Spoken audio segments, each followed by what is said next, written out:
Alrighty then. Hello everyone. This is going to be a little bit different than usual due to circumstances. I am going to I'm gonna stream this unpublished due to circumstances which I'm not going into. This will be released later. So don't feel too bad that you missed it. I'm currently dealing with some unpleasant stuff, and I just didn't want to get comforted in the chat. So I'm doing it this way in order to avoid additional escalations. So that's why I am doing this unpublished. I will release this at a later date, so don't feel too bad. I'm just dealing with some stuff.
I've never attended a memorial, and I don't know what I should do here.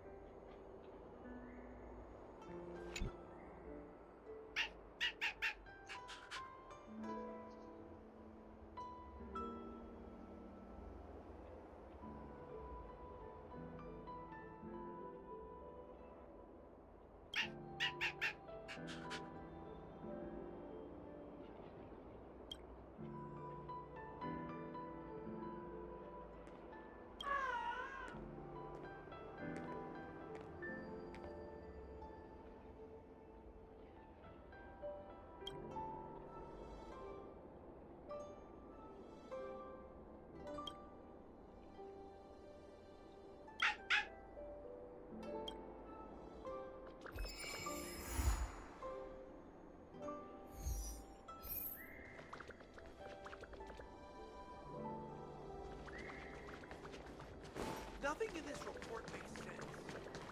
Is the Sanjo Lafu going to hold a funeral?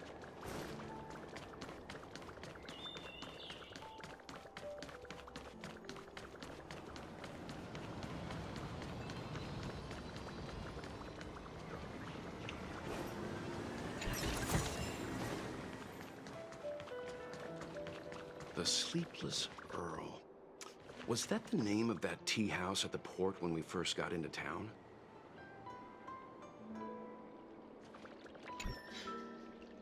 Welcome to the Sleepless Earl. I'm the owner here. The name's Ming Ming. How many of you are there? Which tea would you like today?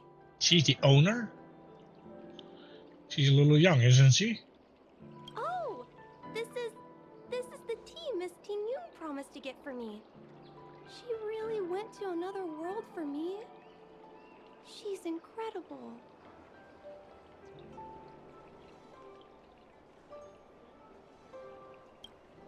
When I took over this tea house from my parents, I thought I'd shake things up by creating a new tea product.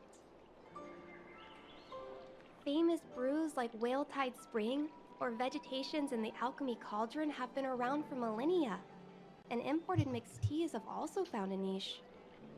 Introducing a new product into the industry is really hard. Miss Ting Yun came to the tea house one day and heard about my troubles. She said she could find me a brand new strain during her travels. One that nobody on the Sanjo had ever tasted. I just thought she was trying to cheer me up. I never thought she'd actually do it. Where is Miss Teen Yoon today?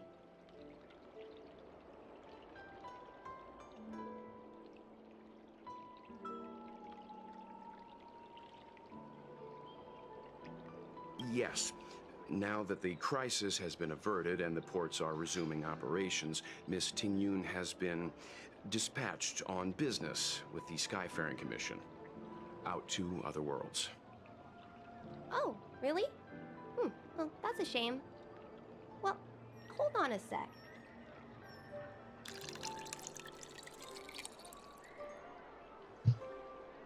Based on her suggestion, I improved the Whale Tide Spring, Emerald Hills, and Dawn Dew strains to make a new variety with a sweet, long-lasting taste.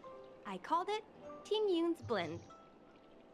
Seeing as she can't enjoy it right now, I'll have to invite all of you to try a cup.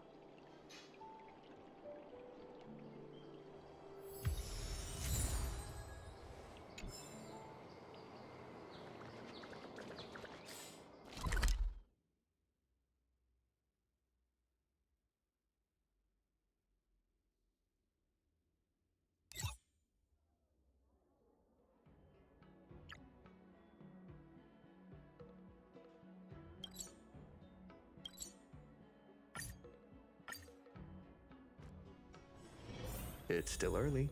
Where to now? Do you know how to fix a star skip?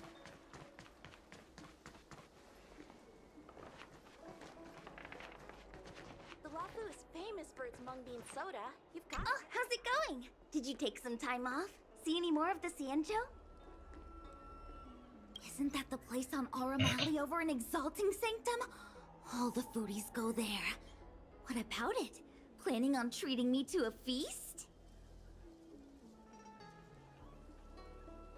It's the main commercial street in the Exalting Sanctum, although it's a lot quieter since the whole Stellaron crisis thing. Tourists fresh off the Starskiff always head to Starwatcher Avenue in Starskiff Haven. It's one of those bustling tourist streets. But if you want the real deal on local snacks, you've gotta get to Auramali. I've marked it out for you on your map.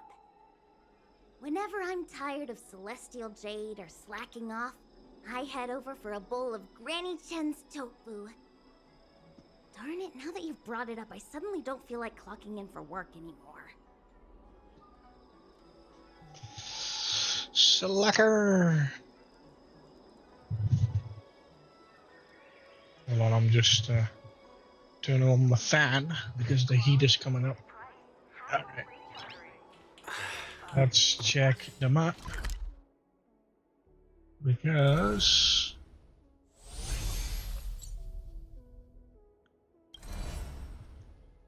where is March?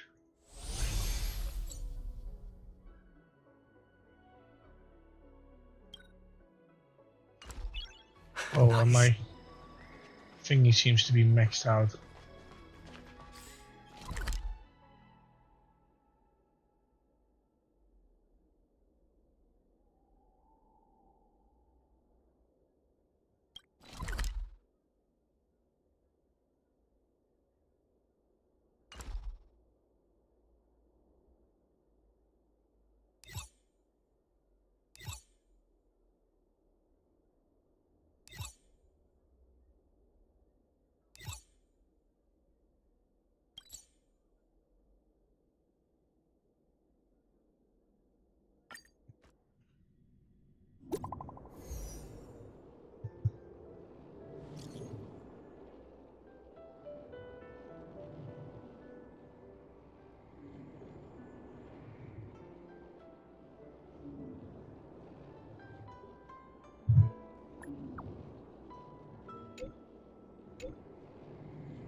Wait, is it only, or is it the whole set?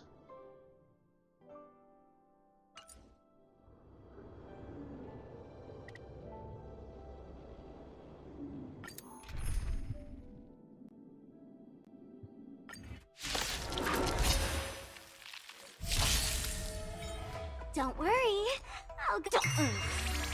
Unlimited firepower. Phew! Watch this awesome move. All for the thrill. Try that again. You can't run.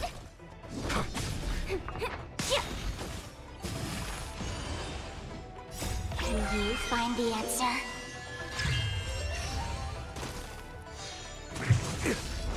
Let me teach you some moves.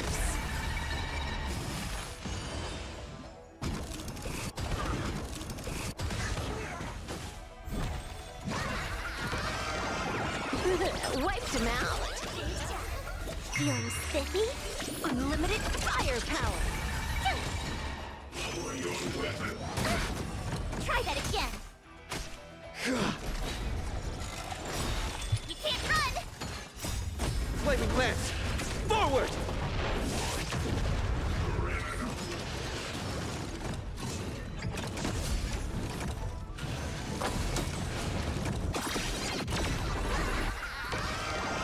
All for the thrill. This next round, real gaming. Bonus round.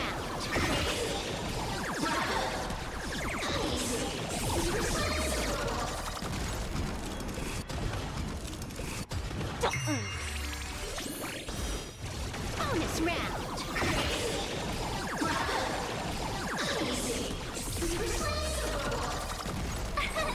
Here! Watch this awesome move! Feeling spiffy? Can you find the answer? Bonus round!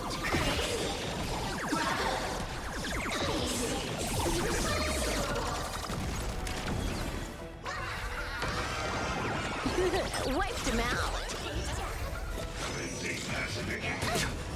Try that again. Let me teach you some moves.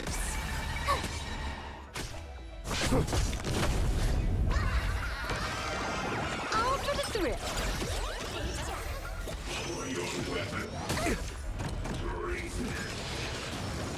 You can't run.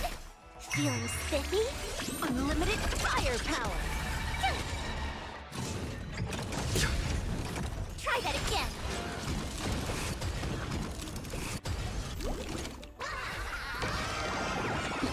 Wiped him out. Can you find the answer? Let me teach you some moves. This next round, real gaming. Bonus round.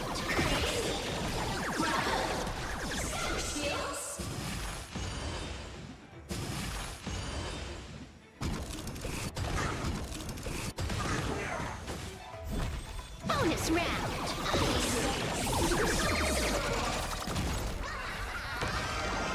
This is Honkai. Feeling spiffy? Bonus round.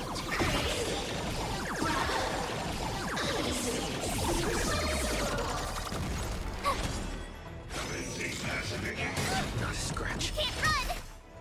Watch this awesome move.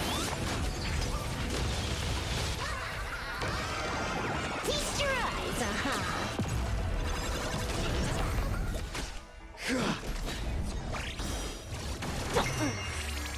Bonus round. Bonus round. Feeling spiffy? Can you find the answer? Unlimited firepower. All for the thrill.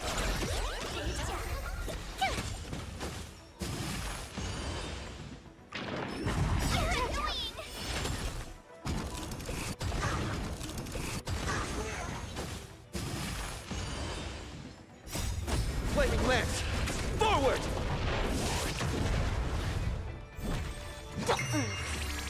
Let me teach you some moves. Wiped him out.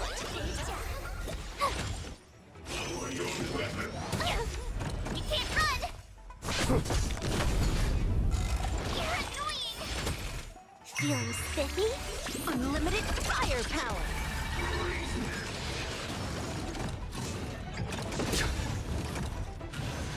Not a scratch.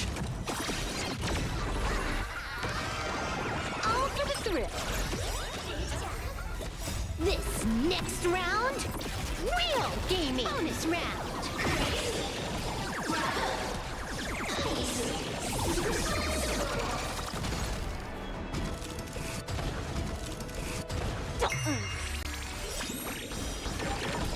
Can you find the answer?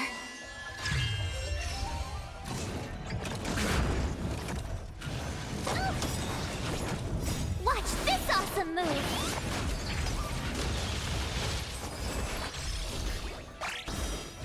Bonus round!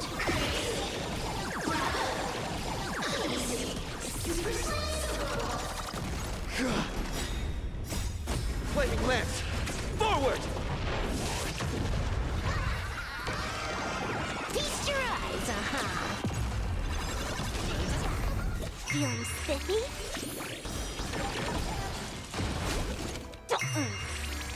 Bonus round!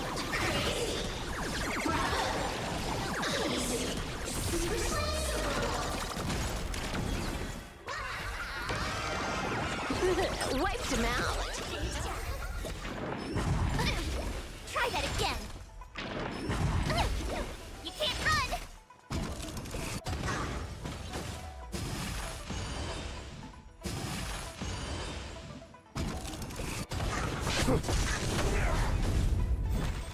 Feeling spiffy? Can you find the answer?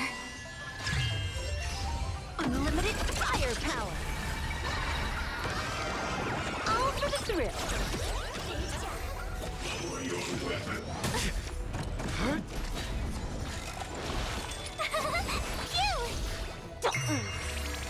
Let me teach you some moves!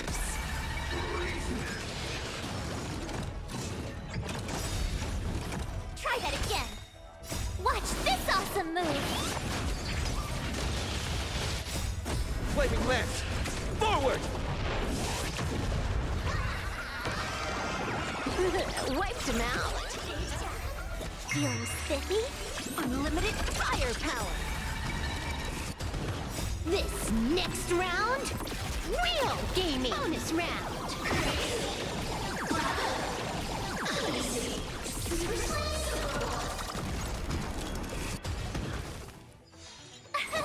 Here!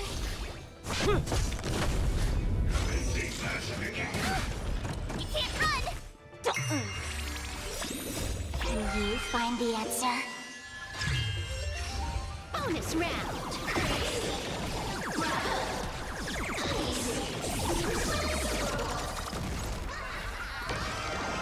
This is Honkai! Phew! Feeling spiffy? Bonus round! Bonus round!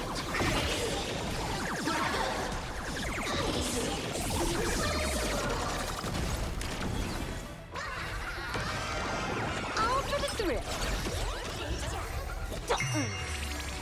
Let me teach you some moves!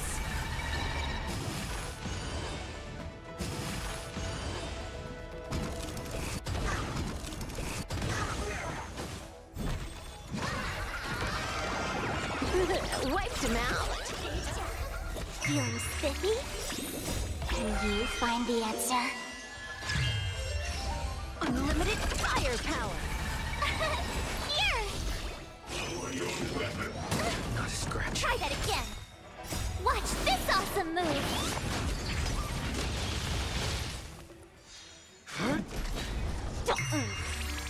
Let me teach you some moves!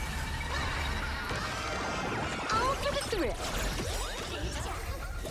This next round, real gaming! Bonus round!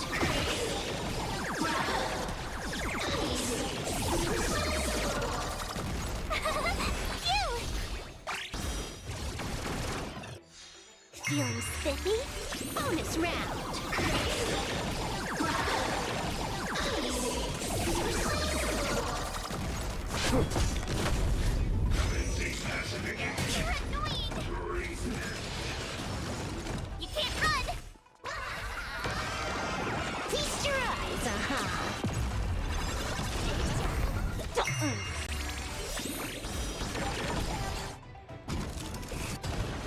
Can you find the answer? Bonus round!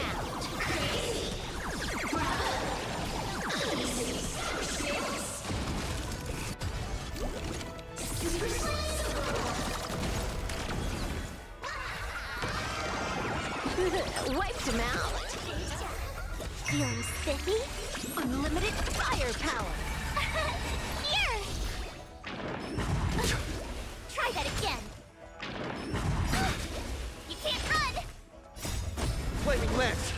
Forward!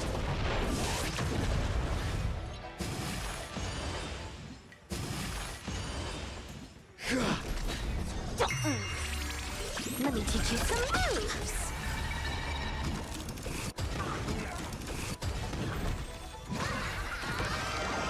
All for the thrill. Feeling spiffy? Can you find the answer? Unlimited firepower.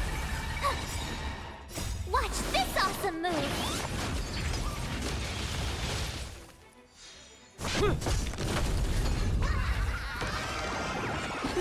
Wiped him out. This next round, real gaming. Bonus round.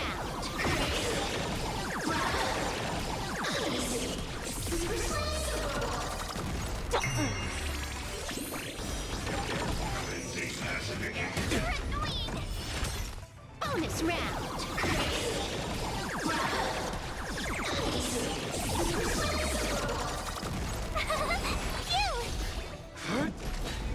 Feeling spiffy? Bonus round.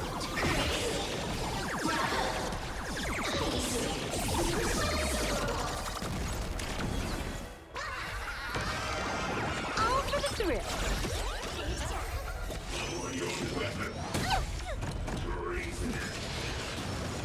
You can't run! Can you find the answer? Let me teach you some moves. Here! Flaming lance! Forward! Wiped him out. Try that again. Watch this awesome move. You can't run. Feeling spiffy? Unlimited firepower.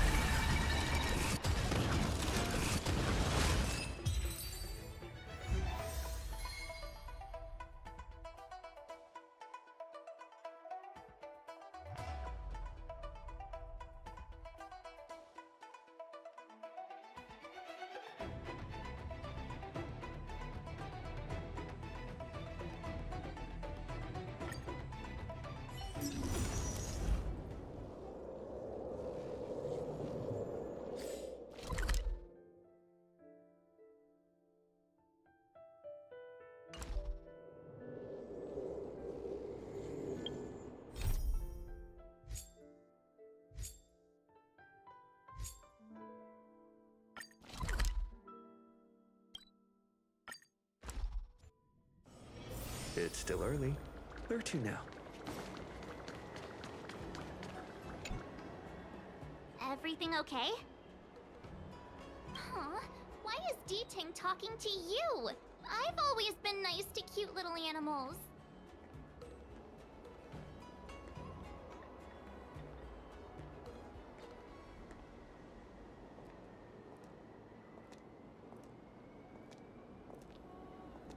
Of course I understand. All cute things in the world share a special connection after all. The first time we met D-Ting was during the Kafka hunt. I could tell there was a mysterious connection between us. Whenever he barked, I understood what he wanted to say. For example, woof woof, woof woof woof woof. Meaning, hello dear, I found a strange thing at the port of Cloudford. You may want to come and have a look for yourself.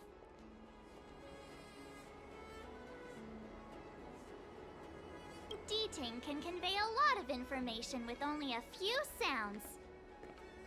So what did Deeting find at the port? Come on, let's go check it out.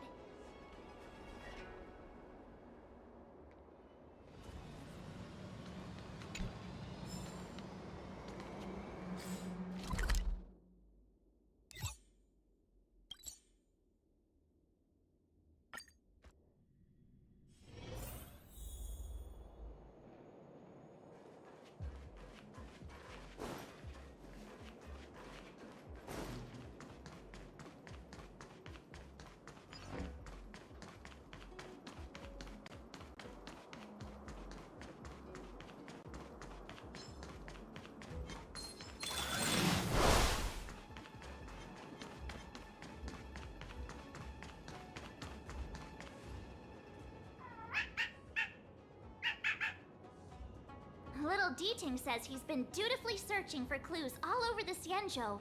He notified us as soon as he found something strange. So what does he want us to take a look at?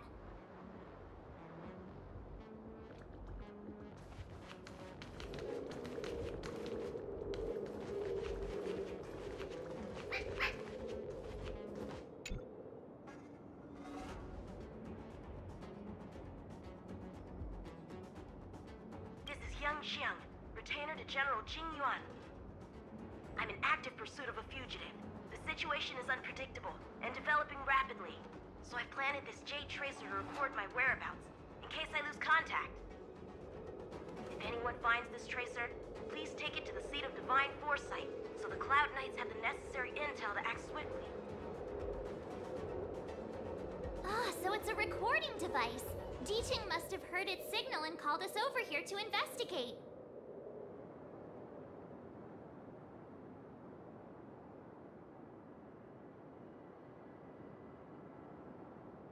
You can't disqualify him just for being a little baby. If he's the General's retainer, there must be more to him than meets the eye. We're not that old ourselves, right? And yet here we are. Express passengers on trailblazing expeditions.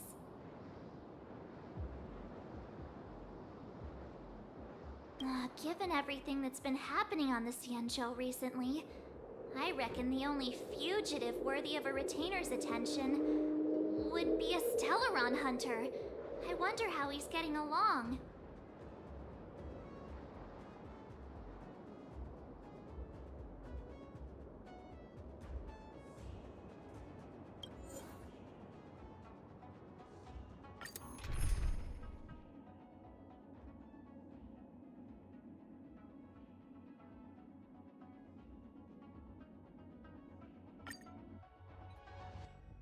Blade tracking entry. Traces run cold at Starskiff Haven.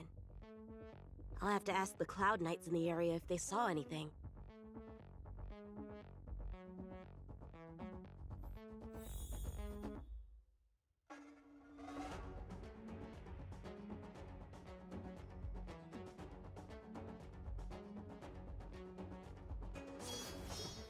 A bright edge that can cut jade, and the stars shift within it. A fine sword indeed.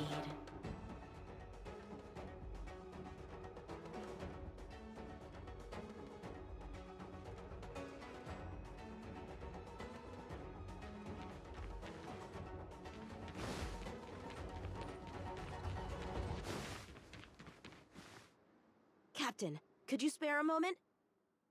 Yanqing? Why are you all the way out here on the front lines? Shouldn't you be back at the seat of Divine Foresight? The General already has a lot on his plate. As his retainer, it's my duty to share the burden.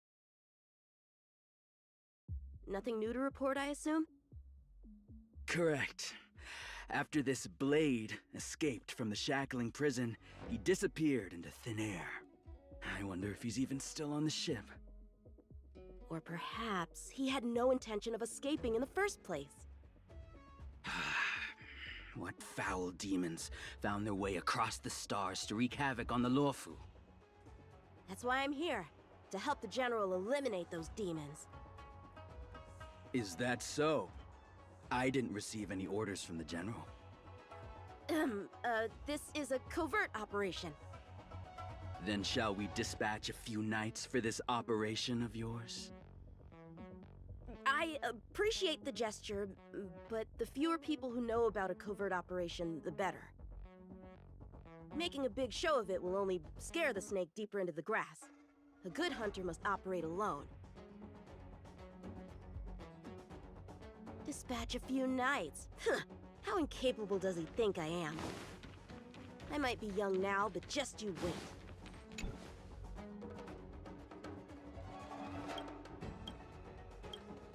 Bad writing.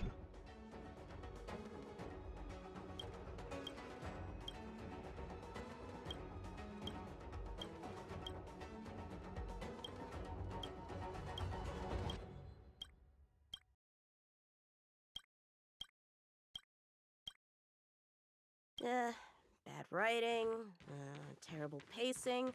The Skyfaring Commission. If the Psycrane hadn't been damaged, we could have extracted some footage. That's no longer an option.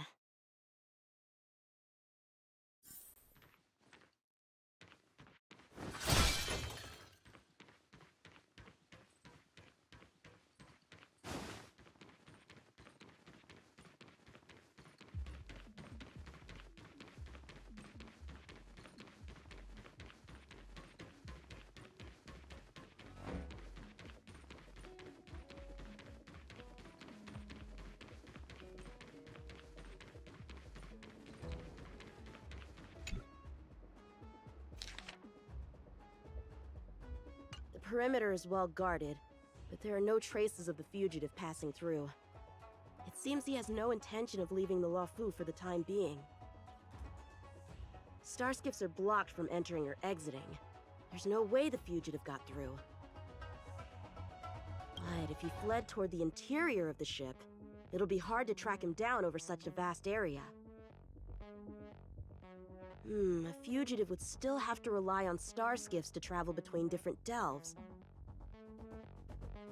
If we start by investigating the starskiff he stole, maybe we can get a lead. I forgot to unmute my mic. Again. I have a tendency to do that. Like mute the mic and then completely forgot to unmute. It looks like the influence of the Stellaron spirit.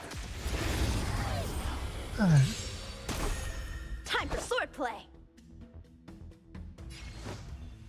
Blade and flight! Time to unwind. Let me teach you some moves! Tough luck running into me! Wiped him out. I'm on guard.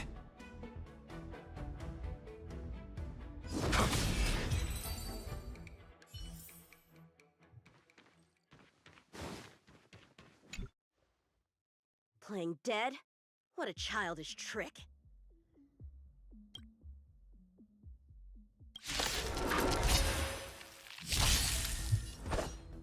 Strike apart!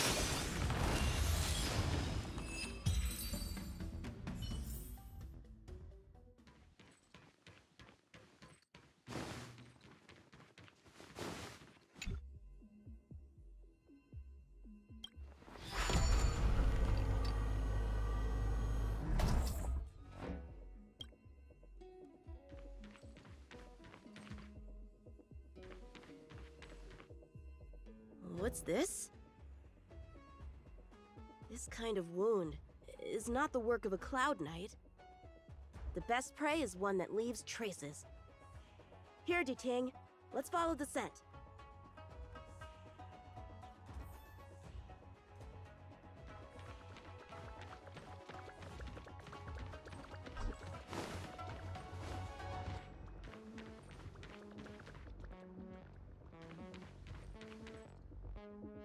Civilians are still getting attacked?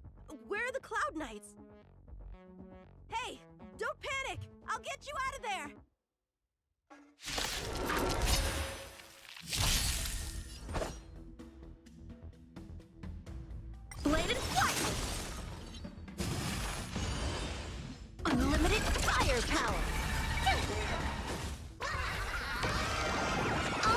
Thrill.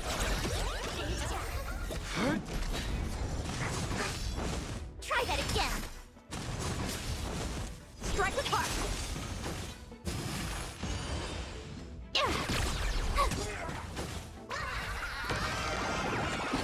Wiped him out. Flaming lance! Forward! Bladed flight. Huh? They were on their feet a second ago. Thank you for your assistance, young man. Just doing my job. The port has been sealed off. Why are you here alone? I came with a merchant ship. The shadows of old friends have returned to my thoughts of late. I came to reunite with them and relive old times.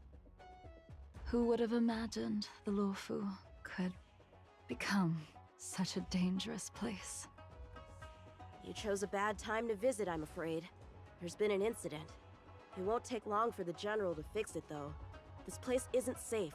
We should head to the nearest Cloud Knight garrison. By the way, did you see a man with long hair and black clothes around here? You can't see? Apologies. I thought... My name is Yun Ching. I'm registered with the Cloud Knights. And your name is? Jing Liu. Nice to meet you. Miss Jing Liu? Allow me to lead the way. We might have to take a bit of a detour, but I promise to get you to the Cloud Knight safely. Where exactly are we headed, young man? To the docks. Don't worry, you'll be safe.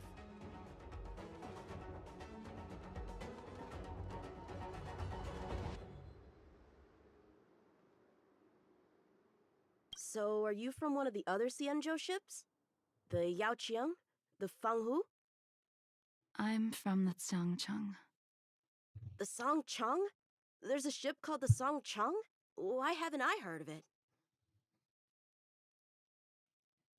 Miss Jing Liu, how long has it been since you last set foot on the Luofu? Are you always this talkative? Just making conversation. I wanted you to know I was still here. Let's get going, miss.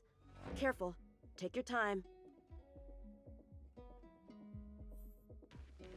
She's not your average blind person. With armor like that? Suspicious. Where do we go from here? Shh, quiet. We've got trouble to deal with first. Wait here a moment, miss. I'll be right back.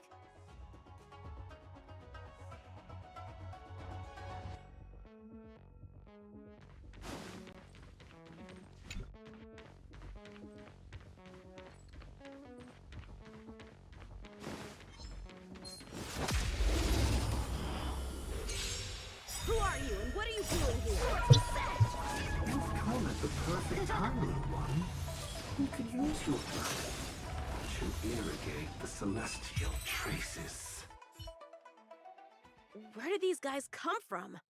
Huh, the General was right. There's a threat lurking on the Xianzhou itself. You are quite the sword master, young man. You saw that? I heard it. A sword whistles through the air and rings out upon contacting the enemy. Whilst invisible to the eye, such signals reveal the quality of one's swordplay. As a musician listens to the notes of a song, so a poet listens to its rhyme. And in the flow of combat, a skilled swordmaster delivers both with their blade. I'll wager the Cloud Knights capable of wielding 6 flying swords at a time. Number few, indeed. Thanks, miss. However, your zealousness inhibits your ability to hide your line of attack. Huh? which causes your sword's song to become somewhat mumbled at the end. I guess the connection between music and swordplay is real after all. The general told me something similar. He said my swordplay was too proud and angular. He said it lacked the maturity required to win the title of Sword Champion. Sword Champion. If I recall correctly, that title is bestowed on one who reaches the pinnacle of swordsmanship in the Cloud Knights. But that was a long time ago. Right! Ever since the sedition of Imbibitor Lunae, the title of Sword Champion has gone unclaimed. But once everything settles down and the combat art ceremony returns, it's a title I'm determined to win. The Cloud Knights have many martial arts traditions. Who was it that instructed you in swordplay, young man? I see you're no stranger to the art. I won't keep you in suspense. My master is none other than General Jing Yuan of the Luofu. General. I know you haven't visited for a long time, but surely you've heard of General Jing Yuan. He says he has no affinity with the sword, that his skills are getting rusty. Well, if that's true, I never noticed from his training. All right, the coast is clear. Let's keep moving.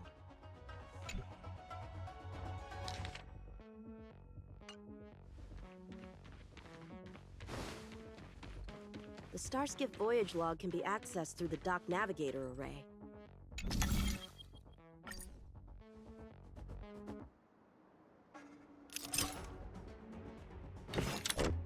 Oh, I see.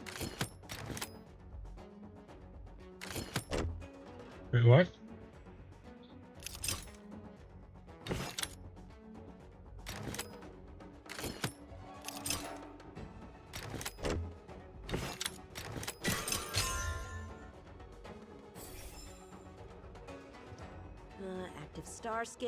Active star skiff. There! This one goes past the Divination Commission and the Artisanship Commission.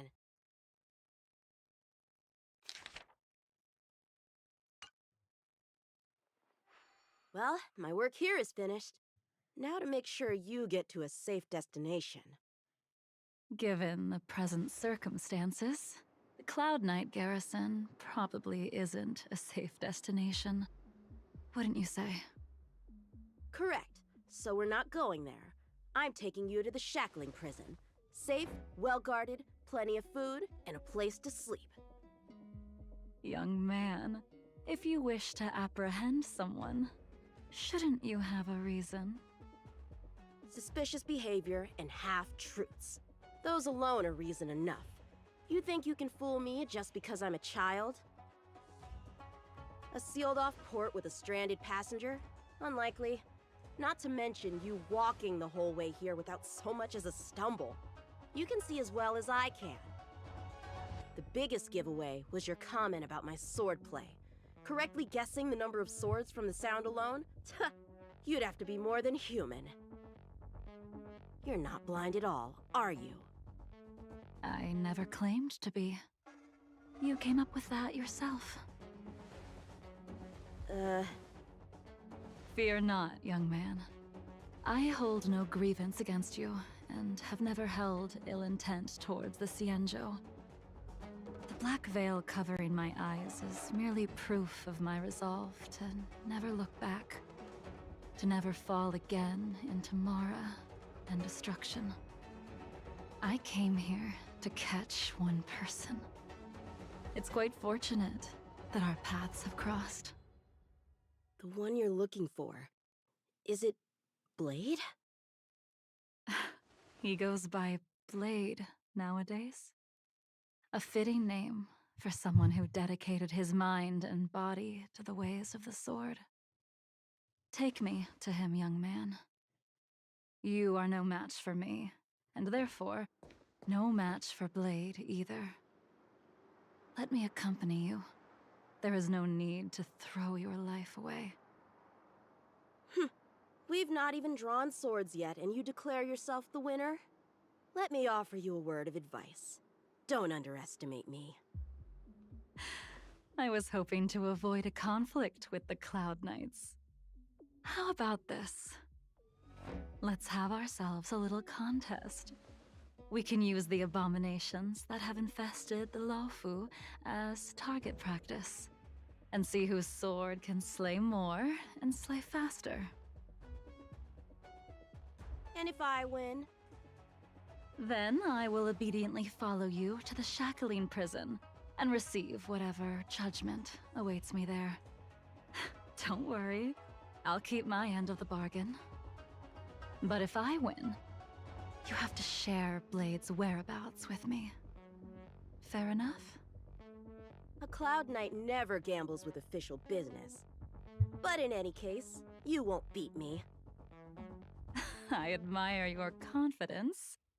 But what was it you said earlier about declaring a winner before swords were drawn? It would seem we've cleared every abomination from the area. Let's find another location and continue our contest.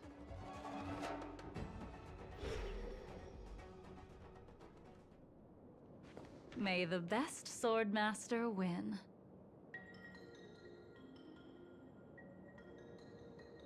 This place is brimming with Mara, the perfect environment for honing one's skills. Surely slaying abominations doesn't count as gambling with official business? How do we tell who's won? We go from here to the end of the path without leaving a speck of abomination behind us. The first one to the end wins. Deal. Lead the way.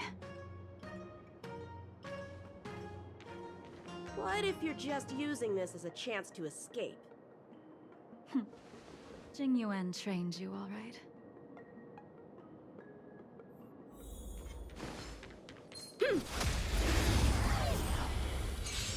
Show me what you got. Let me teach you some moves. Here! Watch this awesome move!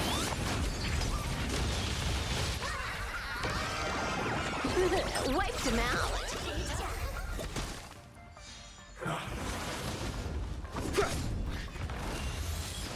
Strike apart.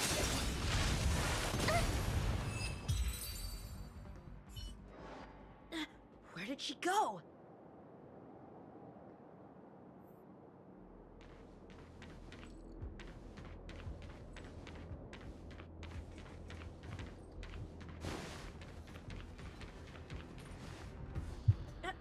I didn't even see you overtake me. Too slow, young man.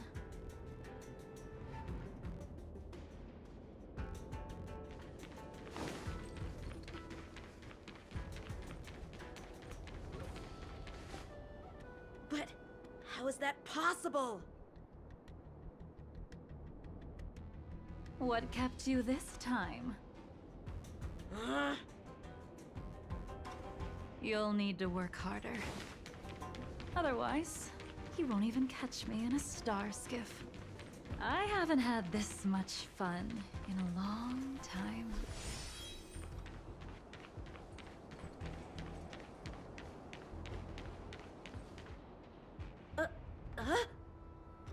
A long time has passed since I wielded this sword.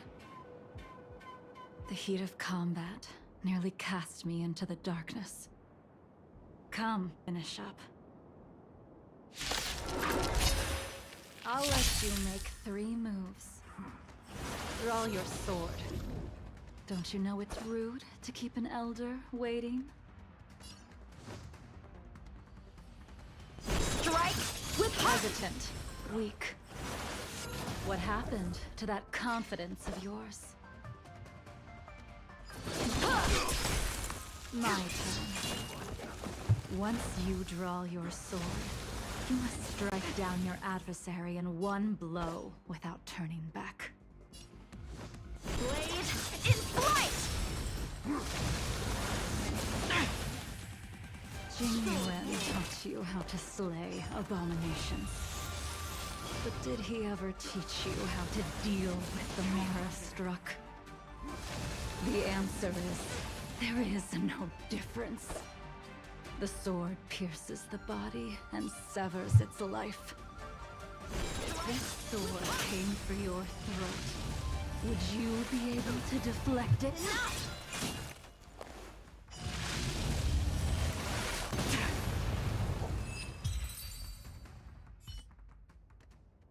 Your final move was the only one that didn't disappoint. I lost? Our contest has not yet come to a conclusion. For I have yet to make my final move, and the field has no opponent. Unsheathing this sword without merit is to blaspheme the divine will of the Rainbow Arbiter and invite calamity. You... Even with your strength, if you were to cross paths with Blade, it would mean death for you. I can give you a more dignified end than dying at his hands.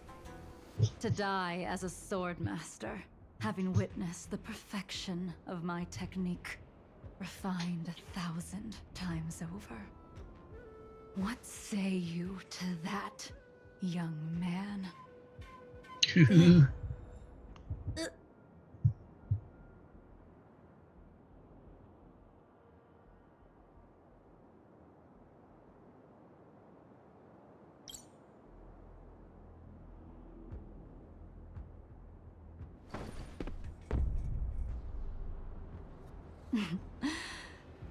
You have courage.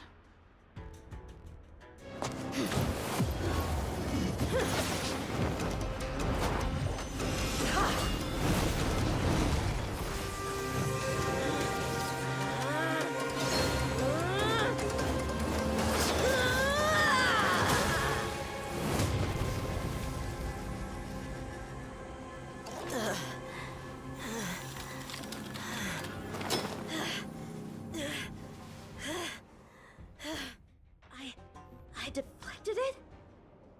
I'll take those records you found.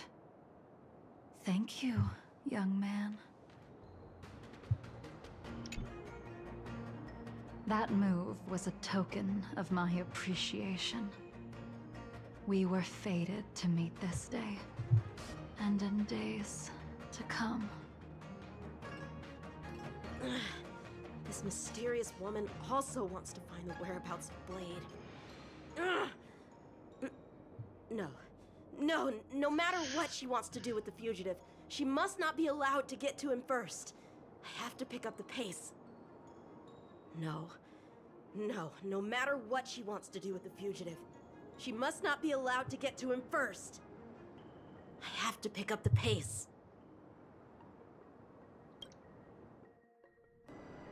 He got his ass beaten by a girl. There's nothing else in the operations log?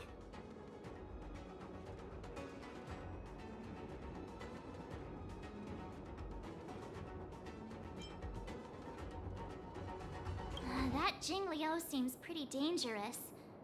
The Stellaron crisis sure has attracted a lot of strange people to the Lawfu. Shouldn't we hand this over to Qing Yuan as soon as possible?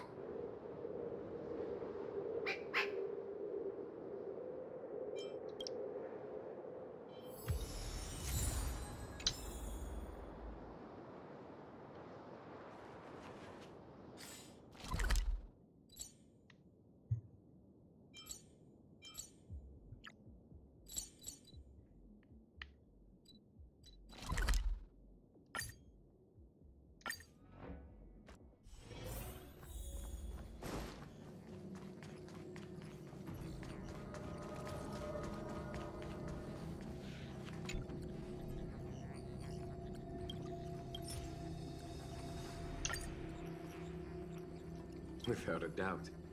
This Jade Tracer belongs to Yangqing. I can't thank you enough. You already accessed the recordings? He accidentally pressed a button. No harm done. She was my mentor and my superior when I was a member of the Cloud Knights.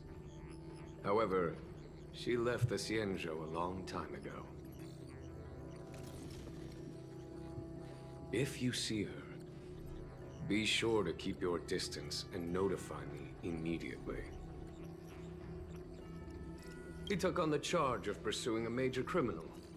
It is not my place to impede him for fear of his well-being. That is the nature of the Cloud Knights and their duty. I do have confidence in him, though. Forgive me, but I cannot disclose this information. Thank you again for your help, friends from the Express. The situation remains unpredictable, so take care. I hope to be able to drink and talk freely with you once again, when everything is settled.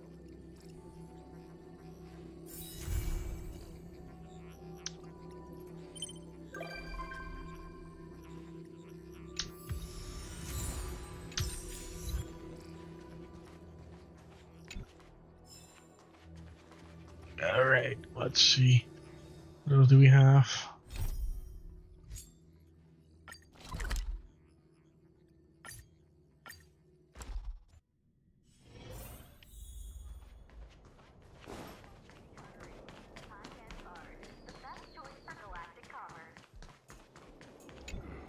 Looks like there's smoke rising in the distance. Miss Shikui sent us a side crane. See if you can get an aerial visual. This is an emergency. We need to find where the star skiff crashed as soon as possible.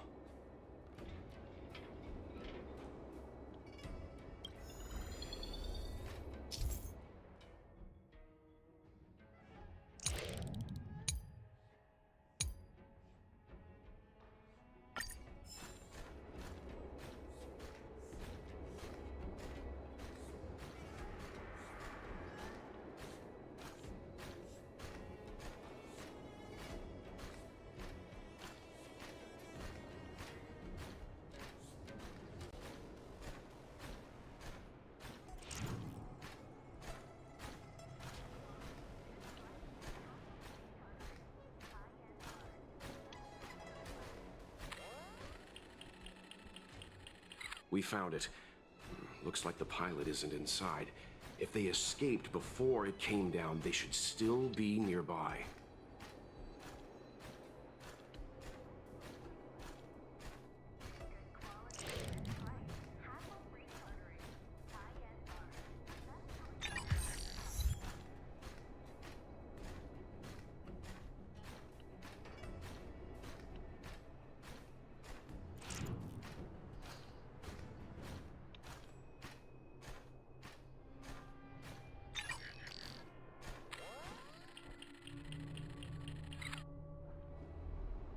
There. That must be who Miss Shikui asked us to save. We need to hurry. Those abominations have trapped her. Be careful.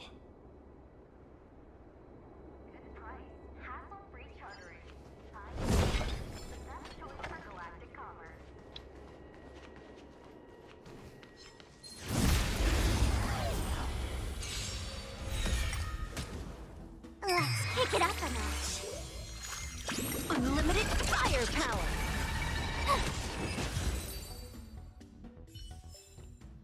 Reach the end of the story in your own way.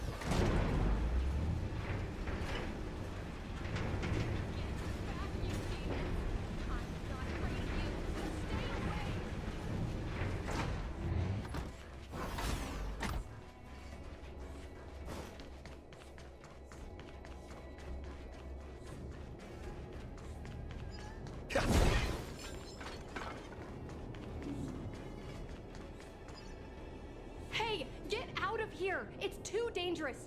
Go get someone from the Skyfaring Commission. Tell them Ching Ni is in trouble.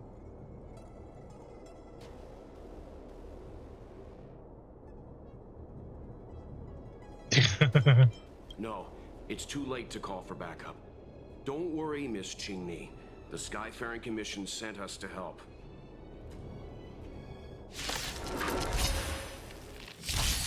Let's put feeling spiffy. Can you find the answer? Like, okay, see you later then.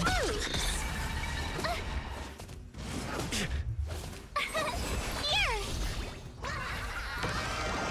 All for the thrill.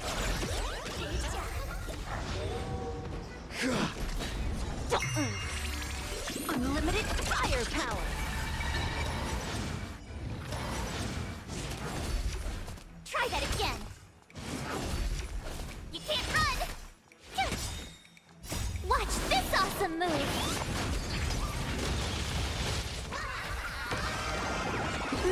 Wiped him out.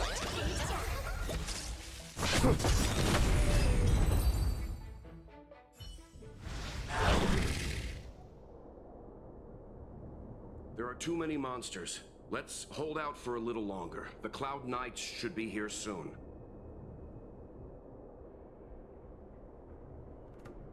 Just run! These monsters can't get up here anytime soon. No can do, Miss Ching Ni. We're not abandoning you.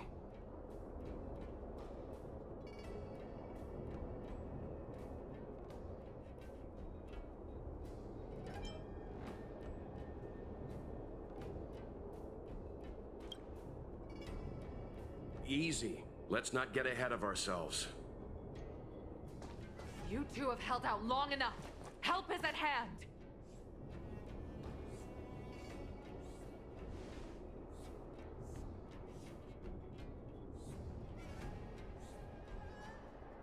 Cloud Knights, formation! Prepare to engage! Hold on, Ching Ni. We're coming to get you! Flaming lance! Forward! Let me teach you some moves. Not a scratch. But I am stronger.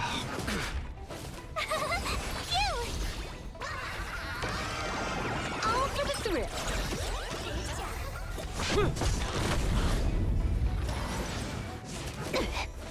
You can't run.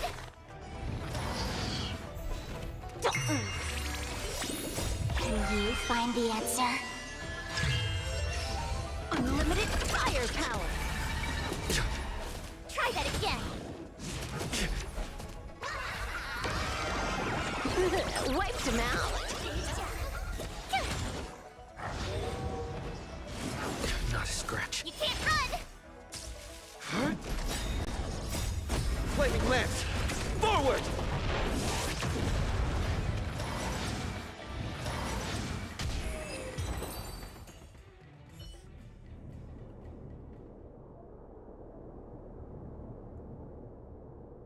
I didn't know the Hellmaster of the Skyfaring Commission dealt with situations like this in person. Indeed. I should be reviewing files in the Palace of Astrum. However, Ching Ni decided to put herself in danger and trouble our esteemed guests with her safety. As her mother, I couldn't sit idly by. With her mother? Ching Ni, have you thanked your benefactors yet? Thank you, benefactors. No need, Miss Ching Ni. It was nothing.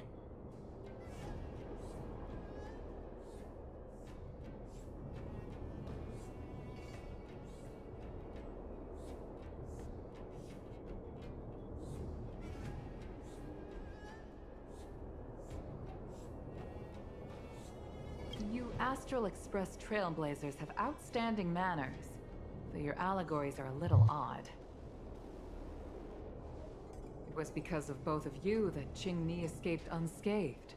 Words cannot express my gratitude.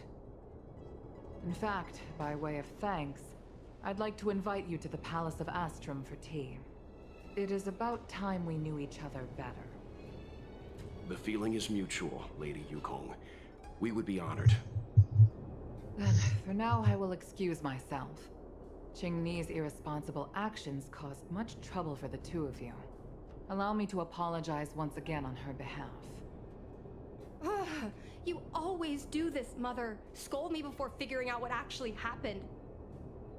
It was a dire situation. I was the only one who could... You promised me, Qingni. We shall discuss this when we return. Please excuse us, benefactors. I look forward to our meeting. If she's the mom, that means she did the deed. Yukong had that side to her. She did the deed. Oh no.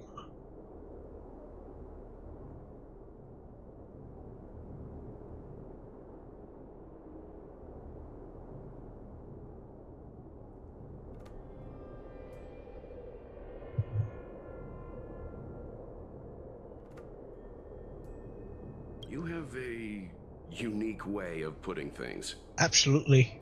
But you're not wrong. Appearances seemingly tell us little about the lives of the Xianzhou's leaders, no matter how long those lives may have been. Yukong's inner worries and concerns came to the surface in the presence of her daughter. Only then was it clear that she, too, is somebody's mother. Yes. After all, I know what it's like to worry over a kid's homework and whether their lunch is healthy enough. But there's something I don't understand. Yes, Qingni piloted a star skiff without permission and put herself in danger, but she meant well. Nevertheless, Yukong's reaction suggests that there was something more. Anyway, let's head over to the Palace of Astrum. Best not to keep Yukong waiting.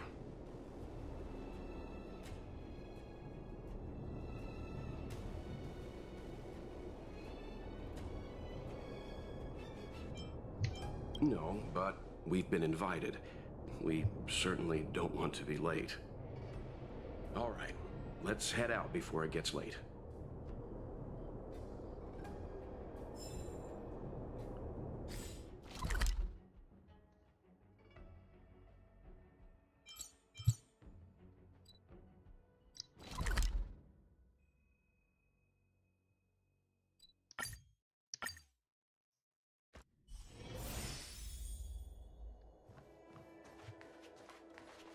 Why won't you listen to me?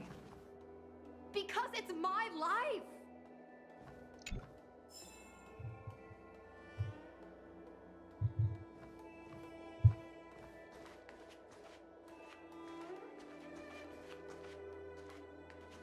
You know I have the talent to make it.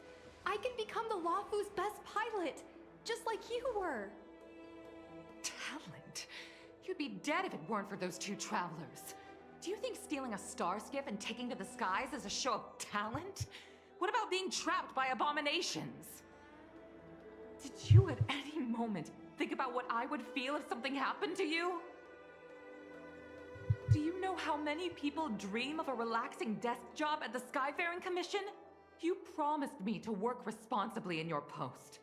Not only have you broken the Skyfaring Commission's regulations, you've broken your promise to me.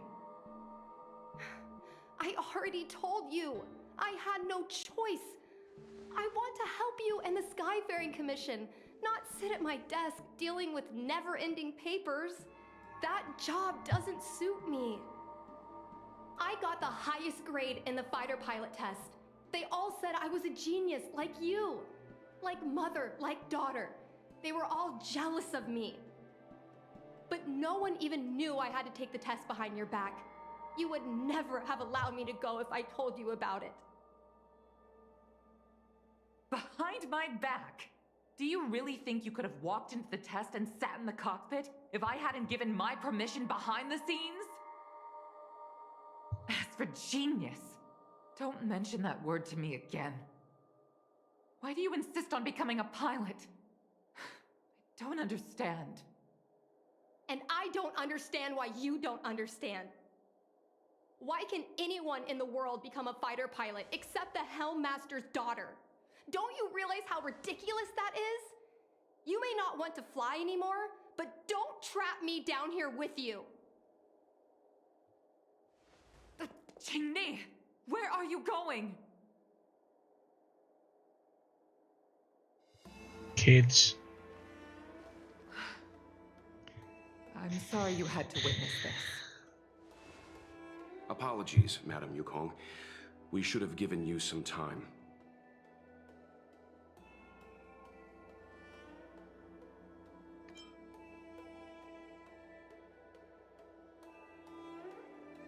You're right. An oversight on my part. On the contrary, I apologize for allowing my own personal matters to encroach on your time. We don't intend to pry into private business, Hellmaster Yukong. But if there's anything we can help with, please don't hesitate to ask. Family issues, I'm afraid. You probably heard a thing or two just now. Despite my earnest wish that she continue in her post, Qingni is fixated on becoming a fighter pilot. I may seem overbearing, but the situation she gets herself into sent a shiver up my tail. It's funny, isn't it? I've seen every disaster imaginable, from the abundance axis to a living planet. I thought I'd forgotten what fear was. But when I fought alongside you, I realized there are still things that can terrify me. I'm sorry. Talking about such vexing matters is unbecoming in front of guests. I invited you here to gain a better understanding of the Express, not bore you with these trivialities. Oh, I prepared refreshments for you. Please, you must try this excellent Whaletide Spring.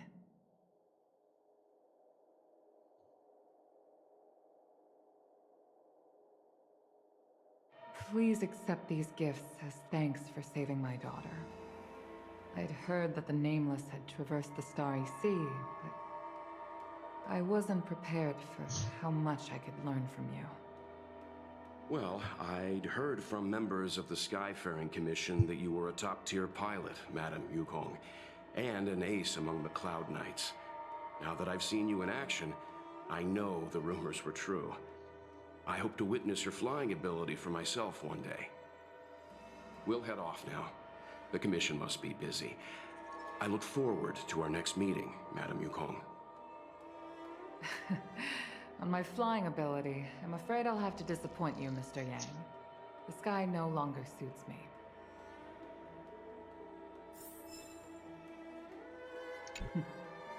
Looks like you still wish to talk. Seems our every meeting is accompanied by an incident of some sort. I hope I can meet the Astral Express crew under better circumstances next time.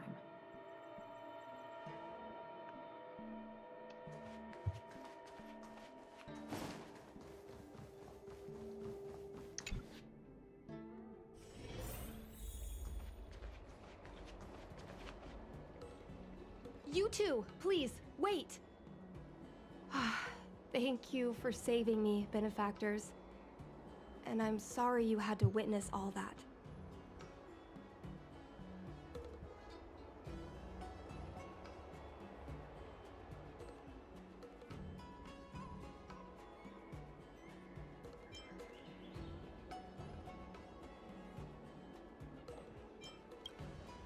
So you've experienced it yourself, benefactor. That's great. I mean, I'm happy I finally found someone who can understand me. But I've had the hairpin ceremony. I'm an adult now. I have the right to pursue my dreams. Mom still insists on sheltering me under her wing, as if I can't even stay alive without her. Miss Qingni, these are family matters. I'm not sure it's my place to comment. However, in my personal experience, becoming a parent often means we become obstinate. To erode a rock, one must be patient and persistent, like water.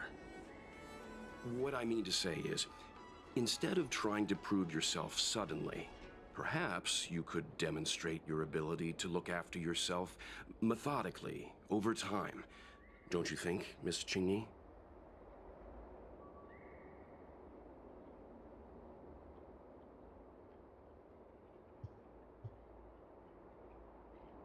My mom is actually a reasonable person, but she gets unreasonable as soon as I mention flying. She hid my Starskiff toys, dragged me away from the port when I stayed behind to count ships, forced me to study for ages. I did everything I could to work my way into the Skyfaring Commission. But she used her authority to assign me a desk job.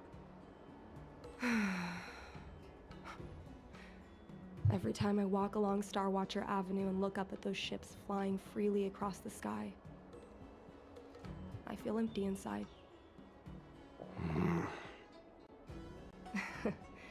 Speaking of empty inside, so how were Mom's refreshments?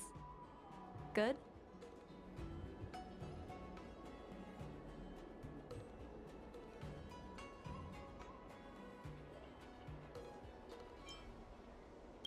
I've been so angry today I forgot to eat anything. How about this? My mom thanked you guys with refreshments, so I should do the same. Let me take you around Starskiff Haven. We can try the most authentic snack on the Lafu.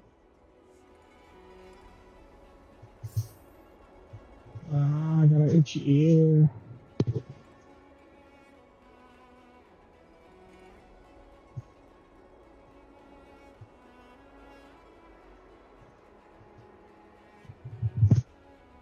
And these ear sticks are not very strong.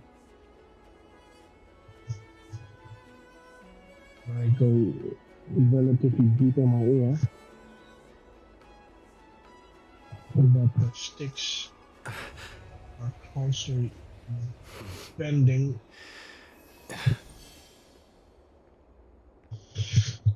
Nothing in this report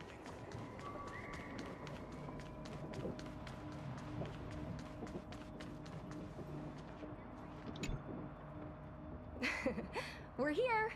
The thing about the most authentic snack on the Cienjo Lafu is it's a drink, and it's inside this vending machine. I'm sorry. I'm afraid I don't have the money for anything fancy. Here, Mung Bean Soda. 1 can each. This thing has a bit of a unique flavor, but I love it. Let me try.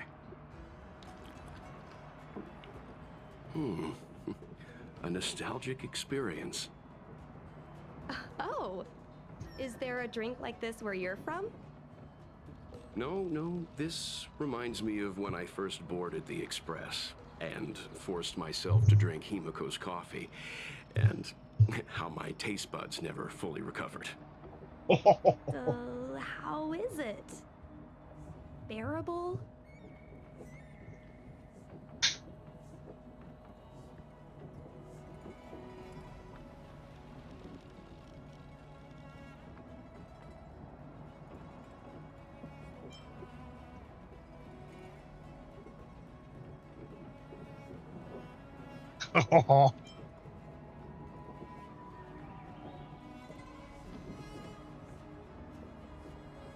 That bad? Sorry. But I guess not everyone can accept what I like. Just like flying. Well, don't force yourself. Let's go somewhere else. Ooh, I know a really great place in Starskiff Haven to Starskiff watch.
You know, there are a lot of mung bean soda moments in life.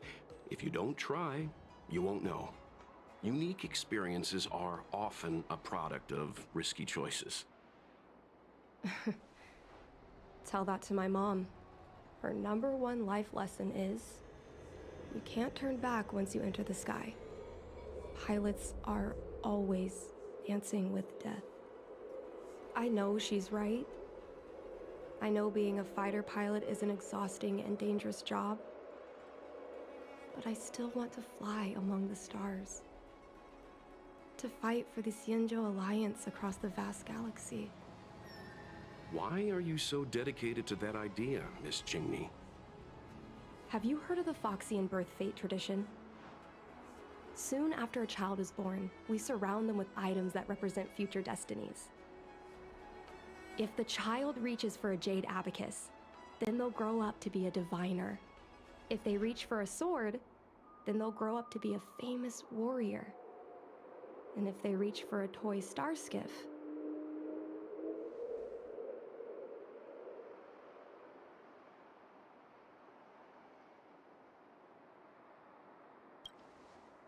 what? No, it means they'll become a pilot. Mom reached for the star skiff and showed a natural talent for flying. General Jing Yuan recruited her to the Cloud Knights as soon as she was old enough. That's how she became a fighter pilot. Later, she achieved miracles. One time, she destroyed 3 beast ships in a hail of Barisan anti-aircraft fire. Like an arrow tearing through a thunderstorm. She also holds the Skyfaring Commission records for speed and enemy vessels destroyed. I'm proud to be Madame Yukong's daughter. I've wanted to become a legend like her for as long as I can remember. I can imagine. A parent is often a child's first hero, and their image can influence their whole life. She never told me any of those stories herself. And she hasn't piloted a star skiff since the 3rd Denizens of Abundance War. She doesn't even bring up her military achievements. I used to watch her fly when I was young. Then one time, I stole a star skiff and I tried all kinds of difficult maneuvers. Turns out I was as talented as she was. Not only did I survive the flight, my landing was perfect. I remember feeling so happy when they took me to see my mom. There I was boasting about the flight, expecting her to laugh, pat my head, say, "That's my girl," or something. But boy, I've never seen her so scary. I admit, I deserve to be punished. You can't let a kid get away with stealing a star skiff. But my mom was angry about more than that. She was angry because I viewed her as a role model. Because I had the same talent as her. I don't understand it. Parents never want their children to be in danger. I think I can understand, Madame Yukong.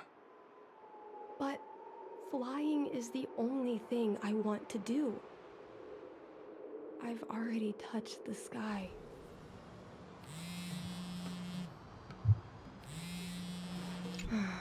It's Mom's secretary, Miss Sequay. She just sent me a message. Mom lost one of her trinkets in Stargazer Navalia when she came to save me. Miss Sequay suggested I find the trinket and return it to Mom. Said it might help me get back in her good books. In Stargazer Navalia? Let's go with you and have a look. Is it really okay to bother you two again?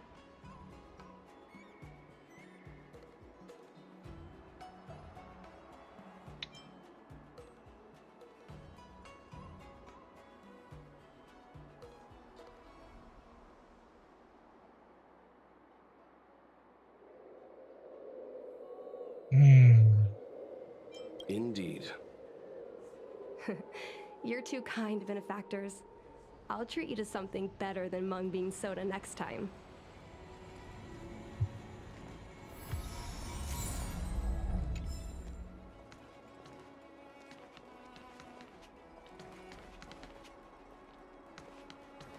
Do I go in here or?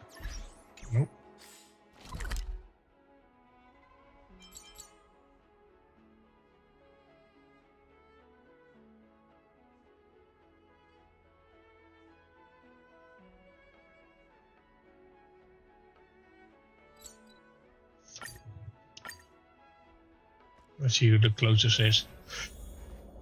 The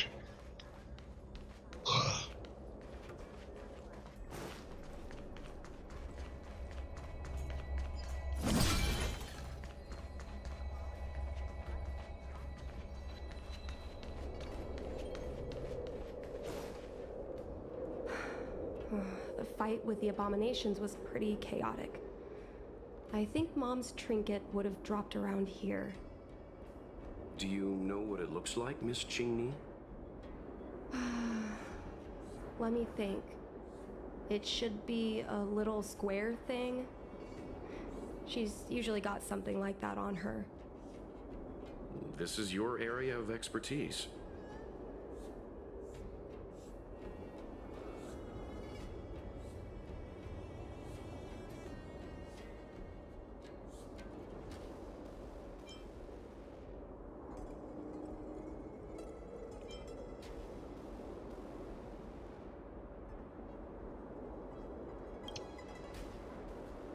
Your powers of perception are impressive, that's all. I think you're the right person for the job.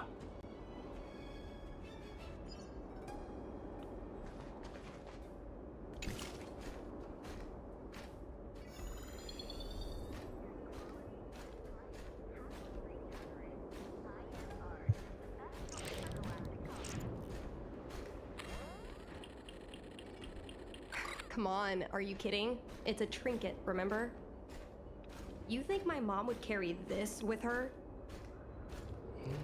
It's a beautiful vase, though.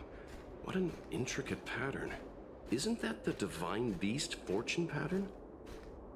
You're so smart, Mr. Yang. Well, I only recently found out about it. A birdcage. Huh. That reminds me. Have you guys heard of the birds that live in the Everhunt Plains? They have beautiful feathers, but you can't domesticate them. They don't live long if you lock them in a cage. Makes sense. How could a bird that's known in the sky live in a cage?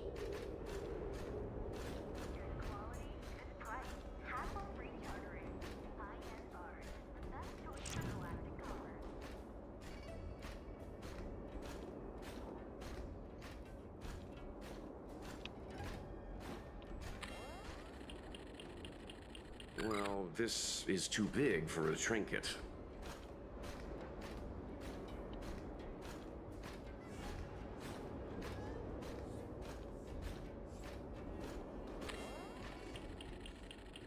A Devastator glaive?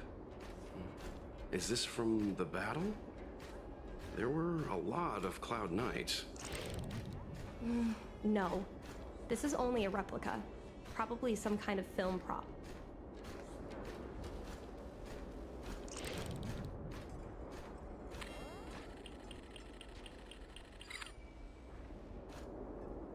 Mom always carries this trinket around with her, but I never realized there was something inside. Is this the Hunt Crest?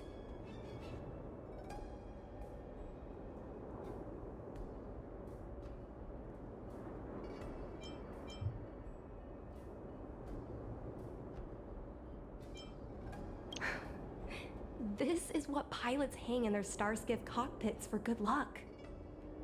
It must be very close to Helmmaster Yukong's heart. Let's head back, Miss Qingni. I think you should return this trinket in person. This is an opportunity for the two of you to talk. Not yet. I want to go back later. There's something I hope you two can help me with first. If you want us to help you persuade your mother, I'm afraid that could be difficult. It's not easy to solve a family dispute as an outsider. No, you misunderstand. I just want to know what she's thinking. What turned an ace pilot, someone who loved to fly, into someone like her? My mom clearly misses her flying days, otherwise she wouldn't keep this on her person. But she doesn't fly anymore and refuses to let me become a fighter pilot. Why? Maybe we can ask some people who might know the truth.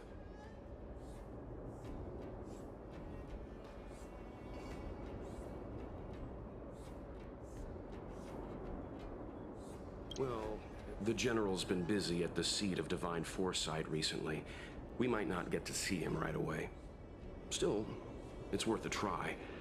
He was the one who promoted Helm Master Yukong. He probably knows more about her past than anyone. General Jing Yuan? Are you sure it's okay to go straight to him? Oh, right. You're the General's guests. Even so, this is asking a lot of you. No problem. If we can get to the bottom of why Helm Master Yukong no longer flies, we might be able to find out why she doesn't want you to be a fighter pilot.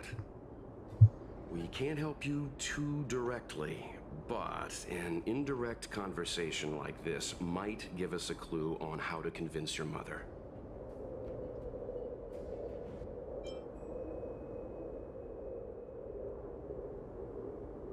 Don't worry. General Jing Yuan is understanding. I'm sure a small visit won't trouble him, especially if it's about a young girl's future. In that case, thank you so much, benefactors. I'll head back to Starskiff Haven. I'm not ready to return to the Skyfaring Commission yet.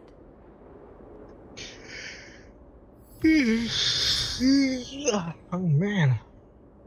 I am tired. I haven't been streaming for that long.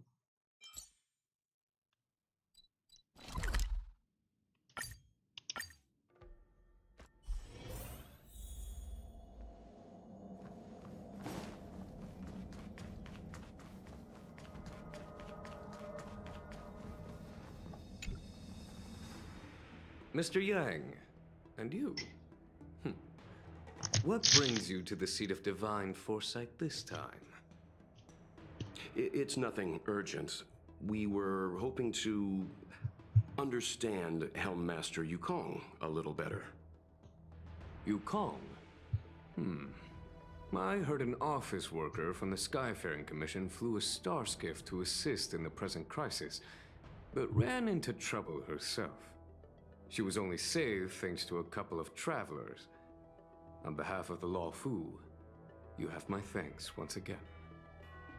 The seat of Divine Foresight heard that Yukong seldom seen, but often feared temper was on display. I believe the two of you were caught between mother and daughter.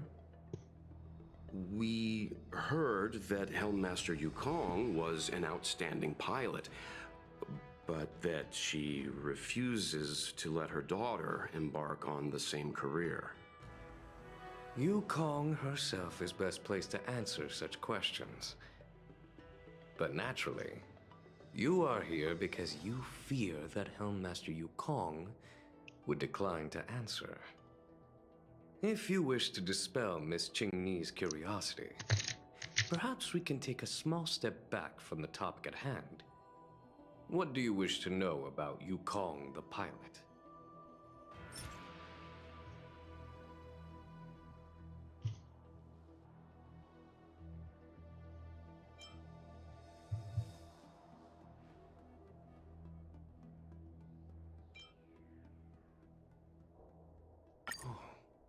This is a divine object from the Rainbow Arbiter?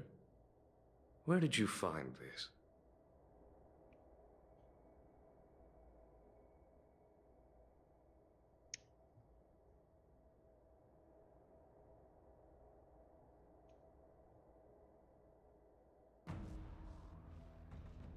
This object has been stored inside Helm Master Yukong's personal trinket all along.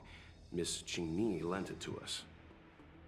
She thought it might be a way to find out more about Yukong's past and why she no longer flies. This object is no ordinary trinket. It has borne witness to blood and tears. I'm sure you're both familiar with the Xianzhou's long galactic hunt. But have you heard of the denizens of Abundance Wars? As the Xianzhou has continued to cleanse the universe of immortal abominations, so too has the Abundance Axis succeeded in breaching our defensive lines. They pushed the Xianzhou to the brink of disaster. 30 years ago, the Xianzhou Yaoqing and Fenghu were besieged by our enemies. Even in the long history of warfare between the Xianzhou Alliance and the denizens of Abundance, that air battle was one of the most tragic. We were greatly outnumbered by the abominations of Abundance. Almost 1 million fighter pilots fought in the bitter battle. Those who survived numbered no more than 100,000. Had the Rainbow Arbiter not descended and destroyed the enemy's assault with their sky-shattering Lux Arrow, who's to say whether the Luofu would still be here today? Such divine objects were forged from the embers that the Arbiter's divine arrow left behind. For the survivors, these relics contain the blood of their comrades, the ashes of their enemies, and the dust of their memories. Yukong is a survivor of that war. Her best friend, Cai, perished on the battlefield. I don't have any other questions. Thank you, General. I do not wish to speculate on the reason behind Helmmaster Yukong's reluctance to fly, nor do I want to open up old wounds. However, it is difficult to discard one's past. Yukong and Cai trusted each other with their lives. The Helmmaster will have strong memories of that time. Perhaps it is not my place to say, but I believe Qingni has the right to know about the past, as the past is starting to affect her future. Thank you, General. We apologize for taking up your time with such triviality. Mr. Yang, you jest. How can harmony between parent and child constitute a triviality? If you ask me, the mountains of documents and the seat of divine foresight are the only triviality around here. We'll take our leave. Let's go.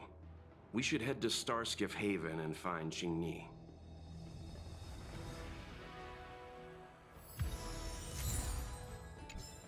Oh, something else on your mind? Did Qingni tell you any of this?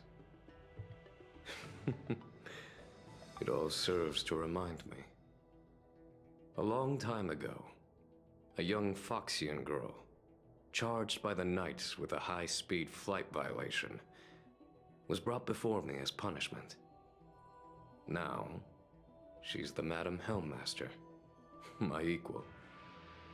If I were to turn back the sands of time and try to convince my past self that the little girl in front of me would one day become a wise and experienced Helmmaster, I would have probably never have believed it. The Yukong of the past was nothing like she is now, spending her days surrounded by documents at her desk. She was a flaming wind. The only one who could ever calm her was her comrade. Yes, large fighter starskiffs need to be operated in pairs. One pilot takes the helm, the other controls the turrets.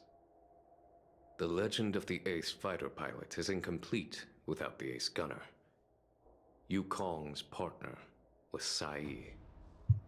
Both at the controls and behind the turret, Cai was like a cold blade, efficient, decisive, unfeeling when she had to be. It's hard to imagine such contrasting personalities working in perfect harmony. As I mentioned, the campaign inflicted heavy losses on the Cienjo Air Force.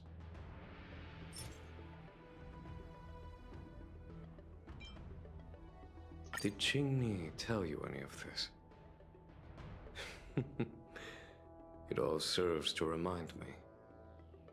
A long time ago, a young Foxian girl. If I were to turn to you call she... Yes. The legend of the both, it's hard to imagine.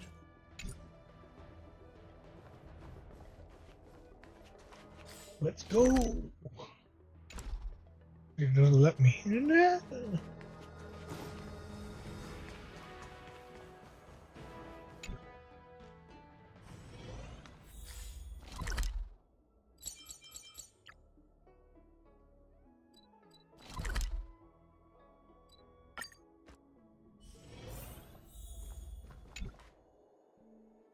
You're here!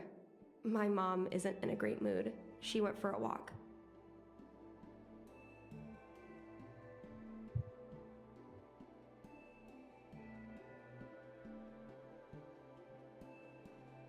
Mm-hmm. Probably because of me. You two are very similar. Well, we do both like to take a walk after a fight. The only difference is that I come to this side of Starskiff Haven and she heads to the other. That way, we don't bump into each other.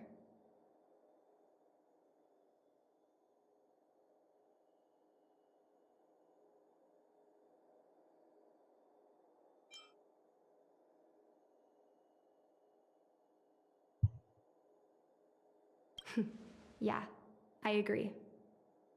Anyway, did you find anything out from General Jing Yuan?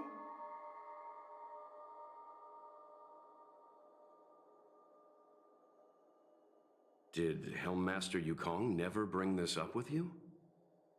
I was always curious about her past, but she either dodged my questions or pretended not to hear them. In the end, I realized she probably experienced something that left a scar that never fully healed. I never asked her again.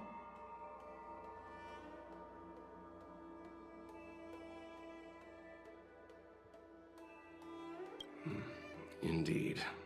That's probably why Yukong was never willing to fly again after the battle, and why she forbids you from flying. So she doesn't want me to fly because she remembers the pain of losing her friend. And she thinks that my talent makes it more likely that she'll lose me in the same way? I can't guarantee that's what she's thinking, Miss Qingni.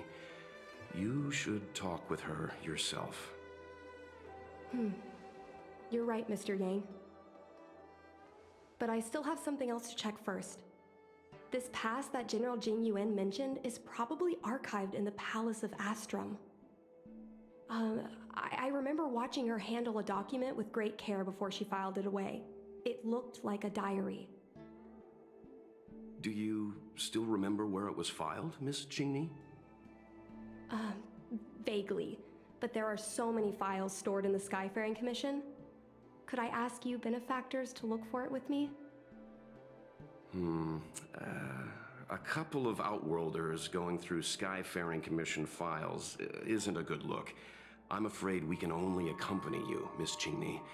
You'll need to do the searching yourself. Of course. You're right. Sorry.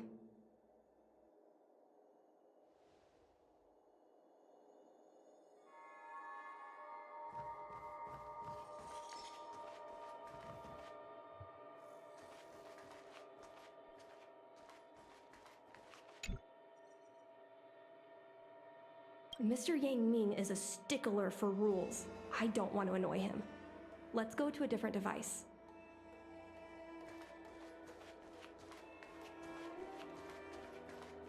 We can use this one. Okay. Let me see. Helmmaster's personal archive. Oh, I got it! Let's go take a look.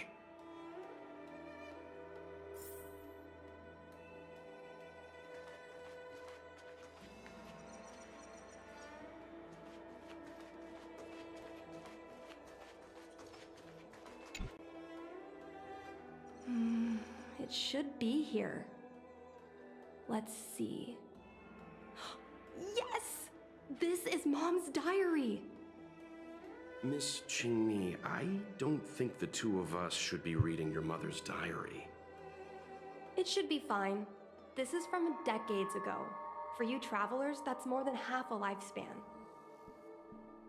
No, I still think I shouldn't read it. You stay here with Miss Qingni. I'll be waiting over there. Fine.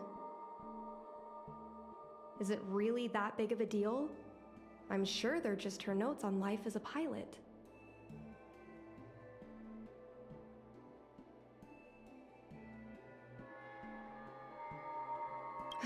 I understand. I can tell Mr. Yang is a principled person.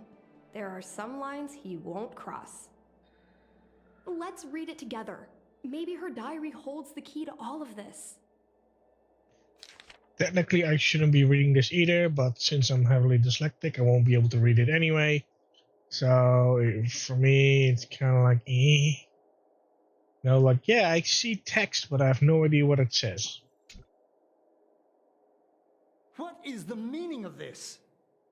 The Helm Master's daughter bringing Outworlders in to sneak around? What do you have in your hands? Let me see. Madame Yukong's diary? The nerve. How dare you read Madame Yukong's personal diary? And with her daughter, too. By the Arbiter, you two are in for a... Mr. Yangmin, please, calm down. Let us explain.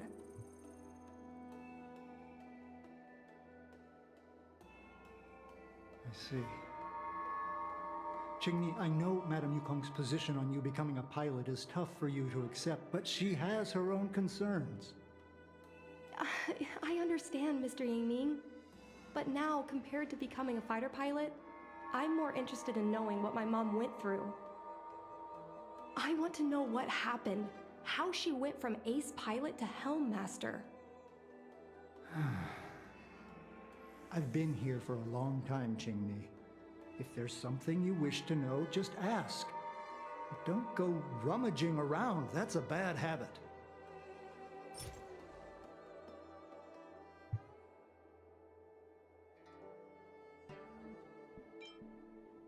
This divine object, if I remember correctly, it's the one Madame Yukong always carries with her?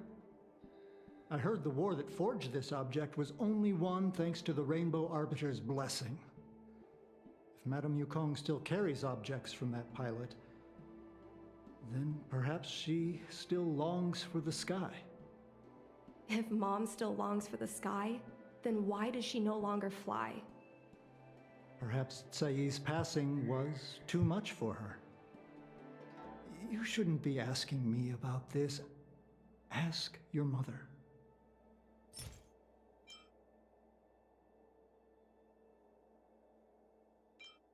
Miss Tsai, I remember her. She was an ace gunner. Many people wanted to be her flight partner. Her husband, Mr. Guan Yuan, was a pilot. They manned the same skiff and were the envy of many. But when it came to pilots, your mother was the best match for her. They flew together all the time. Even Mr. Guanyan couldn't match their numbers. Well, after he passed away in battle, Tsai rarely teamed up with anyone except your mother. It was tragic when Tsai died soon after. That's the life of a pilot. No one knows which flight will be their last. Tsai's death was a big blow to Madame Yukong.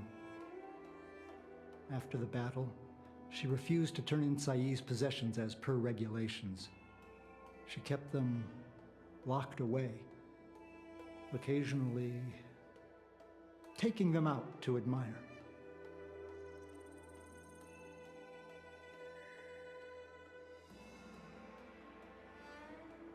Nonsense.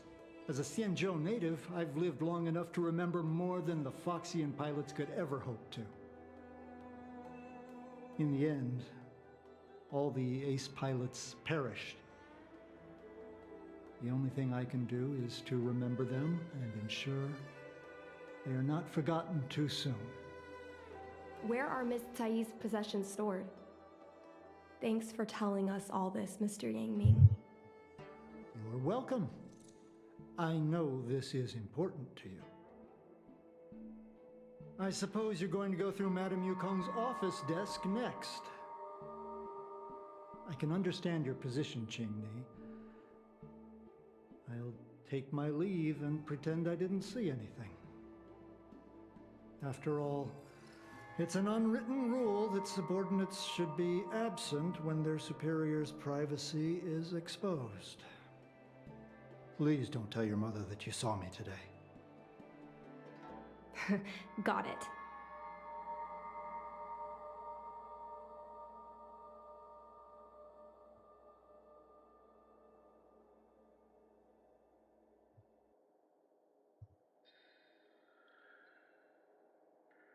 Hurry. Madame Yukong will be back soon.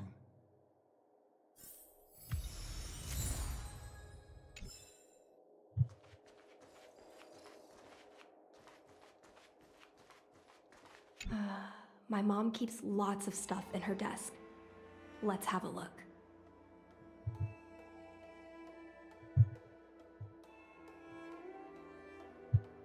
That's the selling point of this desk. Super simplistic design with super spacious hidden compartments. Lots of office staff use this desk. There are hidden compartments on the left, right, and under the desktop. Which one should we check first?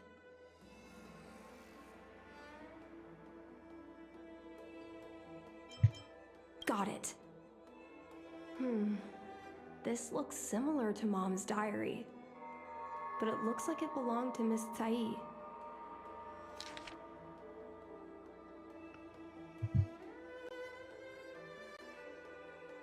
Then you realize she was adopted. So, I was adopted? Wait, for real? I was right? No way. Miss Are you serious? Tsai I was just joking. was my real mother. I suppose I've always had a feeling. But now I know the truth. I feel like I'm dreaming. No way. Don't No let way. that child touch the sky. Are you for real? Is this why Mom refuses to let me become a fighter pilot? I kid you not, I was seriously joking. No, for real. I was just kidding and I was just trying to be rude. That's the character, but for real? No way. There's no way. Seriously, I was just joking.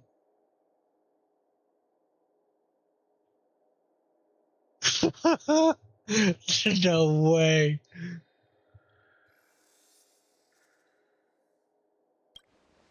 When I was little, I asked my mom where my dad was. She said I was grown from the Star Skiff assembly line at Stargazer Navalia. I thought she was just a bad liar. I even thought she meant I'd inherited her talent with star skiffs. I feel a lot closer to Mom after reading this diary. Even if we're not connected by blood.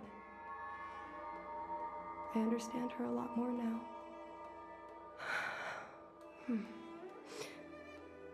Can you come with me one more time? I want to have a proper chat with Mom. Unbelievable. I was seriously just kidding.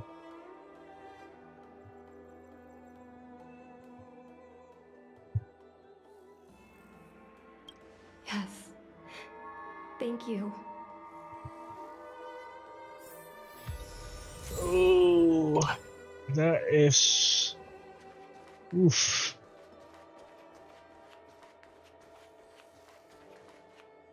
You're all done? Did it go smoothly?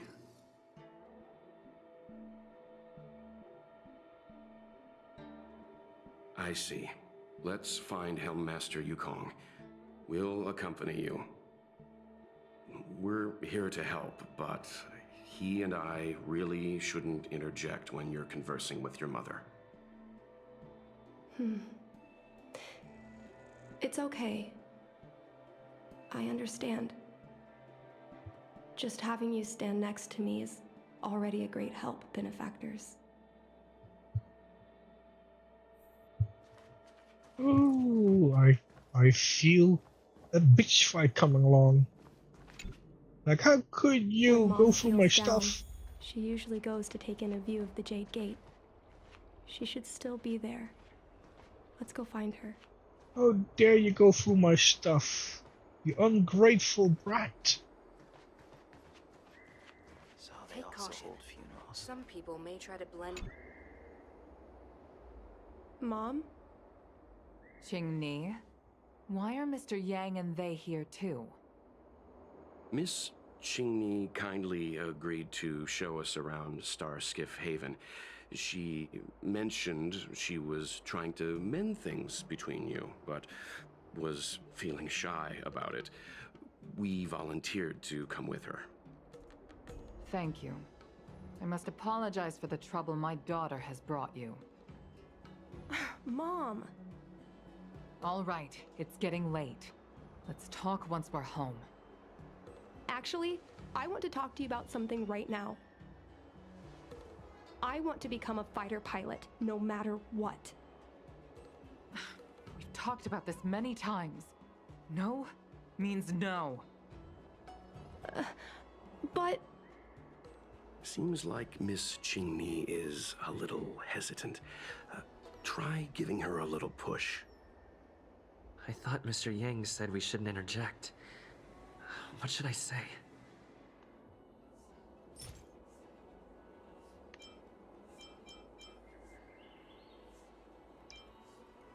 Is that Sai's diary? How did you... I understand now. I'm sorry, Qingni. I cannot support your dream because I made a promise to someone else. I don't expect to gain your forgiveness.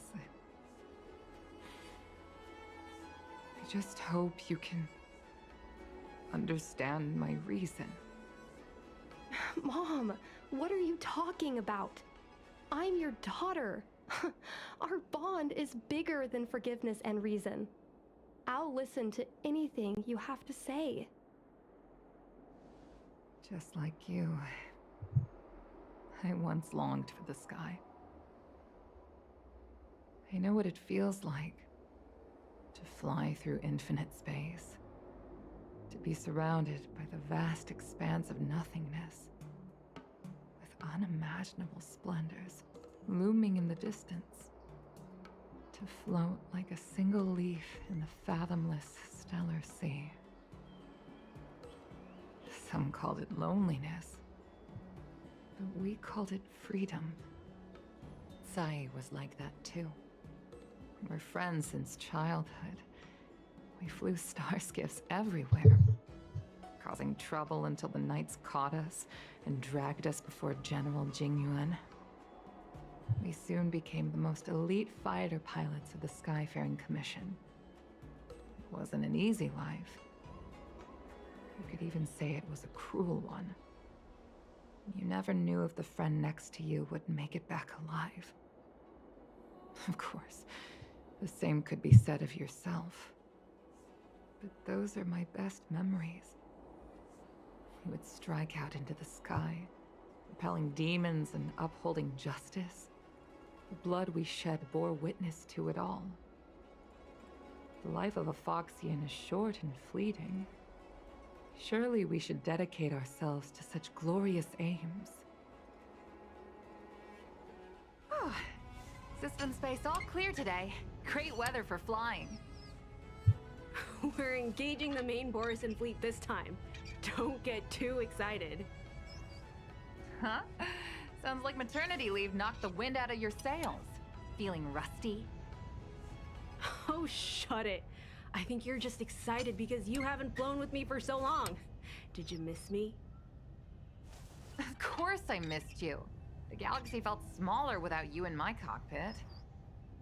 Say, Sai, really didn't think you'd come back. Do you really like flying star skiffs that much? You bet. Sure, it's exhausting, dangerous, low paid. Plus, you only get back to the Lafu a few times a year. But given the choice, I'd always pick this. I guess I already touched the sky. The mind is mysterious. I've lived for more than 200 years. Forgotten nearly every conversation I've ever had. But I still remember us shooting the breeze that day. It's crystal clear. It was the last time I spoke to Sai.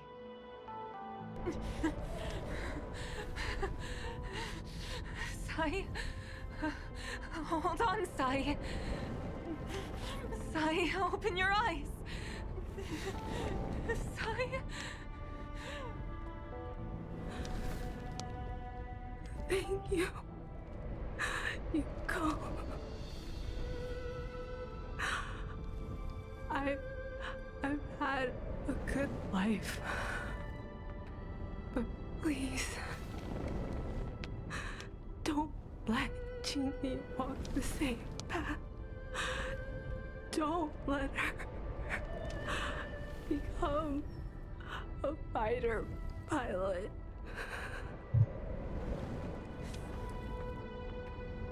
Sai, she's your daughter. You'll be able to tell her yourself, do you hear? The rescue's almost here. Stay with me. Jingni is waiting for you. She lost Guang Yan. She can't afford to lose you too. Wake up! Sai?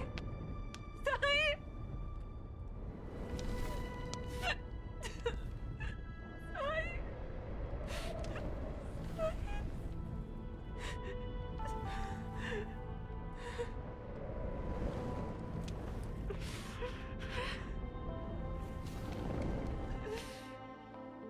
When I climbed out of the burning carcass of the star skiff, I looked up into a clear sky, pure and seemingly unadorned by the atmosphere that arced far above us.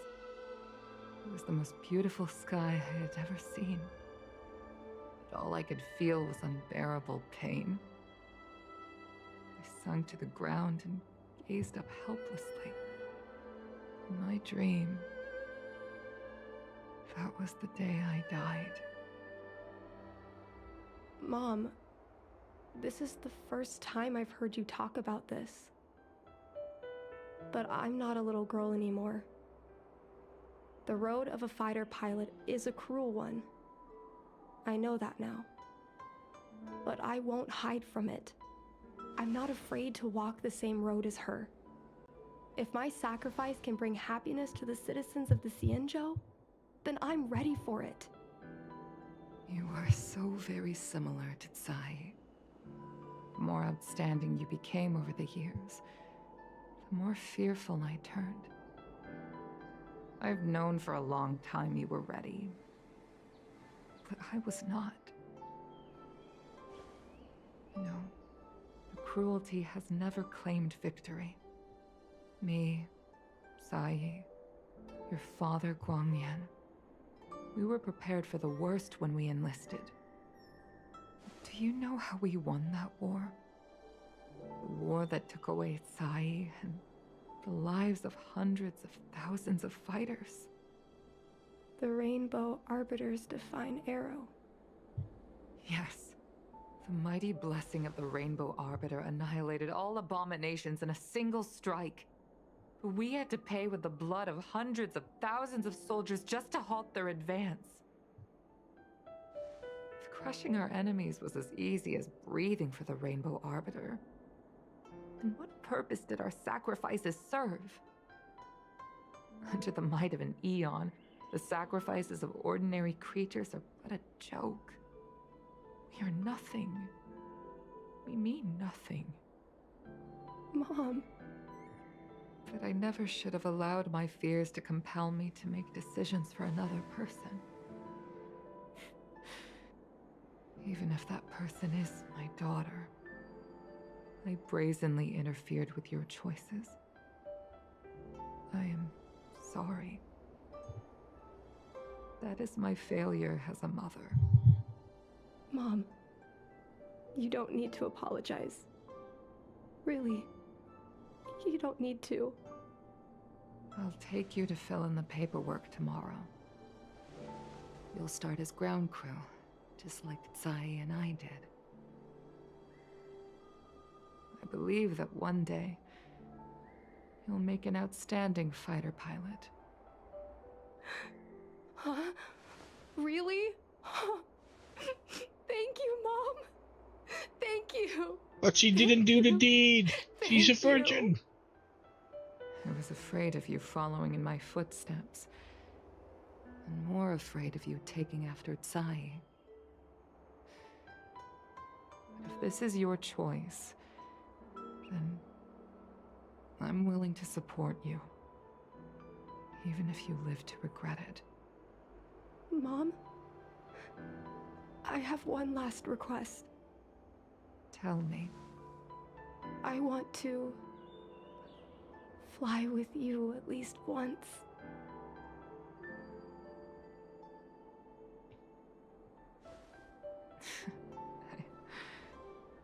I'm afraid I can't. I won't be flying anymore. But why? Because I already touched the sky.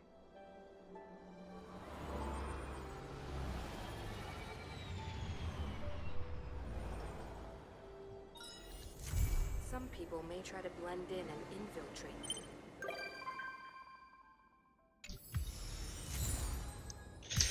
Alrighty then. Next one.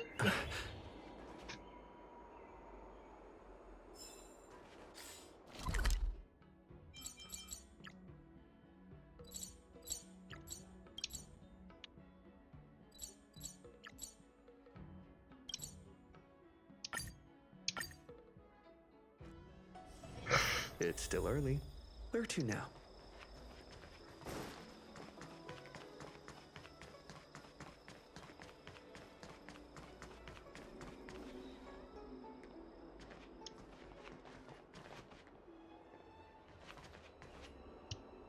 Let me in.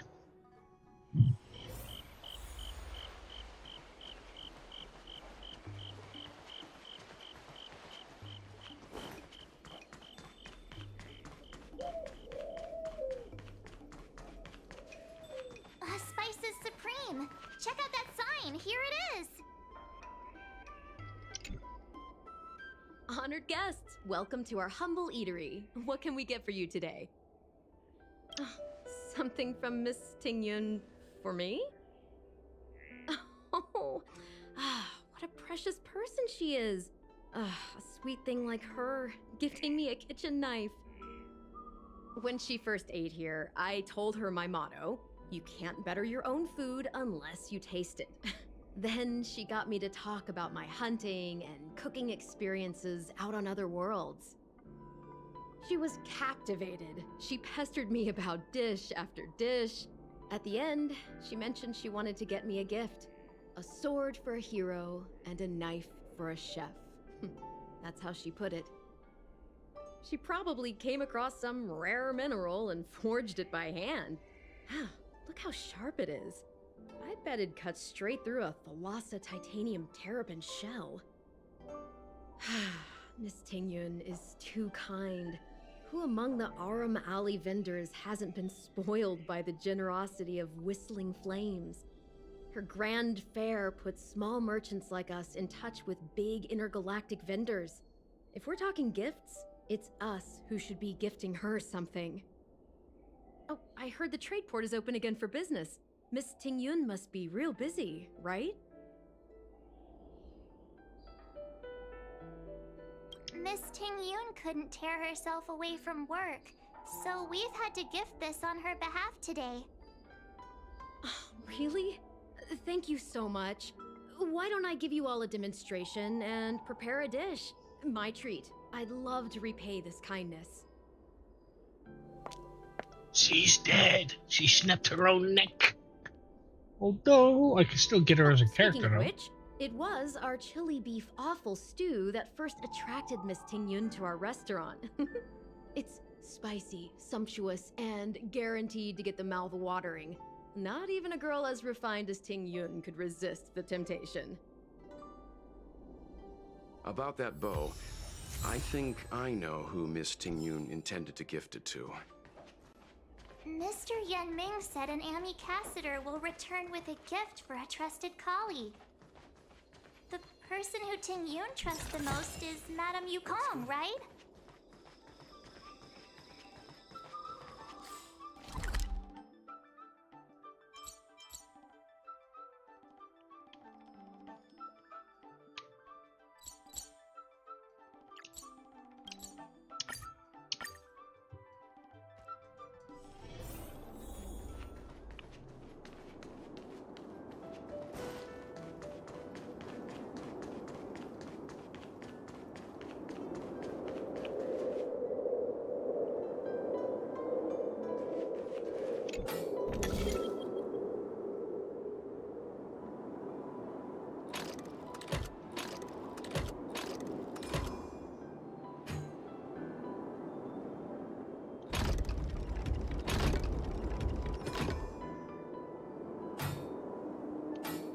Oh, you gotta be shitting me.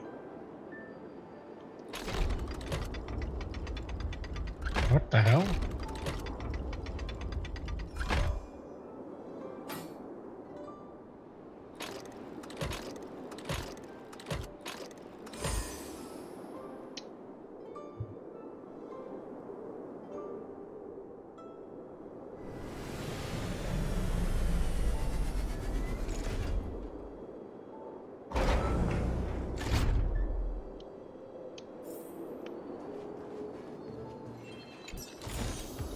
Is that all?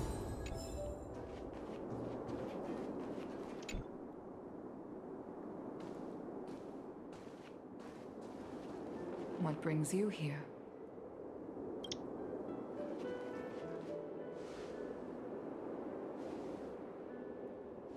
This bow. Did Tingyun pick it out for me? She understood my pain. It's a shame I can no longer do anything for her. 30 years ago, I fought in a terrible war. My comrade and I set sail together, but only I returned. The scars of that war never truly healed. Still, the Law Fu traced out its arc of recovery and continued to trade. I felt tired of voyaging, like I'd lost the courage to pull on a bowstring ever again. I hid away in the Skyfaring Commission and buried myself in work, never wanting to see the sky again. Despite rising to Helm Master, my military career hadn't prepared me for the type of meticulous planning work now confronting me. Tingyun, on the other hand, was a born merchant, always discussing business matters with me and offering up advice, even if she was my subordinate. She never fought alongside me on the battlefield, but in her own way, she became a comrade in arms. Without the help of Tingyun and the Guild, the Law Fu would not have been able to recover in the space of just 30 short years. I used to think that the Xianzhou had changed with the times. Geniuses like Tingyun were the future for the Skyfaring Commission's next generation. They would bring prosperity to the Law Fu. I was only ever suited to the flames of war. I was wrong. Only when the last minions of the Antimatter Legion are wiped out will I become useless to the Xianzhou. The Xianzhou needs people like me. Those willing to cruise the sky and fight the flames. The star skiff is ready for the ceremony now. Everyone, please place your objects aboard the star skiff. Wait! Wait for me! Miss Ting-Yun prepared a gift for me. As a fellow ambassador, I cannot fail to honor our custom.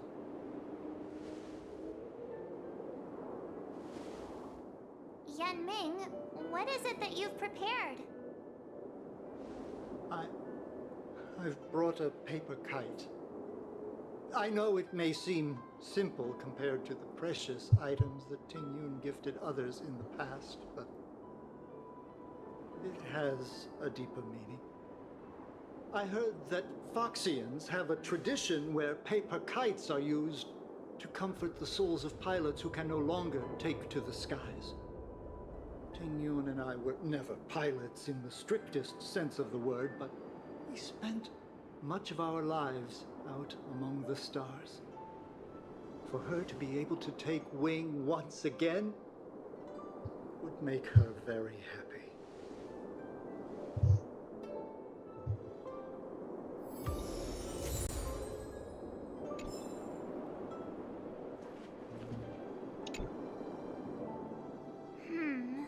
Out of all this stuff we've got, what do you think we should place on the star skiff?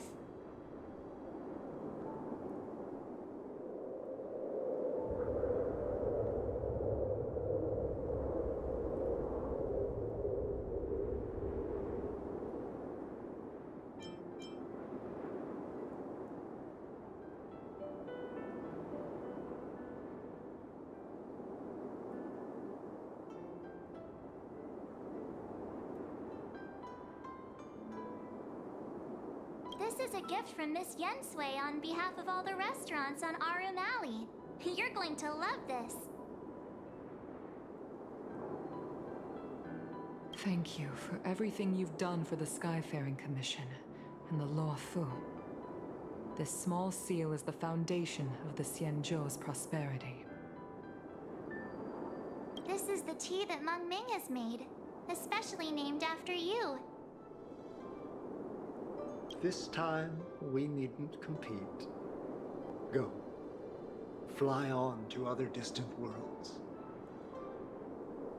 The Skyfaring Commission shall never forget you, Ting-Yun. I will seek out the truth. And if it is discovered that you were taken from us, I swear to avenge your unjust end. It is time for the soul-soothing ceremony. Please make your way to Earthrise Agora in Starskiff Haven.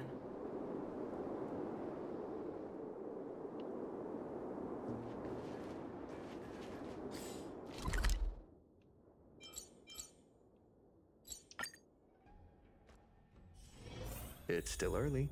Where to now?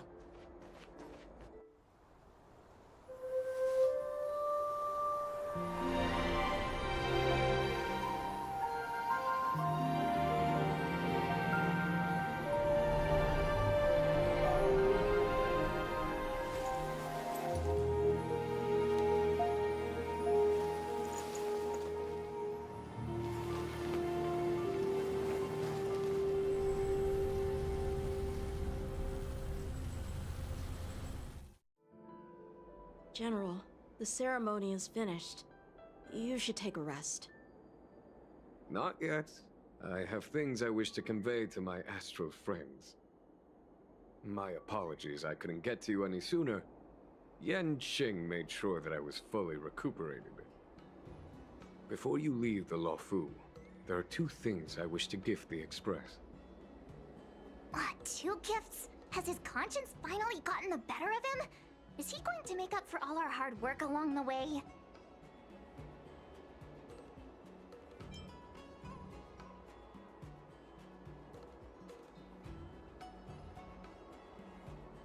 Please, let us reconvene at the seat of divine foresight.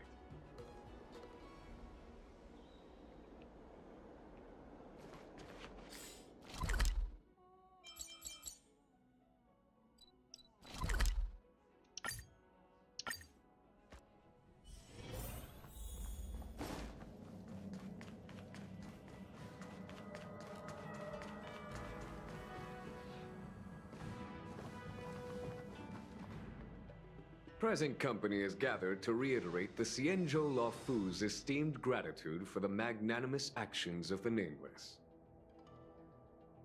I am sure Lady Fu has given voice to this already, but the Luofu is greatly indebted to you.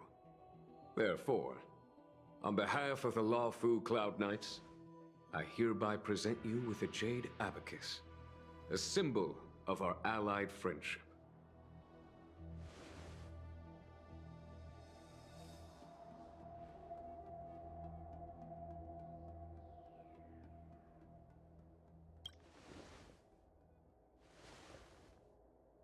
Back when the Alliance was first established, all those thousands of years ago, the Xianzhou ships swore an oath, etching the record into a Jade Abacus. The world may crumble, and the heavens may fall, but this oath shall never be broken. The same is true of this Jade Abacus. It is a record of the Luofu Cloud Knight's promise to the crew of the Astral Express. It is also a beacon. Grip it tightly, and it will send a message to the Jade Abacus here, in my hand. No matter how astronomically distant you are, the Luofu Cloud Knights will always come to the aid of the crew, whatever your need may be. Wow, now that's what I call a payoff. Of course, I trust that such an important article will not be used for trivial or inappropriate circumstances. I hope you can understand. Yep, got it. Say no more. Sure thing. Thank you for your generosity, General.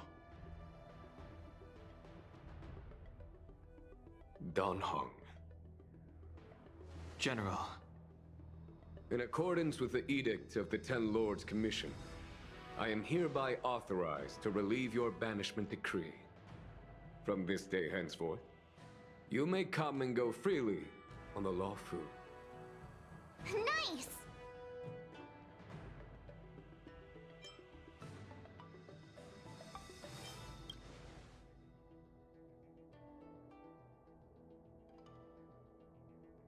But I must remind you that the crimes of Don Feng have had far-reaching implications.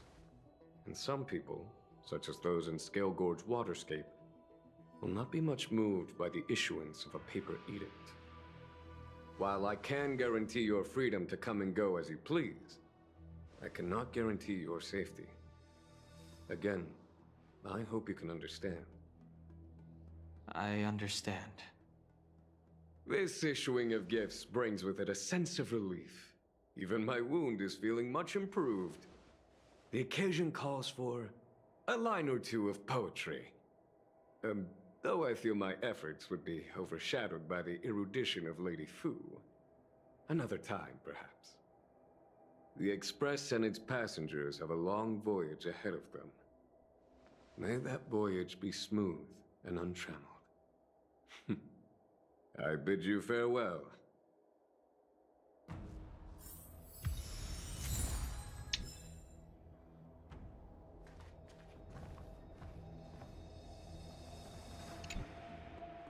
Himiko messaged me. The Express detected the Jade Gates reopening. She asked whether we'd be heading back anytime soon. She was also asking after you, Dan Heng. I think it'd be best if you update her in person, don't you think? She must have been worried. I'll return to the train and put her mind at rest. Himiko must be eager to hear about what we've been up to on this mission too, right? Hang on. Oh, how could I forget? We should bring something back for the conductor. Have you got any unfinished business on the Xianzhou?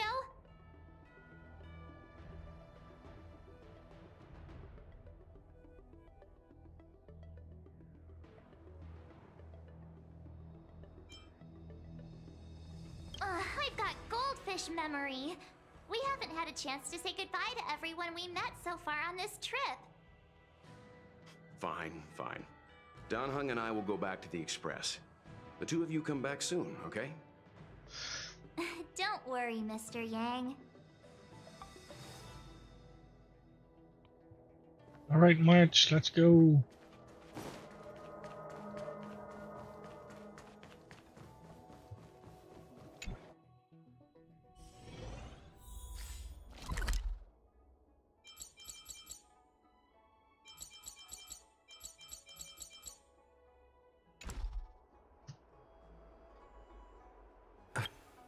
Let's see, I got so many blue quests, it's not even funny.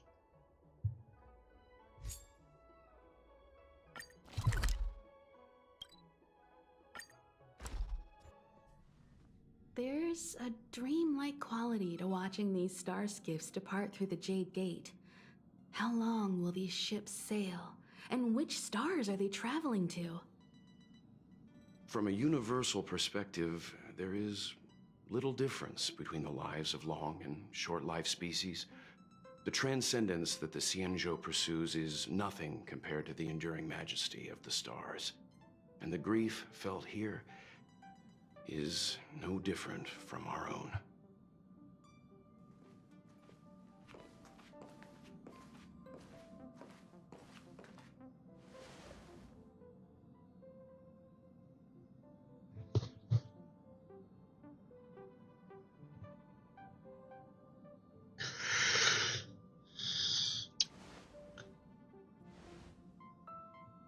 You're back! Welt was telling me about your experiences. I'm more than a little envious. The Ambrosial Arbor, the Ebon Deer, the Divination Commission Matrix, Scale Gorge Waterscape. I pestered Don Hung to tell me about his experiences, but alas, what could have been a magnificent saga was reduced to a few words and a grunt. Next time, I think I should be the one trailblazing with you guys. Welt can stay on the Express. Since when did the work roster just change like that?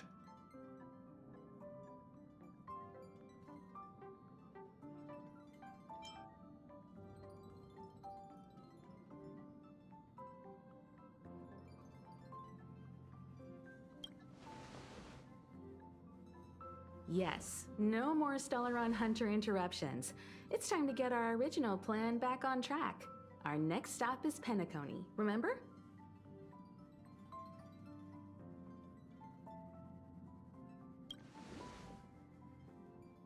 The Express's records show that Penacony was a prison planet used by the IPC to exile criminals.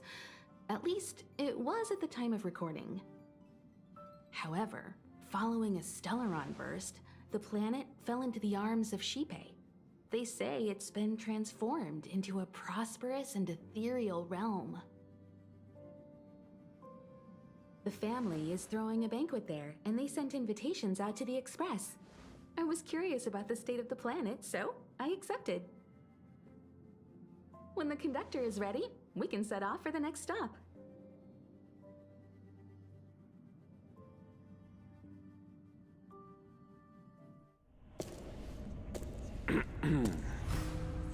All who enter here are either jailers or prisoners. Which are you? Neither. I'm merely a lost traveler. What a spectacle. The Stellaron, the Ambrosial Arbor, the Disciples of Sanctus Medicus, the Lord Ravager.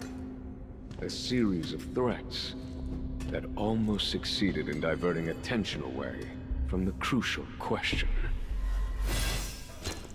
They who brought the Stellaron onto the Xianzhou, what was their motive? Will you surrender, or do you require encouragement? Abomination of Yaoshi. General, my power does indeed stem from the abundance. But I'm the same as you. We are both enemies of Yaoshi. That's right, Jingwen.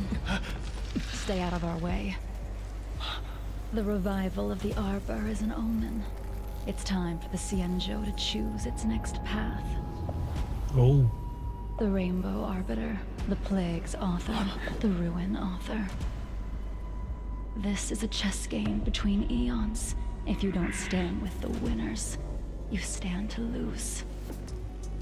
And this time, we will put the abundance in their grave.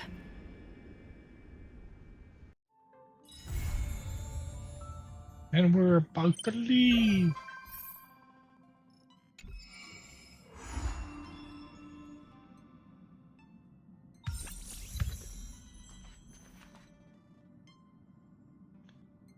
March 1. What does March want?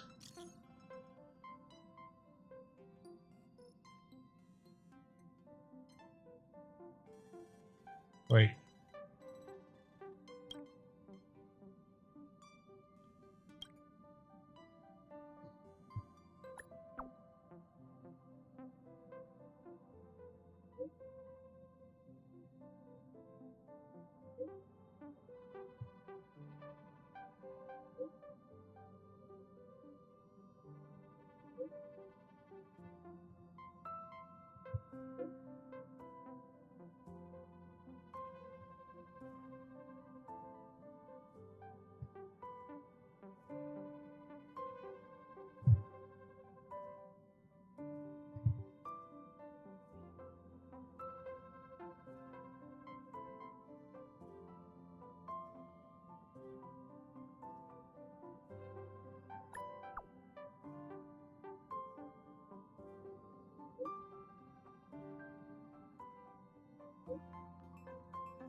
Ah, fine.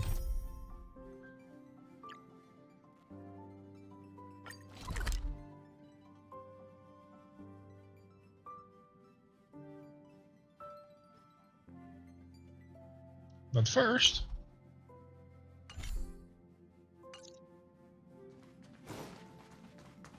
What the? Is this a letter?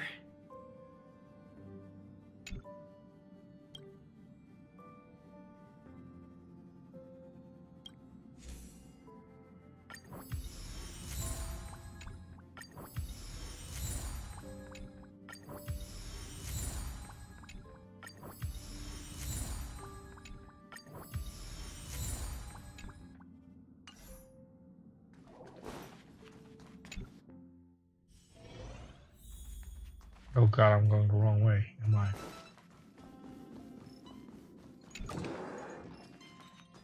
What are you here? It's funny that their rooms are a lot smaller than mine.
So if this is my entire room, this is all mine then?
Oh, that's quite a lot of levels.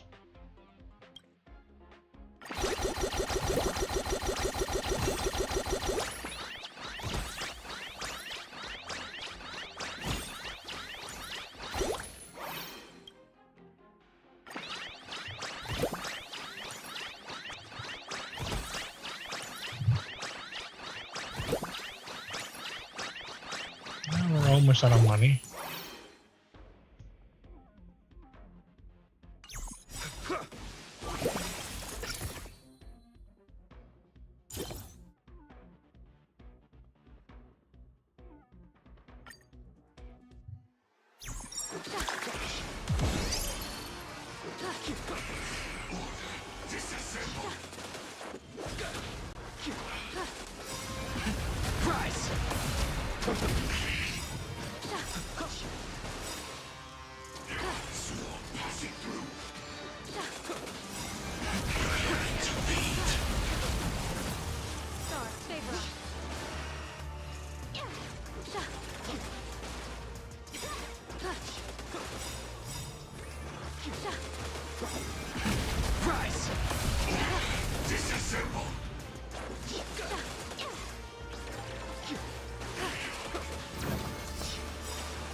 Are made to be broken. Potato, don't thank me. Blood cleansing track. Like destruction with me!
I need a level up. I need more coin.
Are made to be broken. Of that omen. Don't thank me. Word cleansing dragon. Bring hatred with love!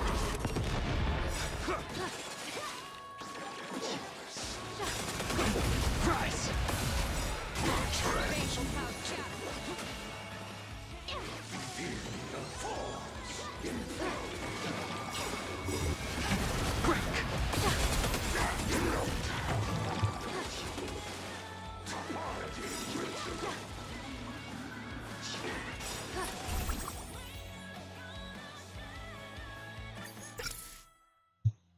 Well, it's better than before.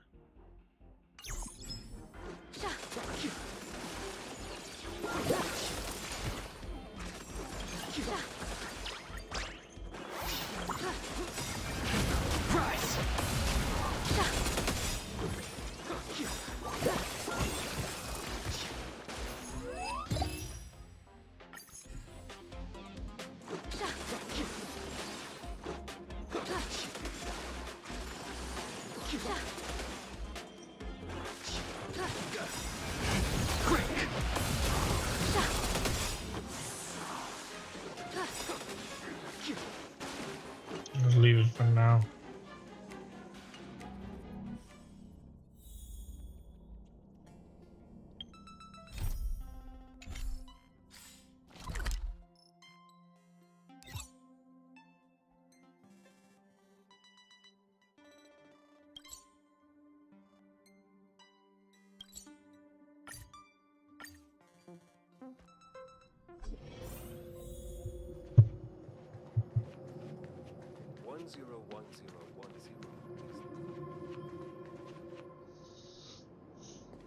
Good morning! Is work going well today, Master Diviner? I am extremely busy of late. If you have something to ask of me, do not delay. You were about to say something along the lines of, how did you know I wanted to ask something? But then you remembered who you were talking to and decided not to bother, correct?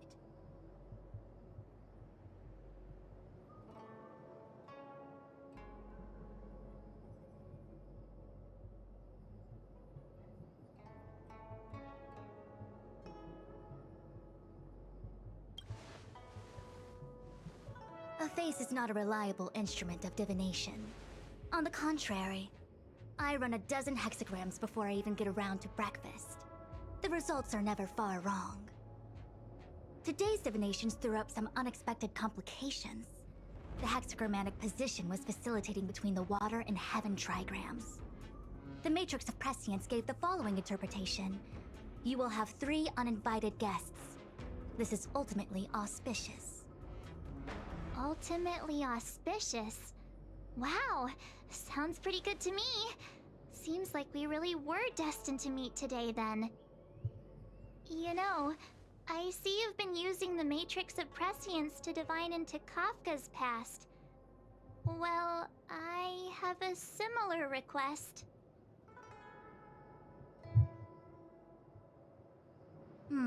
I see. You wish to use the Matrix to relive the past and awaken parts of your memory? Viable in principle, but whether the Matrix is truly capable of achieving this result remains to be seen. I knew it. Things are never simple, are they?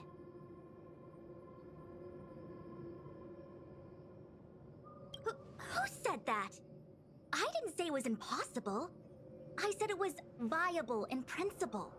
There is a gap of 1,000,000 light years between impossibility and viability. I feel I must explain in detail the principles behind the Divination Commission's ultimate weapon to avoid any misunderstandings.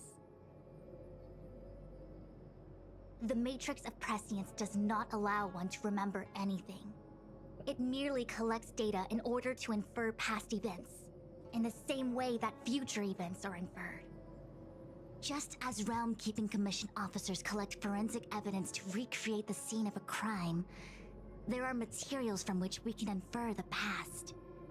These may be items related to the experience, or memories of the people involved. Miss March's predicament is very different from Kafka's situation, because she doesn't remember what happened in her past. I am no medical professional, but fortunately I'm very fond of reading. We understand that there are two types of memory loss. One where the memories remain dormant, floating around in the unconsciousness unable to be awakened, and another that involves direct erasure of memories from the brain.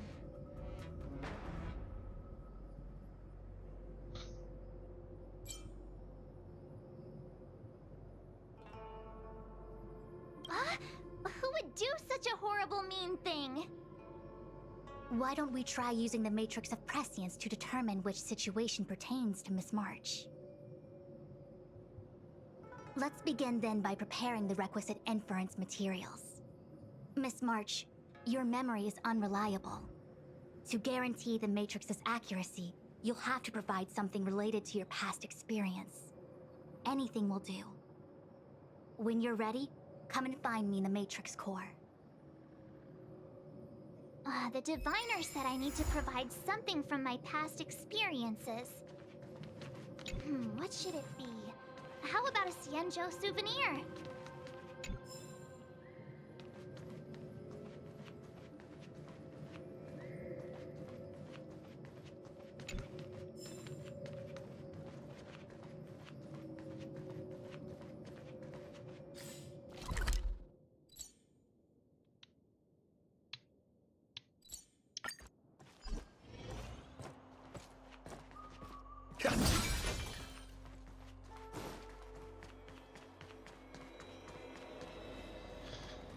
You are a mother that was banished. You were a slave. So, have you acquired something from your past? As a nameless, surely you must have souvenirs from your journeys that could evoke memories. I've got lots. It's just, I don't know what to choose.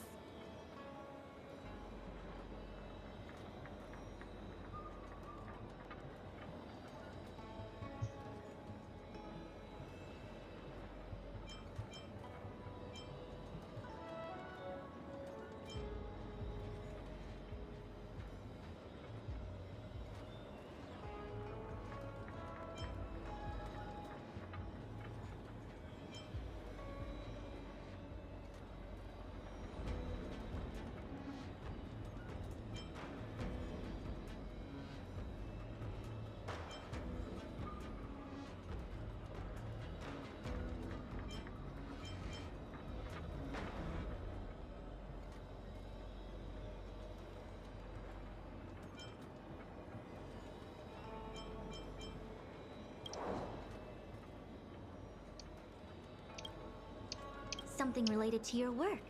Good.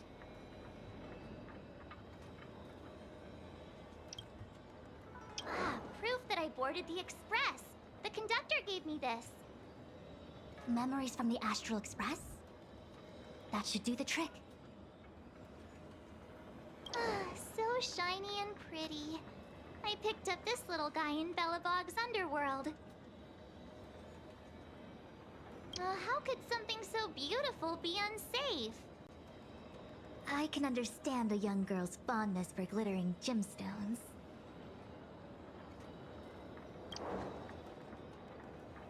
One of my fondest memories on the Xianzhou. No comment. I happen to prefer Star Taro bubble tea.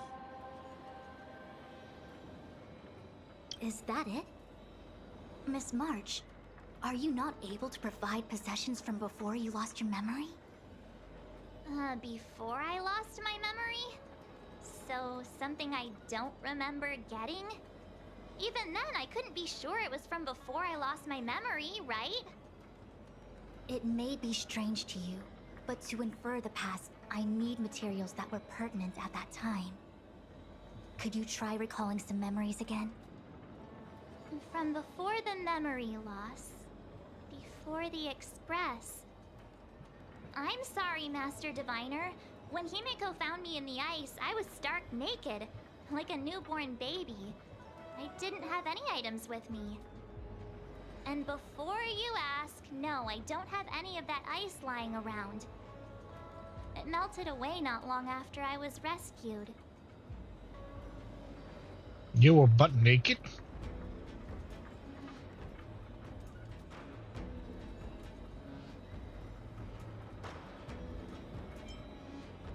Oh yeah! You sure are a smart cookie. My 6-phased ice ability must date from before the memory loss. Master Diviner, any ice I create should do, right? It should indeed. I'll have someone place the material in the base of the terminal of the Matrix. Miss March, please position yourself in the Matrix core. We may begin our inference whenever you are ready.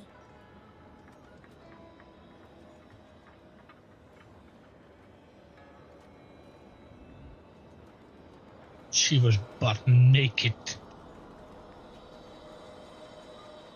The Matrix has clear diagnostics. Miss March, are you ready yet? I'm pretty sure I should be. Almost kinda ready to go. Please be prepared. Not all memories are suitable for reawakening. People carry with them much pain and suffering. If you're not ready, we can pause the inference process. I would never wish for good intentions to result in harm. I'm okay. Let's do it. Only way to find out is to give it a go. Very well. I will soon connect you to the Matrix of Prescience Ultima, where the Matrix will read your memories and guide you back into your past. If you reach a block in your memory, the Matrix will use the data gathered to derive a scenario and construct a possible past for you. Got it. Oh, can he join me too? I'm sorry. That would be highly inadvisable. You form the nexus of the Matrix's inference. He would only introduce redundant data to the system. In other words, inside the memory palace that the Matrix constructs, the only person you'll be able to count on is yourself.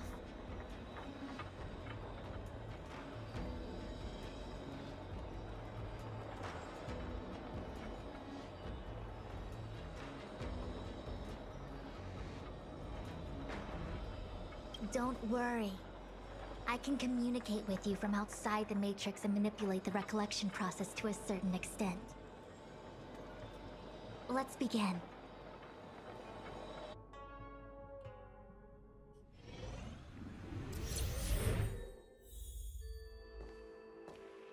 The Matrix of Prescience has reconstructed your past. Before you is a space generated from the memories and items you provided as raw materials. Are you okay, Miss March? I'm good. Everything seems normal. You have a strong constitution. Most individuals feel nauseous after being presented with a dizzying excess of information provided by the Matrix.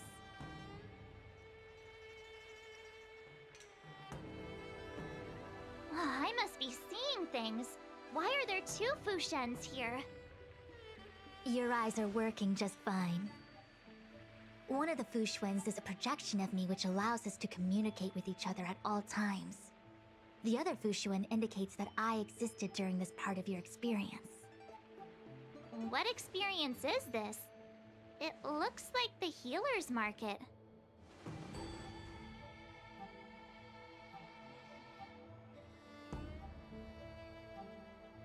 Unless I'm mistaken, this must be the time we broke into the Alchemy Commission. Really? That can't be right. I remember there were lots of Cloud Knights in the plaza. Well, this is just a Matrix inference, remember? Distortions are possible. Although the scale of this distortion is surprising. Try communicating with the Fushuan you see over there. We should hear what the Master Diviner has to say.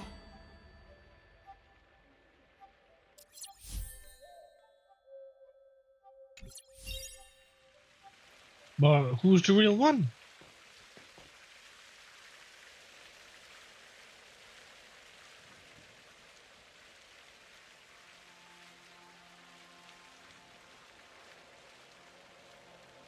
Miss Fushuan, is that you? If we want to resolve the Stellaron crisis, we must refine the question. What is the crux of the problem? Generally, it is believed that when one seizes on the crux of a problem, the problem will split open like bamboo on the edge of a knife. Nobody could have foreseen the catalyzing effect of the Stellaron on the ambrosial arbor. As the ancients said, blessings bring about misfortune and vice versa. Nature has its own algorithm, and it is precisely when fate wins betwixt blessing and misfortune that I, a master diviner of masterful proportions, am called on to save the people of the Luofu. What the heck is she talking about? Master Diviner, did you actually say that at the time? I can't remember. It would appear that in Miss March's estimation, I'm somewhat of a blabbermouth. No, I've always seen you as a masterful Master Diviner. She's an airhead. The obvious distortions in this experience, the base materials from which it is composed are taken from your actual memory. There is no falsehood here. In other words, your subconscious mind thinks that I talk in tongue twisters. It's mainly just that I can't always comprehend the lofty ideals and principles you discuss. Forget it. Now is not the time for losing one's temper. If the inferred experience is distorted, we should focus on filtering out each distortion one by one. Otherwise, we won't be able to trace your memories back any further. This is getting a little complicated. Is there a simpler explanation? Draw your bow and fire an arrow at that Fushuan. Are you for real?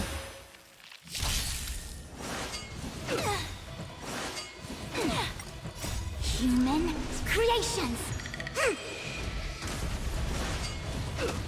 Together as one, let me teach you some moves! Watch this awesome move!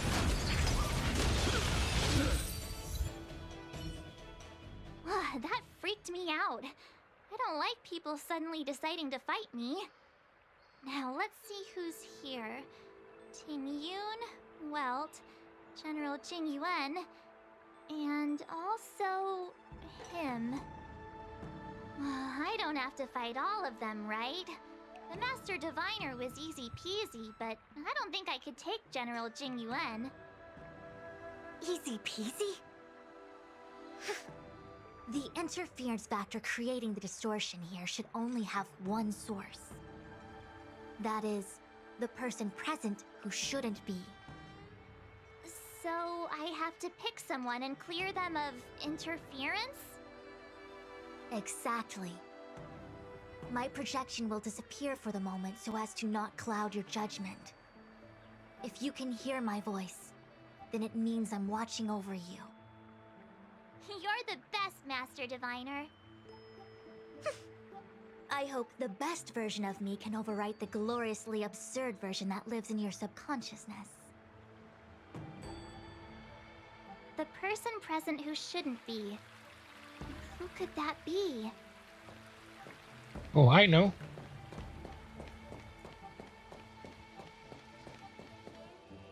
Roll up, roll up! Miss March, would you like to take a look at the latest edition of the Xianzhou Beauty Index? The chance of drawing a Luofu Playboy card is super high right now. Miss Tingyun, it's great to see you so happy, but I can't help feeling a little sad. The past is in the past! What is there to feel sad about? Live every day as if it were your last. Don't be sad.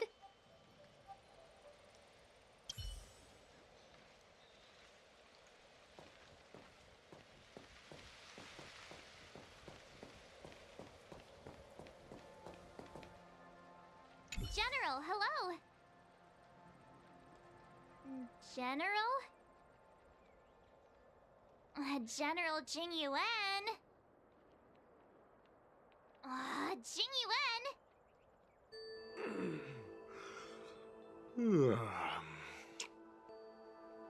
What's his deal? Who falls asleep standing up anyway? This is clearly your subconscious projecting onto the General. I remember now. The General wasn't there when we broke into the Alchemy Commission. Looks like we found the source of our distortion. March 7th. Ah! You scared me. Why'd you wake up so suddenly? Are you not satisfied with your life as it is? I'm satisfied. Then why are you obsessing over the past?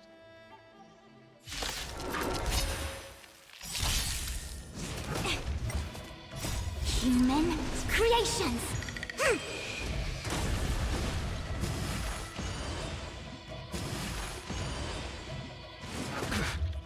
Together as one, unlimited firepower!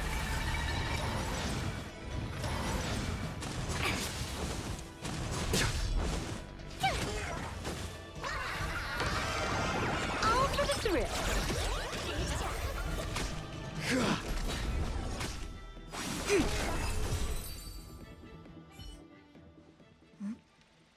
What is that? I know what this is. It's a Bellabog heater. Wait a minute. What's a Bellabog heater doing at the healer's market? Looks like part of one experience has infiltrated another. A foreign object, so to speak. A foreign object? That sounds like a medical issue. Will it require surgery? No. I believe the object is a sign of the Matrix purging distortion. It has managed to trace back to another one of your experiences. Make contact with the object. Let's see if we can jump over into that experience.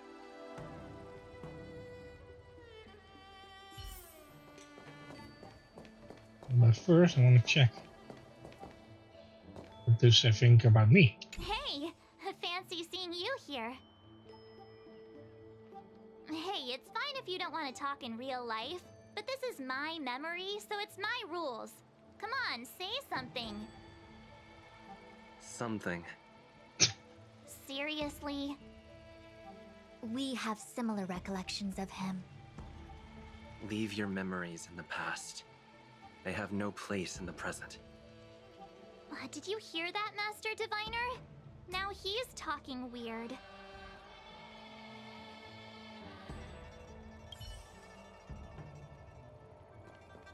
Mr. Yang, hi there. March, get ready. The next fight is going to be very dangerous. Huh? Which next fight? Stay focused. Phantilia is headed for the Ambrosial Arbor. If we don't stop the Lord Ravager, it'll be a catastrophe.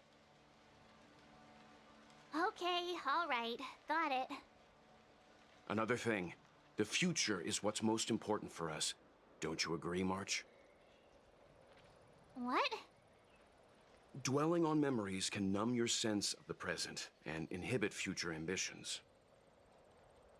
Miss Fu Shen, Do people in memories always say weird stuff like this? The distortions we are experiencing are unorthodox.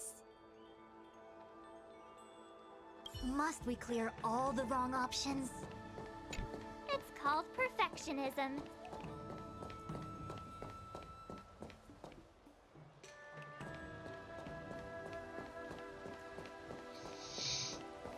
Anyone else here?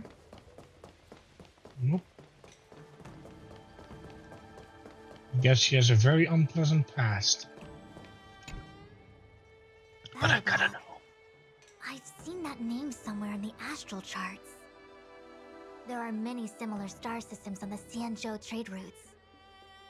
Unfortunately, all of them lost contact after the appearance of the Antimatter Legion.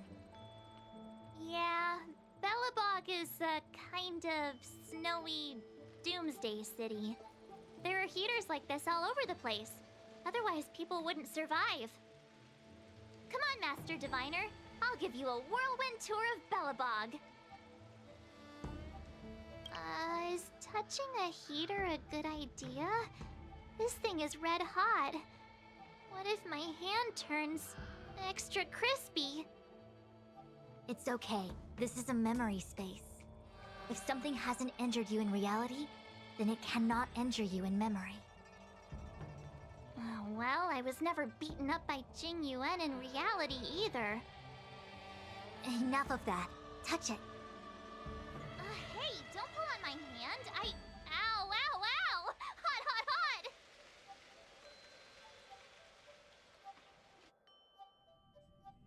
hot! What the actual... That thing was flaming hot! You said things that never happened to me in reality couldn't happen here. I said that if something hasn't injured you in reality, then it cannot injure you in memory. I didn't say anything about the sensation of injury. So this is Belobog. I was expecting it to be cold. It's freezing. What? Master Diviner, aren't you cold? I can't stop shivering. Most likely a result of me never having experienced true cold. I'm afraid you'll have to do the shivering by yourself. On the Luofu, you and I have shared experiences, and so I was able to provide more active assistance. But in Belobog, you'll have to rely on your own judgment to ascertain the source of distortion, and get the foreign object to appear. Yeah, I get it. Oh, Miss March, I have one more thing to ask. Have you ever experienced great suffering? What? I don't think so. Why are you suddenly asking me that? Sometimes people forget extreme memories to protect themselves from suffering. Perhaps you didn't notice, but in your memories of the Luofu, everyone you met was either hinting or explicitly stating that you should stop trying to remember. I believe this is most likely your subconscious communicating with you directly. Though, of course, we cannot rule out that external forces may have interfered with your memory. In the latter case, it is possible that someone decided to leave warnings in your subconscious to prevent you from recalling the truth. Am I really that important to someone? I don't think there's anyone who'd go to all the trouble of locking up my memories. And yet, memories are precisely what you seek, no? I say this to say one thing. Are you certain you wish to continue exploring your memories? Yes. You said external forces might be messing with my head, right? That just makes me more curious. No one gets away with locking up my memories. Let's go. I'll show you the way to Goethe Hotel. Very well. I must admit that I'm finding the whole matter more interesting by the minute. This memory should be from the first day we arrived in Belobog. By the second day, we were wanted criminals already. The person present who shouldn't be. Who could it be? Miss March 7th. Welcome to the Sampo Hotel. I'm Japard, the security here. Why would hotel security need to be armed to the teeth? Is there great lawlessness in Belobog? No. Japard is the captain of the Silvermane Guards. Just like how the Lafu has its own Cloud Knights captains. I have no idea what he's doing running security at a hotel like this, though. It isn't so surprising. In attempting to pursue the rational, we piece together the unrelated. The result is a seemingly meaningful fantasy. A fantasy called life. Excuse me, Miss March. Do you need anything? If there's nothing else, please let me get back to my duty. Also, allow me to remind you, you cannot change the past. The future is all that's left for you. That actually does feel like something he would say.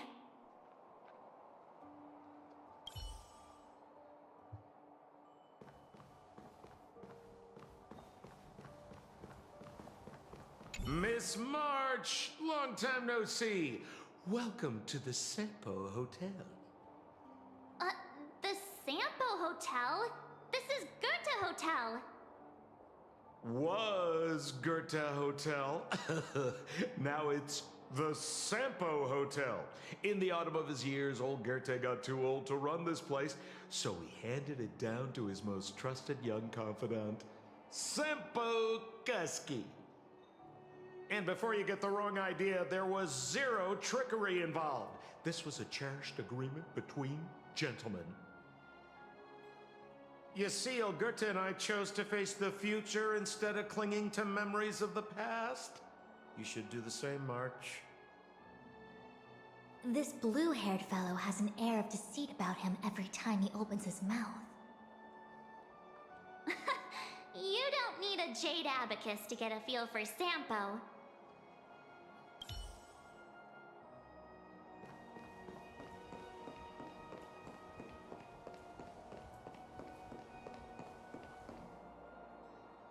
Welcome to the Sampo Hotel, Miss March. The Sampo Hotel used to be called the Goethe Hotel. After old Goethe retired, Sampo managed to trick his way into acquiring this place and renamed it after himself.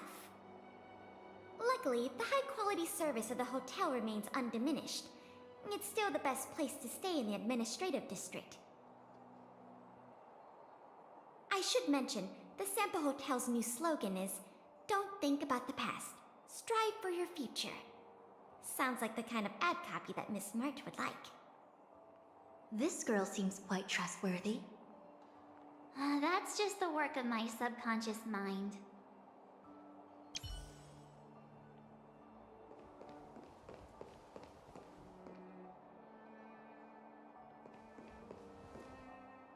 The tea service at Goethe Hotel is first class, especially this Whale-Tide Spring.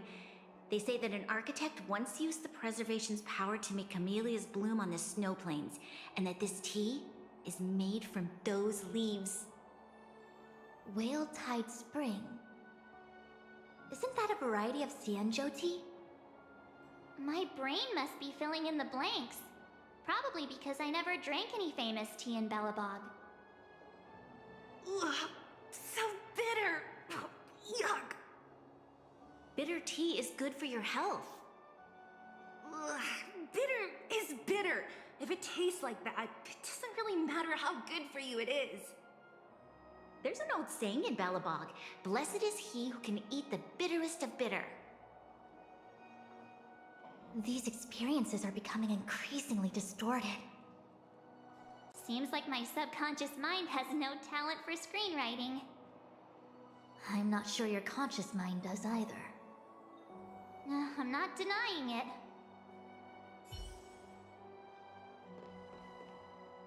What an excellent cup of tea. It's a pity not everyone can appreciate its beauty. Much like the gift of forgetting, Miss March, it's bitter at first, but with a gentle aftertaste. This Bronya is really different from the Bronya I remember.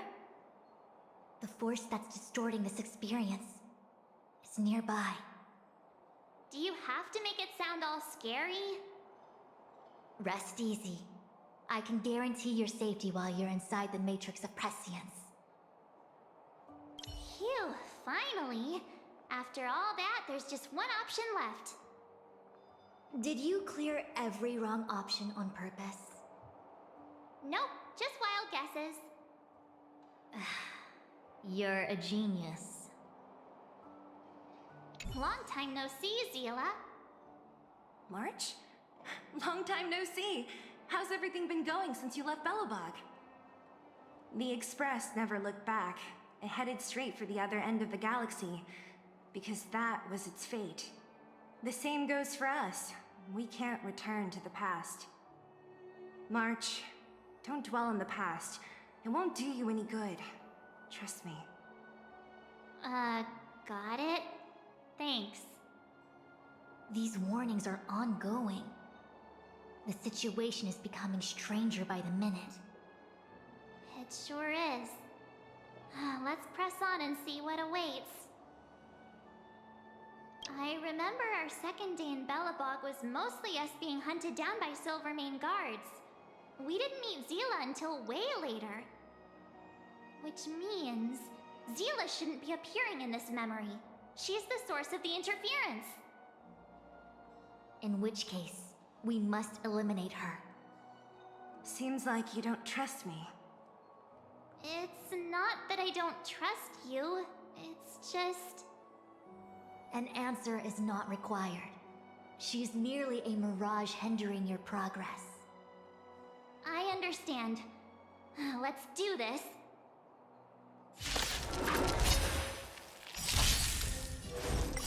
Human creations!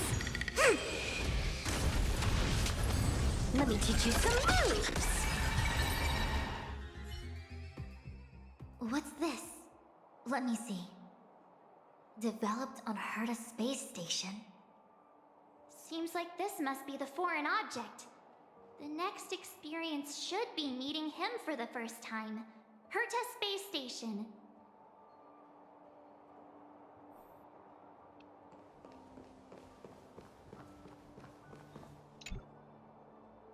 Shame we didn't get to see the stunning vistas of the snow plains.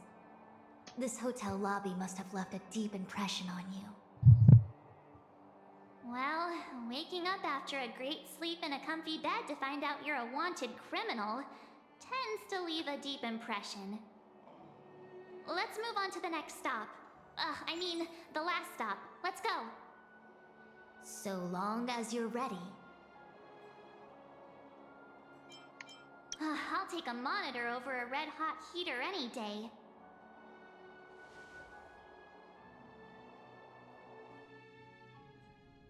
March, wake up. We have to hurry. Huh? Are we going? What about Miss Fushuen? Fushuen? Who's that? And there's no time for daydreaming. The space station is in crisis. Huh? What do you mean? Come with me. Asta said that the Stellaron is stored in that room up ahead. And I'm guessing the Legion might also be interested in its whereabouts. I know this memory. This is before we met Dun Hung. Where are you? Master Diviner? Can you hear me? Darn it, something must have gone wrong. What am I gonna do? Why did Miss Fushuen pick the scariest time to vanish? March, can you... I'm getting more and more evidence that your memories have suffered interference. But I don't know where from. Looks like I'll have to do it by myself this time.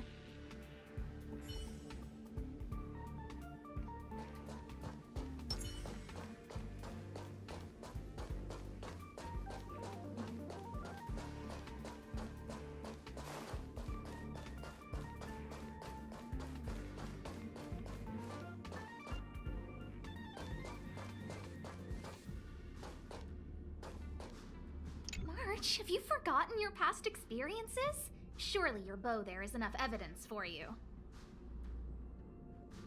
You were once a Galaxy Ranger, engaged in a bitter fighting battle with the remnants of the Swarm. You rescued a planet in the Emerald System that was about to be swallowed by a black hole, smashing through Dr. Primitive's carefully laid plans. You were severely wounded during the battle for Vonwalk. The leader of the Rangers encased you in ice to protect you and waited for you to recover. My bow? But Himeko made that for me. You're lying.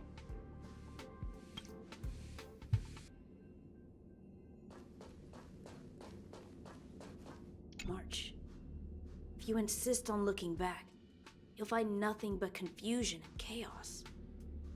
You were the last princess, and also the last survivor of the Diamond World Adlivin. The planet was burned to an obsidian hellscape the moment Nanook ascended. Filled with despair, your parents swaddled you in warm clothing and placed you into an ice ship. As they watched you sink into the turbulent waves of the starscape, they felt a newfound hope. You were found and raised by strangers. You are the only savior, the promise of rebirth. Oh, wait! I wrote that! That's a story I made up about my past! Ugh, great. Forget memories. Now everyone gets to see my imagination.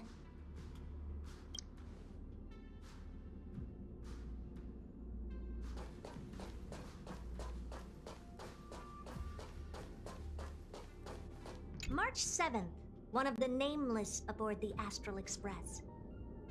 After being picked up by Himeko, she was freed from the six-phased ice in which she was encased. She lost all memory of the past. Because she had no past to speak of, she was an Eon, and Eons have no past. From the moment they ascend, the past and future of their existence becomes inundated by their path. March 7th's mistake was the loss of the authority of the Eons. Could it be? That never even occurred to me. But I guess it's not impossible. Finally. All done. I better meet up with Fushuen if I want to keep going through my memories.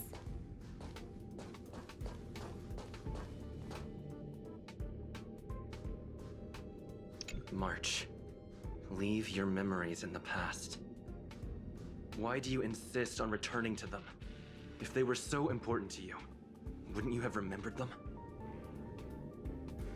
The moment a Nameless boards the Express, a new life begins. We set out on a new road, never to return. Explore, trailblaze, but do not dwell in the past. You'll tarnish the reputation of the Nameless.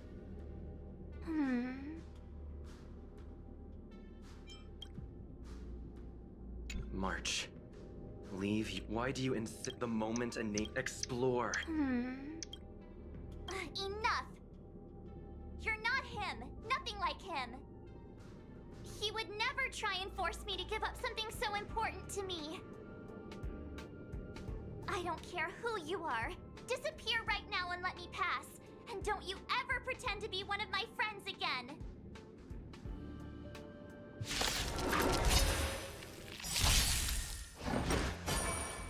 Human creations! Flaming lance! Forward! Converge and awaken! Unlimited firepower! You couldn't have done it without me.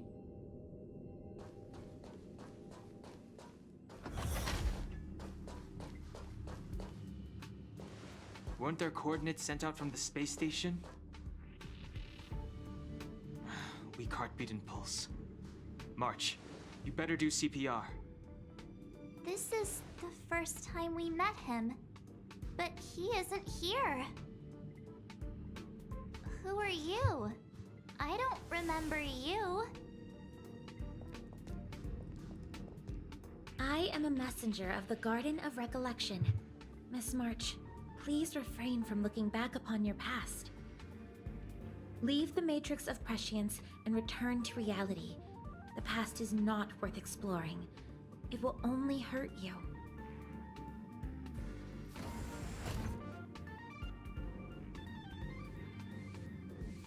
You're the one who needs to leave. I'm not letting this go. The Garden of Recollection? Did the Glow Swader send you? Are you the one meddling with my observations? What do you want with this girl? No matter the nature of your intentions, stealing others' memories like this, deceiving them, blinding them, I cannot allow that to happen. You leave me no choice but to resort to unconventional means. Miss March, this might feel uncomfortable, but I'm going to enter your memory world and help you clear out any obstacles.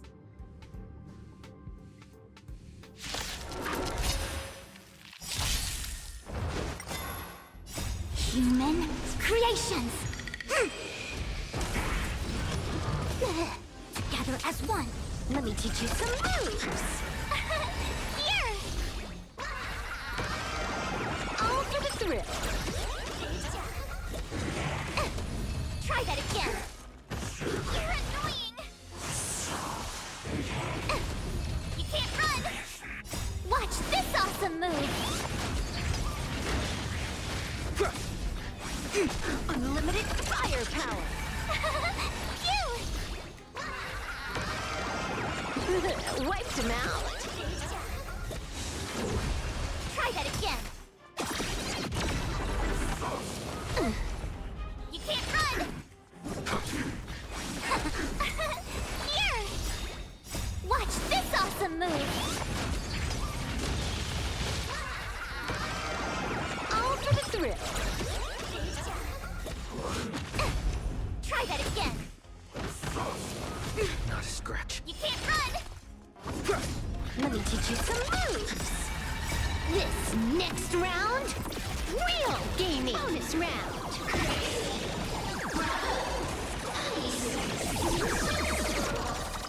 Converge and awaken! Human creations!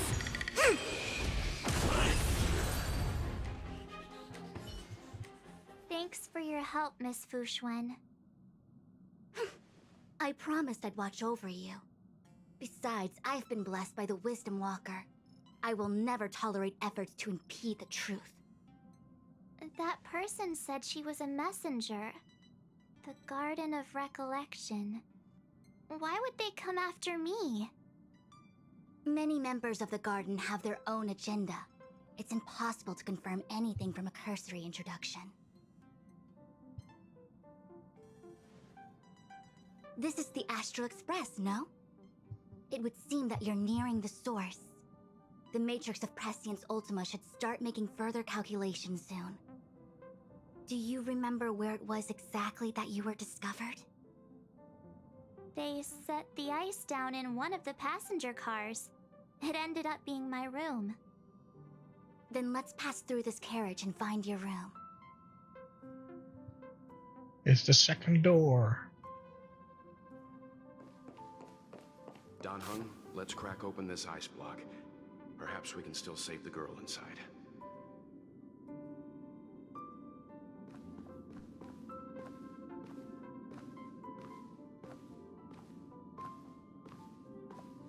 Be careful not to harm her.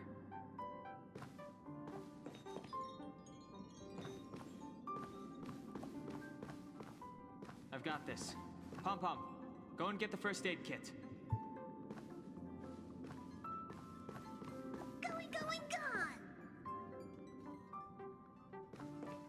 This must be when the crew first found me. I don't remember a thing. Some memories are buried deep within you. It takes time for them to resurface.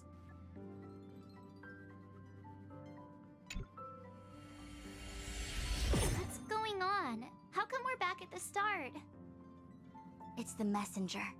She's interfering with your movements again. Don't look back. Keep going forward. Don't look back. Keep going forward. Don't look back. Keep going forward.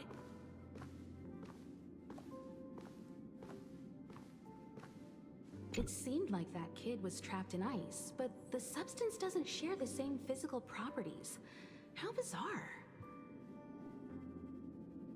The crystals show at least 6 structures under differing conditions. 6-phased ice. The galaxy really is an enigma.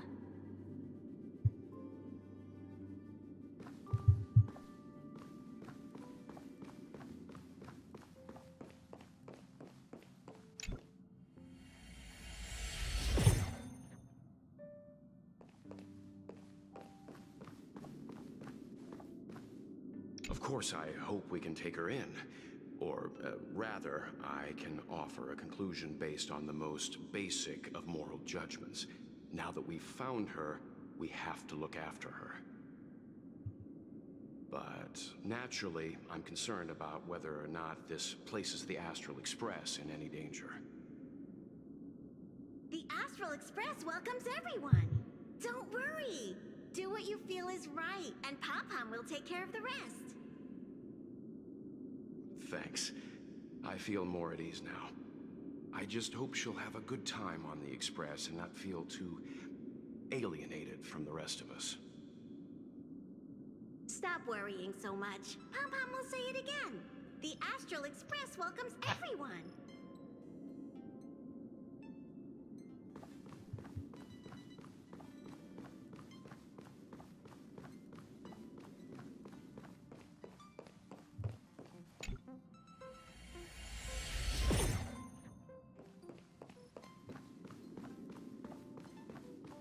Everyone agreed to take you in.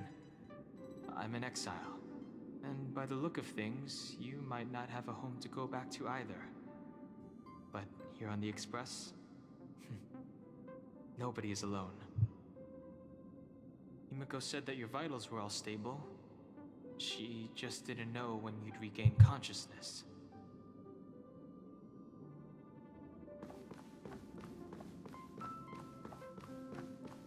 But I'm butt naked. At least cover me up. The Interfere has been thwarting your progress this whole time. Maybe the only way for you to find your past is to take a step back.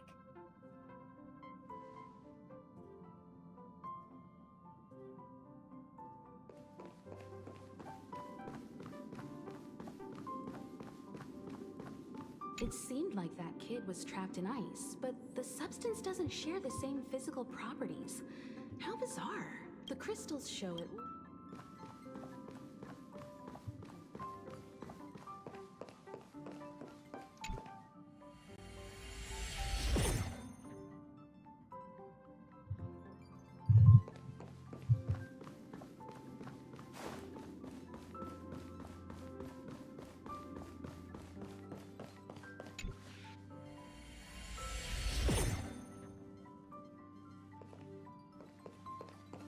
Don't look back.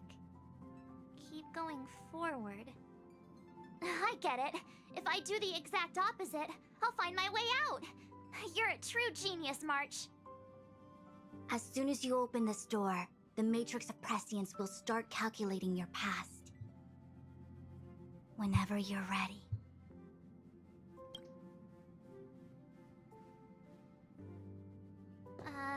Is this my room? I didn't get a chance to tidy up. Don't judge. This is your room? That block of ice in the center. Has it always been there? Ice?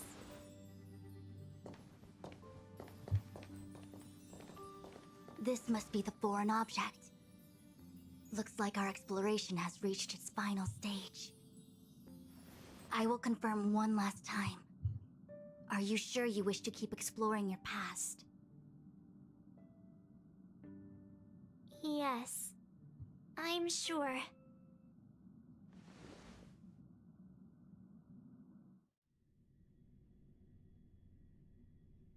Master Diviner? She is busy running the Matrix of Prescience Ultima. You again? What I do with my past is none of your business. Why do you have to make things so difficult? Please, trust the Garden of Recollection. Everything I'm doing is for your protection. You don't protect people by imprisoning them. We know. It's the same place that I was when I was just a thingy. When I got stabbed. If you are truly set on learning about your past, then come with me. I'll show you the origin that you seek. I hope that you will refrain from exploring any further than this. Trust me when I say, nothing good can come of it.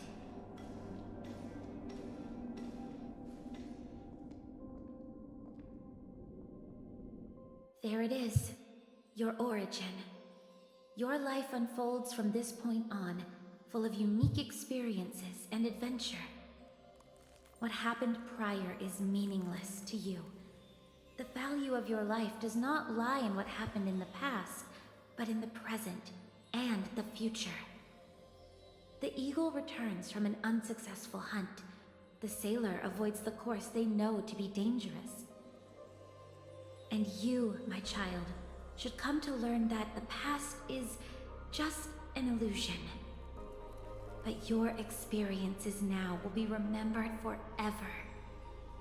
It is time to say goodbye. Here, a parting gift for you. I look forward to our next encounter. Wait! Hold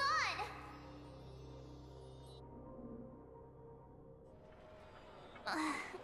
Miss Fu Xuan, why did the simulation just cut off like that?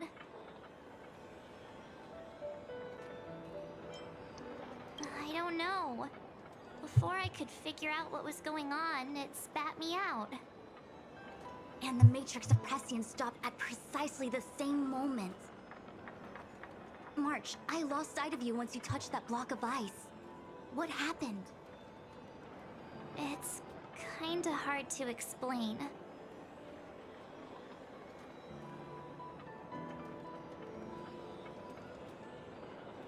So, that mysterious girl was really a messenger of the Glow Swather? Glow Swather? You mean Fu Li, the Remembrance? Are they the Eon connected to my past? No, it's too early to draw such a conclusion. All I can say is that it was very likely an Eon that sealed away your memories. But not necessarily fully. When the messenger spoke of protection, perhaps she meant the following. The Glow Swather wasn't the one who sealed away your memories. They are interfering to shield you from these very memories.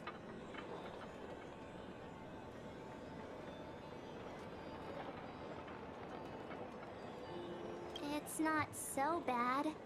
At least I know it has to do with the Garden of Recollection, right? It seems like retrieving memories is beyond the operational spectrum of the Matrix of Prescience Ultima. That's all right. You've helped me so much already, Master Diviner. I owe you a big one. If you'll excuse me, I must organize an inspection of the Matrix. Fingers crossed there's no damage done. We'll leave you to it then. Run. If we broke something, there'll be a huge bill to pay.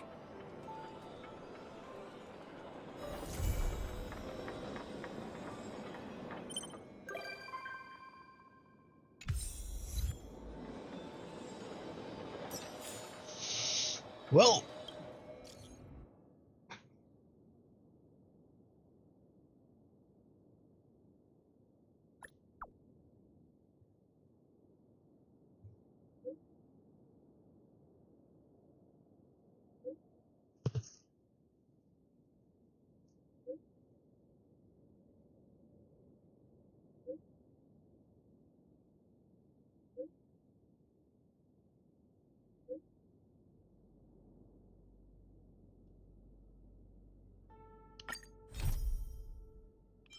Wait. I got 3 now. What?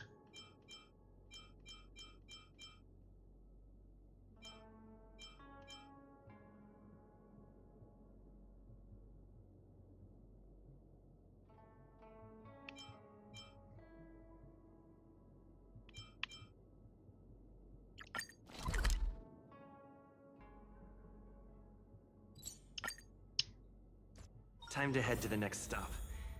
Let's meet up with everyone in the parlor car. Pom-Pom's not here yet? Pom Pom knows how to keep people on the edge of their seats. Ahem! Apologies for the delay, dear passengers. Something important came up, so I, the conductor, had to spend some time preparing.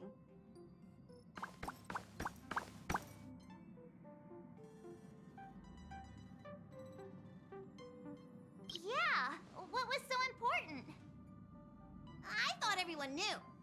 Our next destination is the planet of festivities, Penacony! I know everyone's eager to disembark and get to that famous Stellar Hotel, but before we set off, I should remind everyone of 3 things. First, Penacony is located in Asdana, a star system brimming with Memoria, which has historically been one of the macro voids that leaked out from the memory zone. Even after eons, the Memoria concentration up ahead is above normal levels. Usually this wouldn't be a huge problem, but everyone's different, so if you exhibit any signs of dizziness, hallucination, distorted memories, or any other symptoms, you should take them seriously.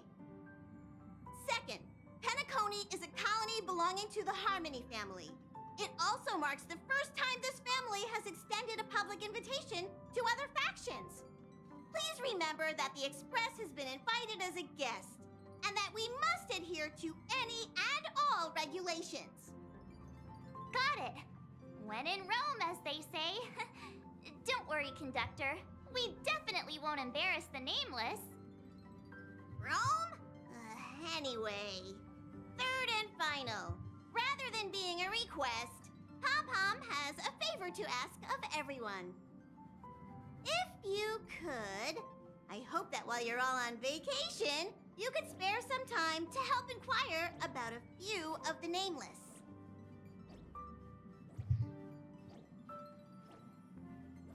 Allow me to explain. Just like most of the worlds that the Express calls at, Penacony is one of the stops along the Silver Tracks. Several millennia ago, it was an IPC frontier prison, and it was the Trailblaze that connected it to thousands of stars. During that time, the Astral Express once visited Penacony. As with all meetings, they inevitably lead to goodbyes. As the Express's logs indicate, it seems some passengers decided to call Penacony their permanent home.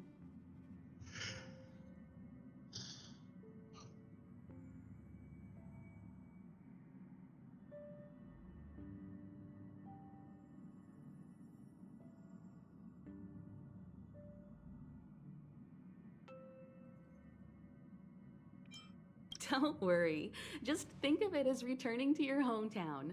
Following the Express's departure, the Stellarons cut off contact to myriad worlds, and Penacony's ownership switched hands several times. Why did these nameless choose to stay here? How did the course of their subsequent lives unfold? And what legacies did they leave behind? Retracing our predecessors' footsteps. That is in itself an adventure, wouldn't you agree? Even if they left the stars behind them, their trailblaze would not be over. That's also what the conductor thinks, isn't it? According to the passenger list, the 3 people who got off were Tiernan, Legwork, and Rosalina, the Express's guard, mechanic, and surveyor, respectively. No supplementary details are available. Just names and occupations? And they don't even sound like their real names either. This'll be like looking for a needle in a haystack. We'll just leave it to the stars of fate. Considering the Nameless's diversity, perhaps we might even stumble upon their descendants. Or, against the slimmest of chances, the very individuals themselves. We'll conclude today's navigation meeting on this point. There's a bit of time left before we jump. In the meantime, might be a good idea to double-check your bags. I'll broadcast an announcement before we jump. There's still some time before the jump. I should talk to everyone.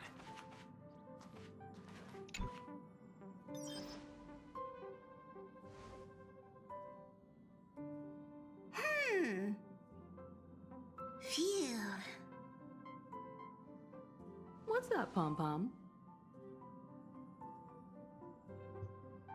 Just got a message from the Xianzhou La Fu. Looks like it'll conflict with our original schedule.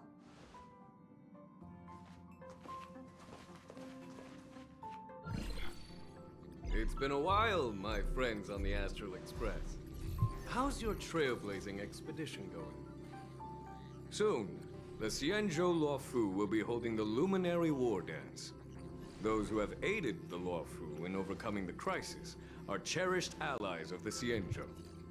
Thus, on behalf of the Seat of Divine Foresight, I'm extending an invitation to attend the ceremony. Your presence would be greatly appreciated. Well, things are getting lively. We've barely recovered from the family's Charmony Festival, and we're already being invited to another special event. I haven't completed it yet. Timelines don't match up.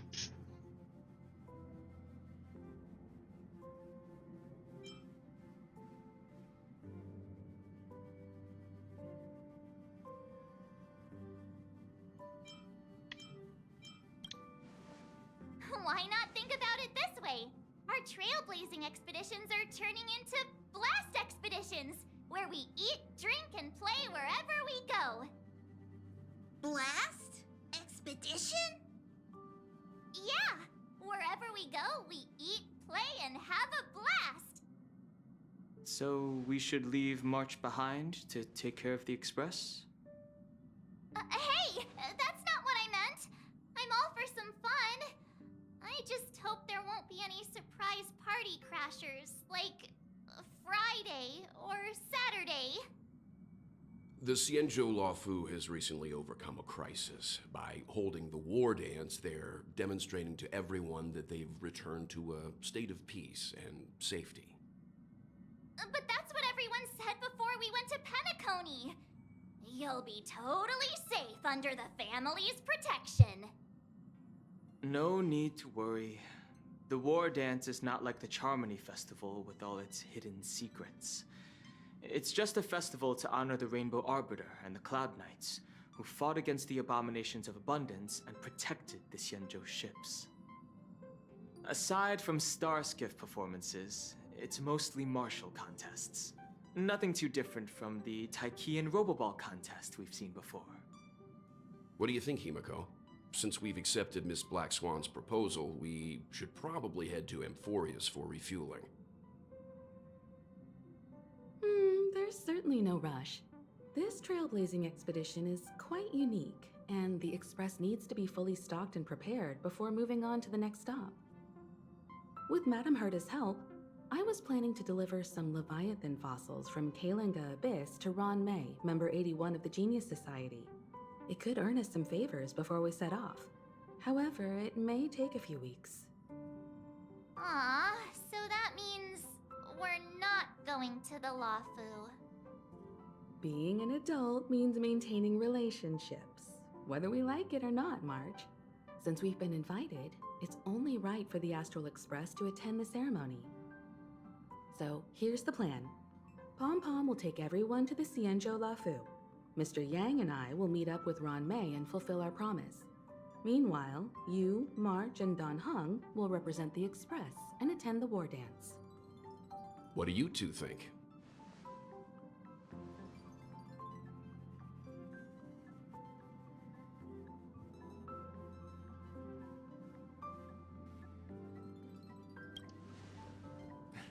I don't hear any objections. Now that everyone's on board with the plan, it's time to warp to the Xianzhou Luofu. But I'm still there.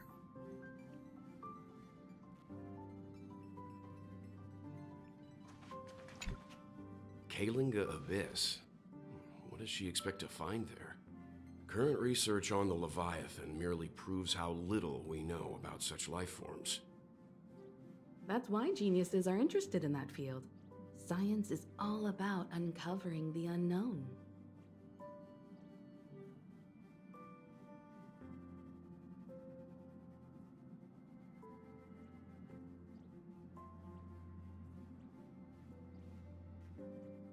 Don't miss us too much.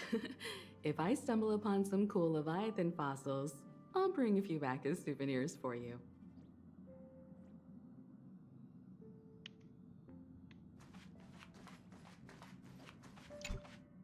Himeko really knows how to convince people. Between Leviathan fossils and the war dance, the latter definitely sounds more fun. By the way, Danhung, this time you'll be taking a stroll with us on the Lafu, right? And just let you two wander around aimlessly on the Luofu by yourselves? I don't think so. Plus, Mr. Yang is right. The Ambrosial Arbor crisis just ended, and both the long life and short life species are still feeling uneasy. And that's why Jing Yuan wants to organize the war dance, to show that the Xianzhou Luofu is stable and safe. And since he has extended an invitation, it's only right that I visit my old friend.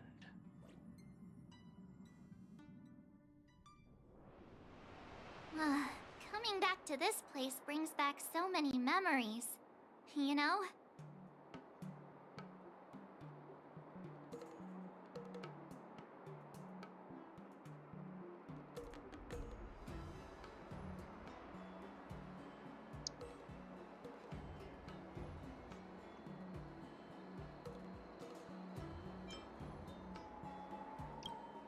Well, it's nothing too poetic. I was just thinking about all the twists and turns we went through when we first arrived at the Xianzhou ship.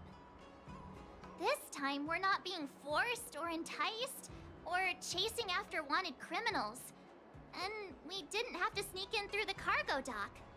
This trip has been incredibly smooth. Quite unusual, I must say.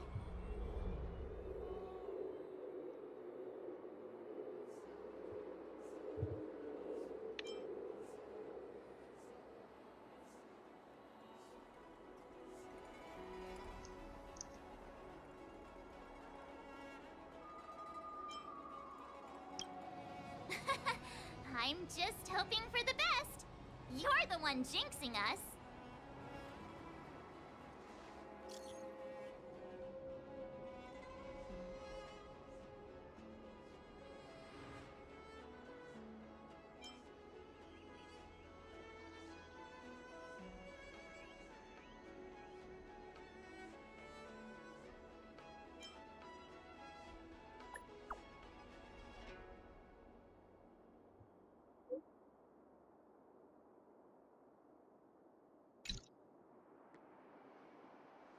Is the Starskiff Haven always this crowded? There's so many people here. I can barely hear anything. Yanqing said General Jingyuan sent him to welcome us, but where is he? So these are extra quests or what? Because this one has a different color.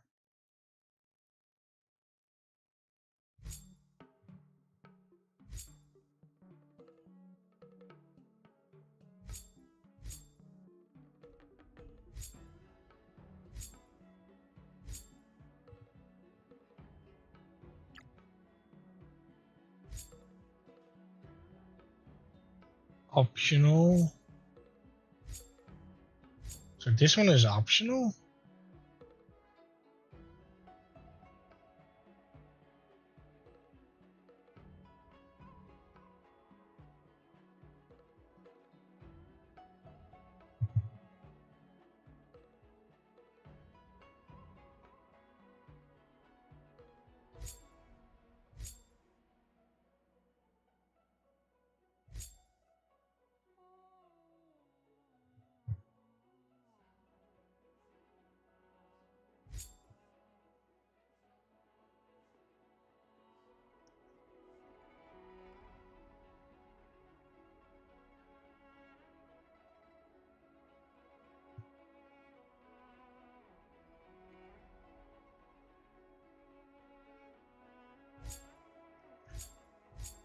If this is optional, I want to do this one first because if it's optional, it's not Yeah, this is the first one. Then this must be the continuance.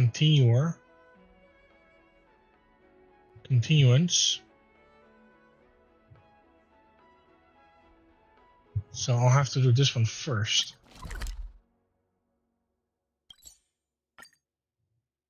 There's still some time before the jump. I should talk to everyone. How's it going? All packed and ready? There probably won't be any surprises happening on family territory, which is a bit of a shame if you ask me. But hey, it's rare that we can take a break and let loose. Let's enjoy it. Of course not. Adventures are exhilarating, but rest and recuperation is equally important. Rest and recuperation aside, don't forget Pom-Pom's request. The conductor has done plenty for us, and it's time to return that favor.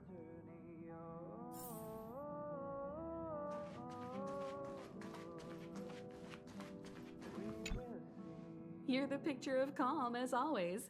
Meanwhile, March 7th's buzzing around like a kid on a sugar rush. A punchline with a straight face. I suppose that's your specialty. But regarding the family's invitation, I do have some details that I wish to discuss with everyone, just not now. Let's enjoy our vacation for now.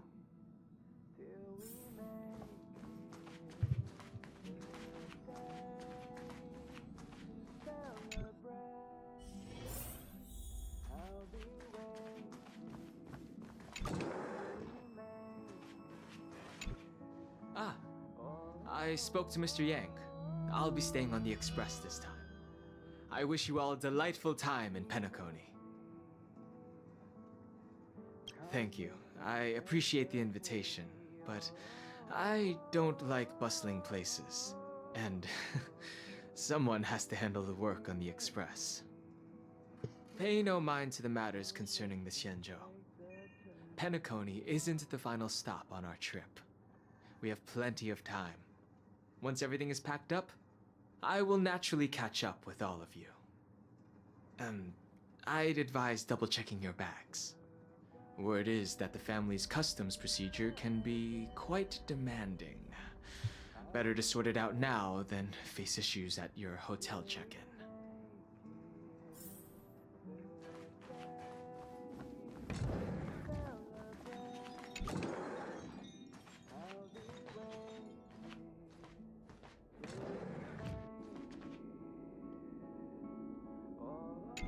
Camera, check. Extra clothes, check. Toiletries. Aw, drat! The travel bottles I ordered haven't arrived. Although, I hear that Penacony's resort hotel is pretty luxurious. I'm guessing their toiletries should be just as fancy. That means I can make more room in my suitcase. What else should I bring?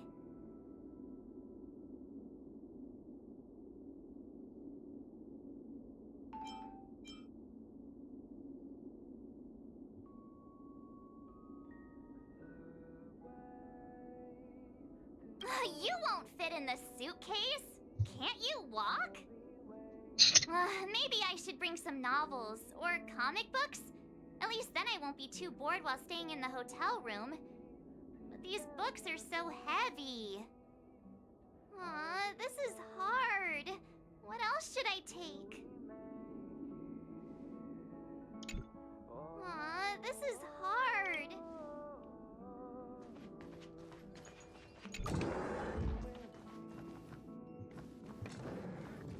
I still would like to know what's there.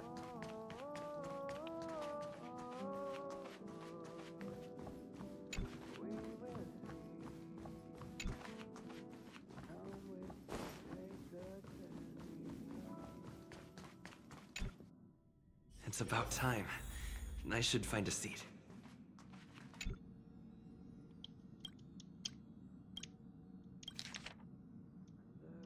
Upend the ancient sea and return to old ground. It's a letter for Dan Heng, but who is it from? I should ask the conductor.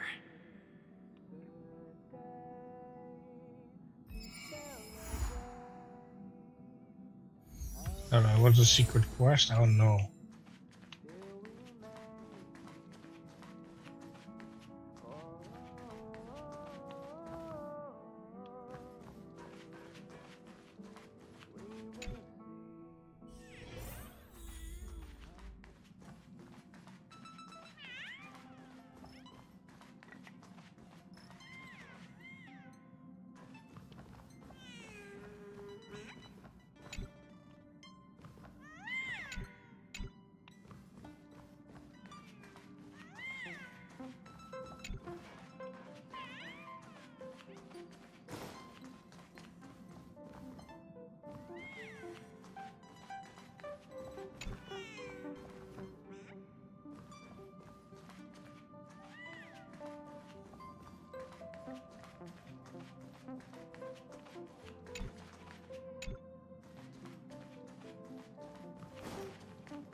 Why do I have a big bunny though?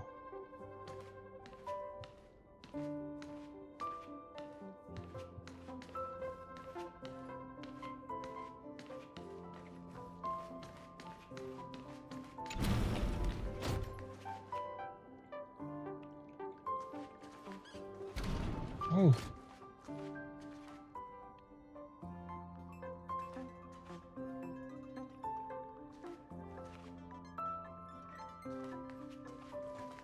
They actually look pretty like close to the washing and dryer machine that I'm planning to buy. Honestly. Hey, can I take a shower?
You finally got some leisure time. Don't forget to grab some sleep when you're done wandering about.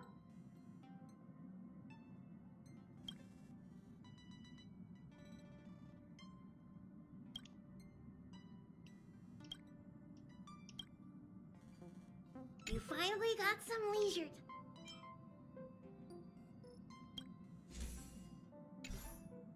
You finally got some leisure.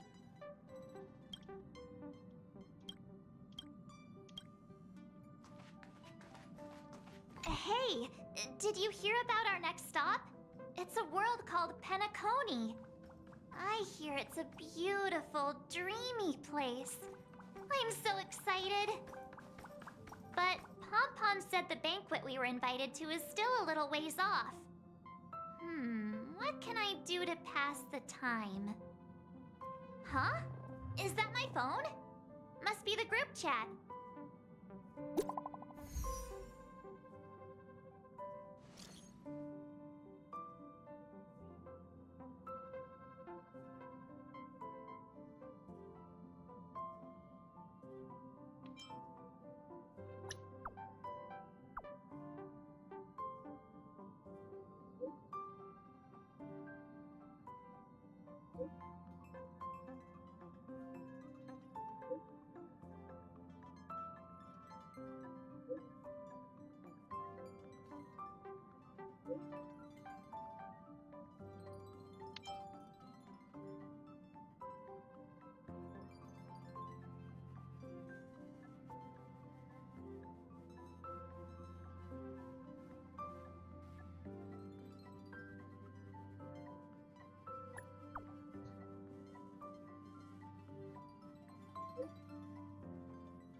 That Don Hung. He can't just ignore Branya. Let's go to his room and talk to him.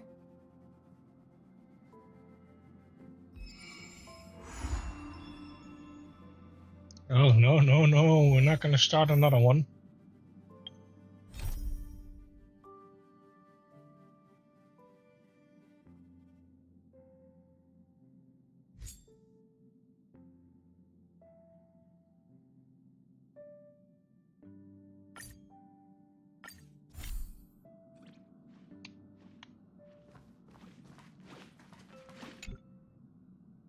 Heave ho!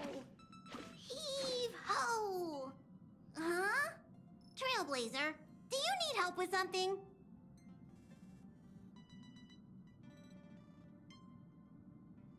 Pom-Pom's been cleaning up this whole time and didn't see any letters.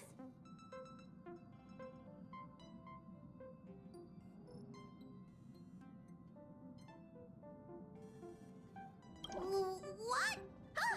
Don't scare Pom-Pom like that! Why are there always strange things sneaking onto our train? Pom-Pom is going to upgrade the security level around here. What does the letter say? It looks like an invitation. Who could have sent it? Does Don Hong have any friends on the Law Fu? If Pom-Pom remembers correctly, he said he was exiled from there, right?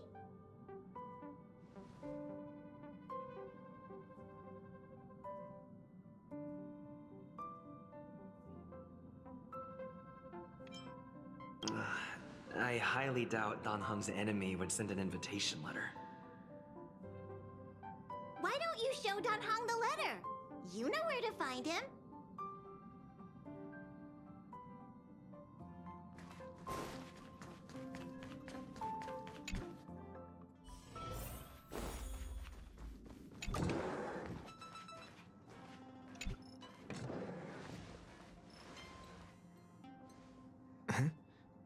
What is it? Do you need something?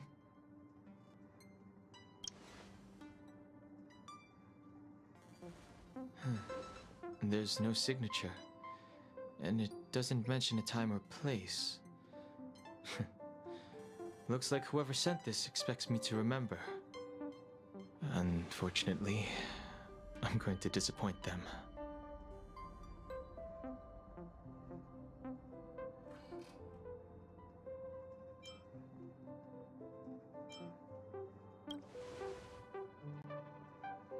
The handwriting does seem like that of a swordmaster, but Blade would have gotten straight to the point. It's an invitation, all right, but this is too mysterious to be him. let me hold on to the letter.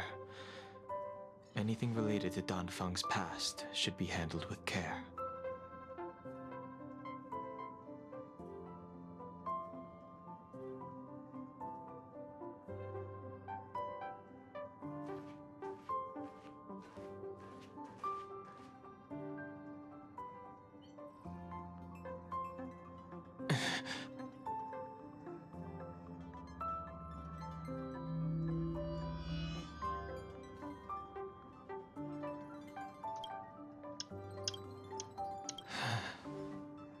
Just as I thought. There was more than met the eye. Letting him leave first was a wise choice. I can't put him in danger again because of this. But if he didn't send the letter, then who did? Maybe I should make a trip to the seat of divine foresight. I need to ask Jing Yuan about the Stellaron hunters.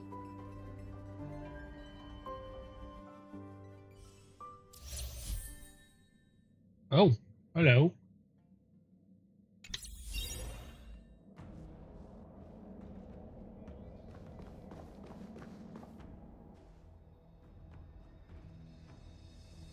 After all this time away from the Luofu, the seat of divine foresight has only become more hostile. It's quite reassuring. Relax. You needn't be so cautious, young man. I'm just reminiscing about the old days. However, I never thought Jing Yuan would send you to accompany me. It would seem our fates are intertwined. Huh?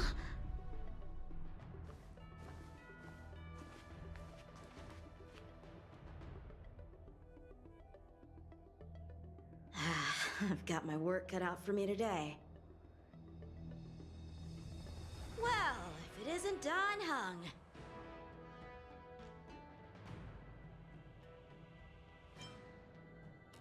Greetings. I need to speak to the General about something. Looking for compensation for the injuries I gave you? I accept full responsibility. They can deduct my next 100-year salary if they like.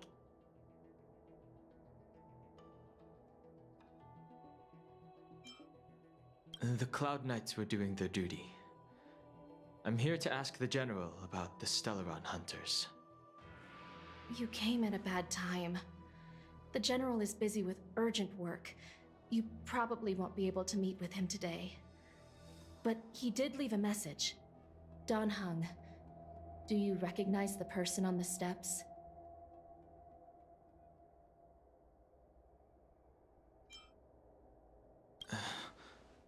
No.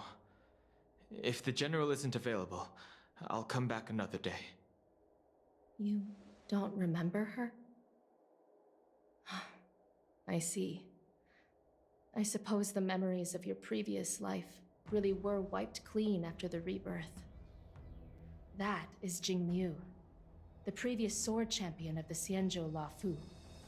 She was the closest friend of Imbibitor Lune, your previous incarnation. She was also the General's master. According to records of wars past, her blade has slain countless denizens of abundance. Not even the feather guards of the Wingweaver, the father wolf of the Borazon, or the gigantic mecha beast could withstand a single strike from her. She's a renowned legend. However, those are ancient stories. It's a shame that even a hero like her wasn't able to break free of Mara. It is said that in the end, Jing Liu lost her sanity and slaughtered anyone in sight. She was deemed a criminal and fled to outer worlds. With her powers, you'd think there would be no one capable of bringing her in. For some reason, she arrived on the Luofu with a suspect disguised as a traveling merchant and said she wanted to turn herself in. Her surrender came with one condition: that she be allowed a day of freedom before the trial. She wanted to travel to Scale Gorge Waterscape and meet with her old friends one last time. I can't believe Jing Yuan actually agreed. Before he left, he ordered us to accompany Jing Liu during her last day on the Luofu. We're hosting an honored guest. We're escorting a criminal.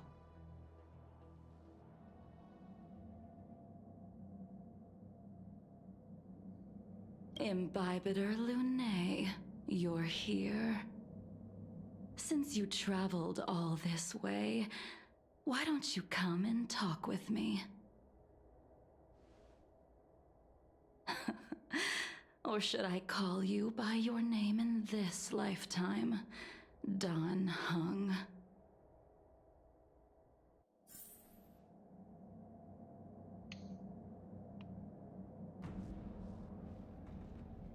Yeah. Inception.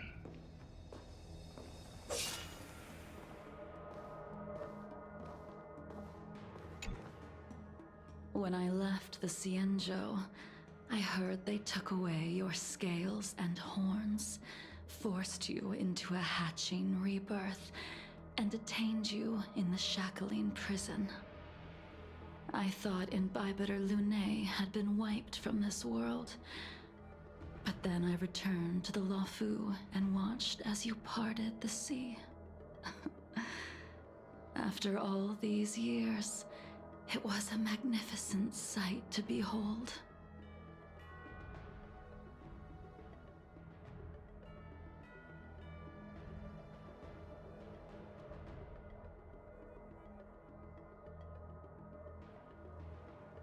Do we know each other?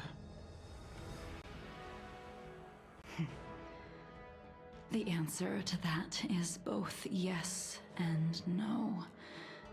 However, your cold and indifferent tone is identical to the person I knew back then. If my guess is correct, the Preceptors were unwilling to allow the Ichor line to end, and hoped for the Imbibitor Lunae's resurrection. That is why they tampered with the molting rebirth and turned you into what you are now.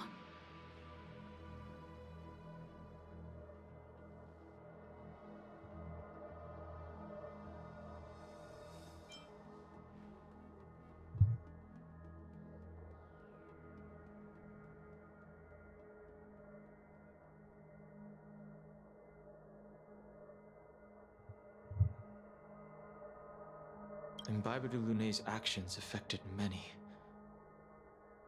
Are you here to set things straight? I, too, am a criminal. What right have I to deliver punishment? I returned to the Luofu so I could surrender myself to the Alliance and atone for my sins. I did, however, have one request before the trial.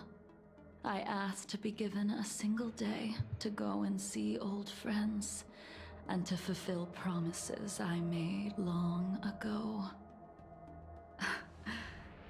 Jing Yuan has always been an understanding person.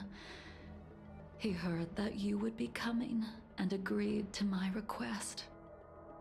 So, you're the one that mailed the letter to the Express. That's right.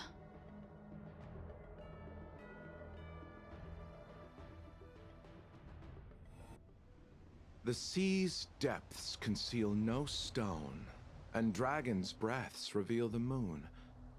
The scenery of Scale Gorge Waterscape is truly as magnificent as the poems describe. But as a suspect, shouldn't I be bound and interrogated in the shackling prison? Is it really appropriate to bring me to a place like this, General? Holding you in the shackling prison would be more trouble than it's worth. For security purposes, we will be performing your trial here. For security purposes? I suppose it's not my security you're talking about. The Stellaron's descent, the Ambrosial Arbor's resurrection, the Destruction Emanator's impersonation of the Amicassator. According to the Skyfaring Commission's investigations, you arrived on the Law Fu with a group of merchants, but didn't make a single trade during your stay. Your departure coincided with the day the calamities took place. You took advantage of the chaos to sneak into the shackling prison, but seemingly took no course of action. Now you claim that you are responsible for the Stellaron crisis and wish to surrender yourself. Your behavior truly is puzzling. I can't seem to piece together your motive. I was asked to deliver a token in my capacity as a traveling merchant. I knew nothing of its significance. I admit I did have my own agenda for entering the shackling prison, but in the end, I found that the Law Fu did not possess what I was looking for. It is through fear of punishment that I am choosing to surrender. The galaxy is a vast place, but I am merely a wanderer. It would be silly of me to think that I could outrun the Alliance. Merely a wanderer? You're too modest, Locha. Do I need to remind you of your actions at the Eternity Fortress and the Shroud Veil Star Zone? Or must I utter that tongue twister of a name?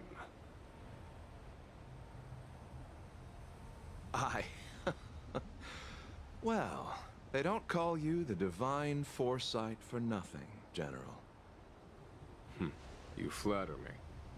Fortunately, I did my research, or this conversation would have been quite dry. Seeing that you sense something is amiss, are you looking to defend me and clear my name of suspicion? That is beyond my control.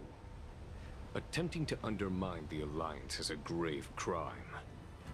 According to protocol, you are to be held on the Xianzhou Shuling for a joint trial before the 10 Lords Commission and the 7 Arbiter Generals.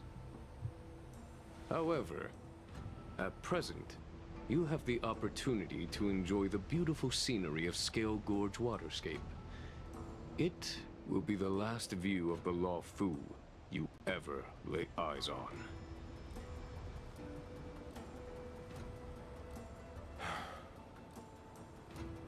She told me that the High Cloud Quintet once gathered and feasted here hundreds of years ago. The unparalleled sword techniques of your master, the mesmerizing cloud hymn magic of Imbibitor Lunae Dan Feng, the artful piloting skills of Bai Heng, the divine weapons crafted by the Ju-Ming artisan Ying Xing, and the unmatched stratagem of the General. The 5 of you vanquished evil from the world, creating legendary tales in your wake. Unfortunately, nothing lasts forever, and the High Cloud Quintet disbanded as each of you went your separate ways. You removed me from the shackling prison and decided to interrogate me here. But not for security purposes. You wish to discuss things that shouldn't be overheard. You wish to discuss the one person you've avoided mentioning up to now. Your master, Jing Liu.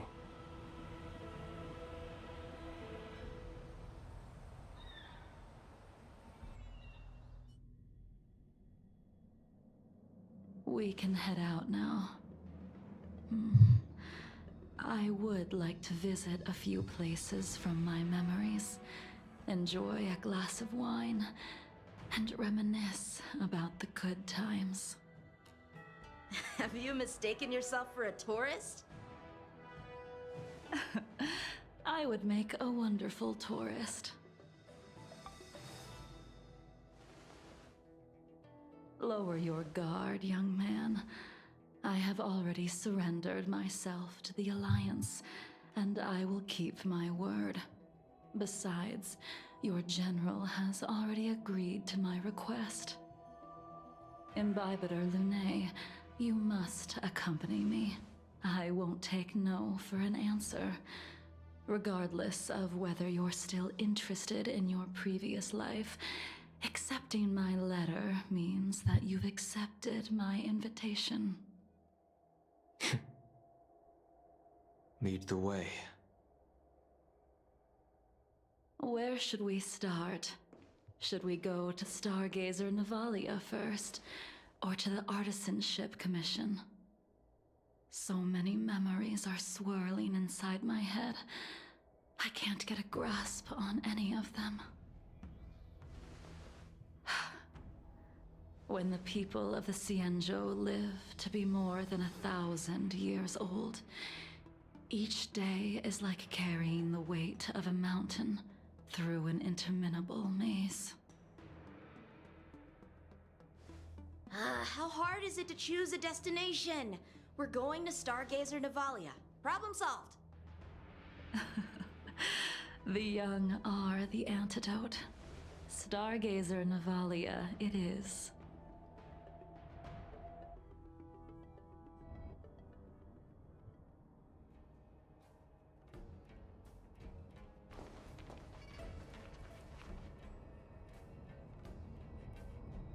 If it's star skiffs you wanted to see, we could have headed to the Jade Gate. Why did we come all the way here? Young man, have you ever heard of Bai Hung, the Foxian pilot? Bai Hung? I think I've seen that name somewhere before.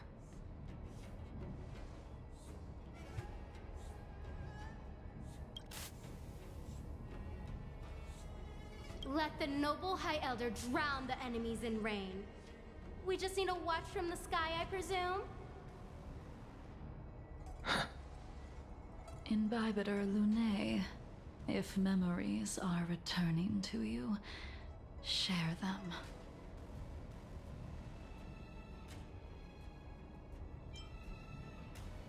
I think she was one of Imbibiter Lunae's comrades.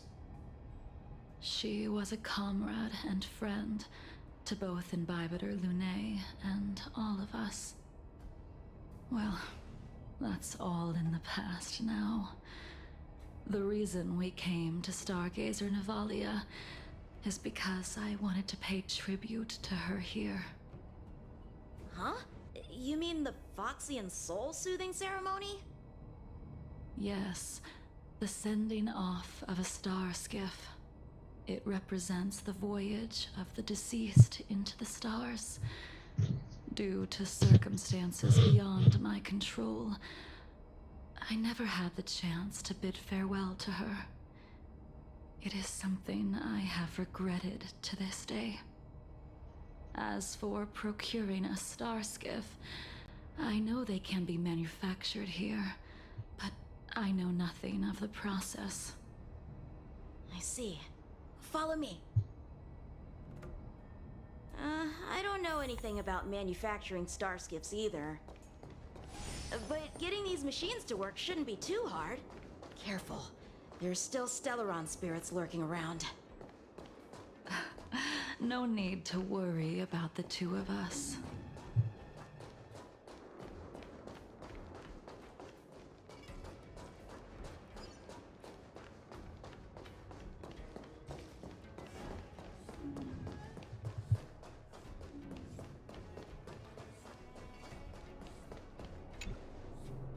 We've arrived. All ship production in Stargazer Navalia starts here. Just enter the command into the device. The vessel used to cultivate starskiff seeds will be activated, and a ship will appear in the skyport soon after. I remember now. I've seen Bai Hung's name in books before. You like to read? I couldn't tell. Hey, I don't read much, but the General forced me to finish a bunch of ancient volumes during my training. I remember one called Views of the Universe from a Star Skiff. The author's name was Bai Hung. That's right. Bai Hung was the one who wrote that travelogue. It was actually really interesting. 90% of it was about starskiff crashes on different worlds and dangerous situations. It also had records of local species and ecosystems. I remember thinking, how could an ace pilot crash land her starskiff so many times? Then I realized that every time, she made the best of the situation and got back alive. Her luck really was out of this world. Indeed. Her luck always astonished us. Whenever she piloted a mission, you could almost guarantee a narrow escape from the jaws of some abundance behemoth, or a miraculous return from behind enemy lines. Very few starskiffs she piloted were able to return to port in one piece. The folks at the Skyfaring Commission secretly referred to her as the Starskiff Killer. She also possessed an uncanny ability to predict future events, inauspicious ones at least.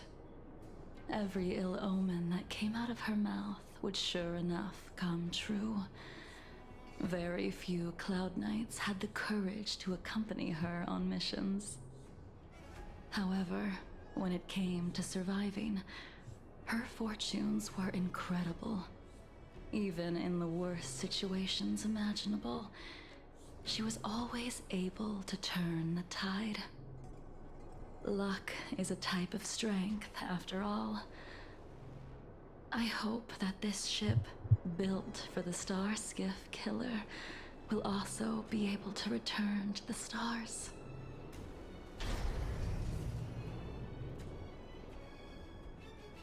Ha! That'll do it. The Starskiff assembly line has been activated. The Starskiff will take shape and enter the skyport. Let's go wait for it there. It won't be long. Thank you, young man.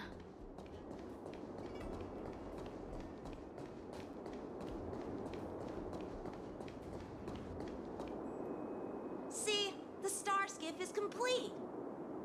After being away from the Lawfu for so long, I can finally say farewell to you. So, what happened to Baihung in the end?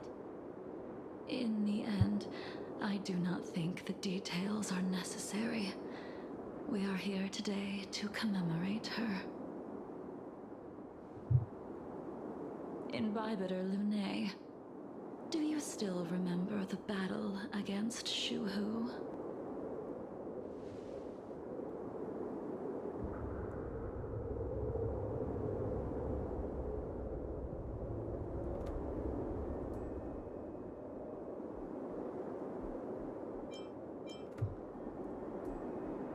I can't remember anything. Let me refresh your memory. During that battle, Baihung, being the headstrong girl that she was, managed to exhaust the luck that was bestowed upon her by the Rainbow Arbiter. She charged ahead and shattered the enemy's defenses, allowing the Xianzhou soldiers to break through Shuhu's sanguinary abyss and awaken you from your dragon's delirium. She was not able to walk out of that fight. We all shoulder a debt that we will never be able to repay. For the Cloud Knights, giving up one's life on the battlefield is an honor.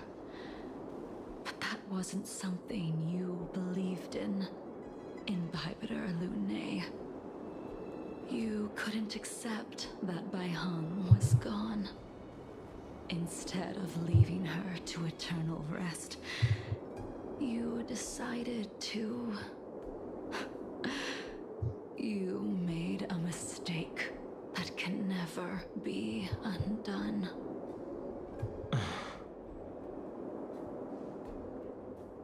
There is no need to respond, Imbibitor Lunae. Your answer is no longer important. And now, I will send off this Starskiff.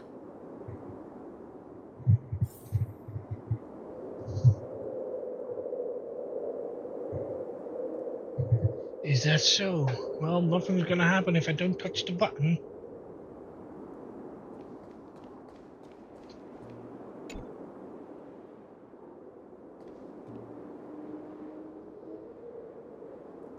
Baihang, I've brought your flagon. This was a gift handmade by him, though he never got the chance to give it to you in person. I'm sorry it took so long for me to find it. Only by bringing it to you will my nightmares be calmed. I will fulfill what you asked of me. I will keep my word, even if it requires me to cut down the stars in the sky.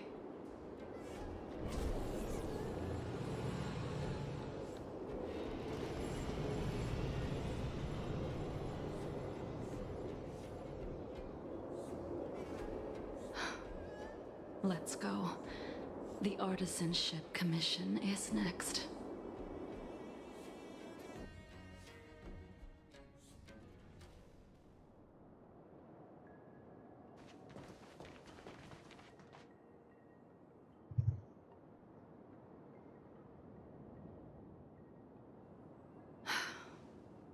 Since the Arbor's resurrection, the land has been crawling with abominations. Even the Artisanship Commission's prized creation furnace is hanging on by a thread. The crisis happened too suddenly. All the craftsmen and apprentices fled. Only a single master craftsman was left to hold the line until reinforcements arrived. That's how the creation furnace was saved. Interesting. Stubborn beyond valuing his own life. That reminds me of an extremely arrogant acquaintance. If he were to see the chaos of the Artisanship Commission today, he would burst into laughter at the Xianzhou's incompetence. What's that supposed to mean? What's wrong with saving your own life and waiting for the Cloud Knights to arrive? And yet where were the Cloud Knights when danger was at the door? From what I heard, it was a group of Outworlders that came to the rescue. The Luofu's delves are big places. Besides, some of the troops were deployed to the Yaoqing's campaign. The Cloud Knights were spread thin. It was impossible to guard everywhere at once. Young man, why don't we continue our previous contest? Show me whether the sword techniques you are so proud of have improved. You just want me to do all the work. You think I'm gonna grant endless requests for a criminal? You go on ahead this time. We'll meet up at the creation furnace. Why did you send him away? It is of no importance. But you and I haven't had a decent contest in ages. I don't plan on fighting. I'm not asking you to point your spear at me. Could it be that the abominations here aren't enough to motivate you?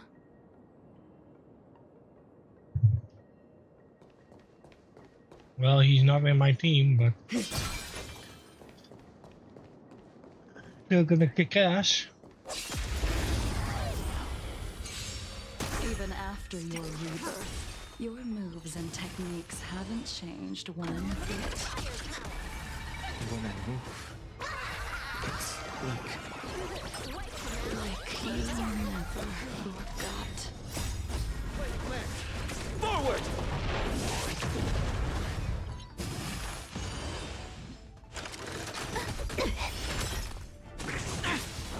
Try that again. Blade of Moonlight.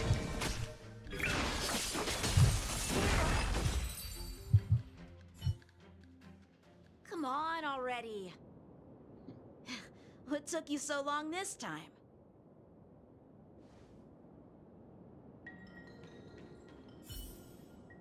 Don't get anxious, Imbibitor Lunae. We have all the time in the world.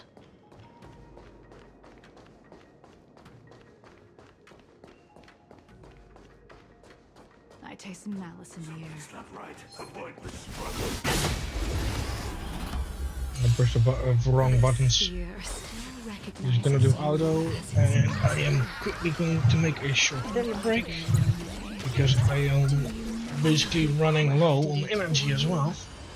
So I will be calling the stream as well very soon.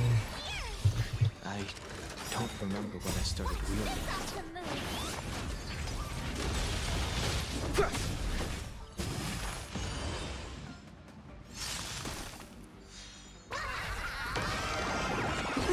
Wiped him out. Later moonlight. In the lunar flame.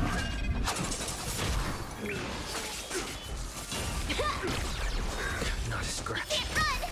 A miracle.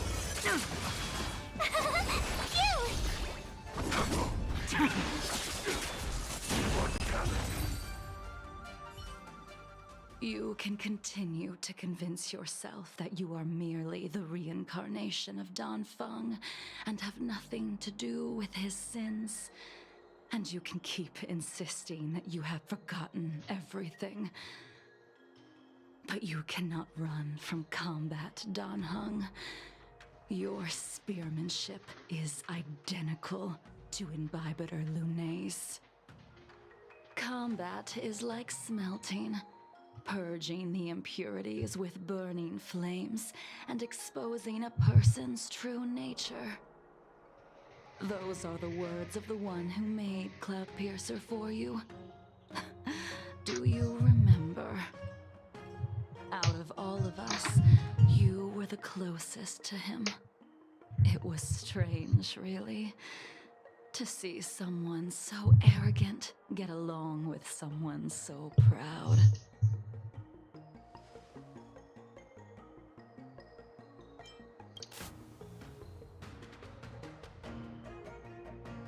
I'd rather leave this world in a blaze than live until the end of time.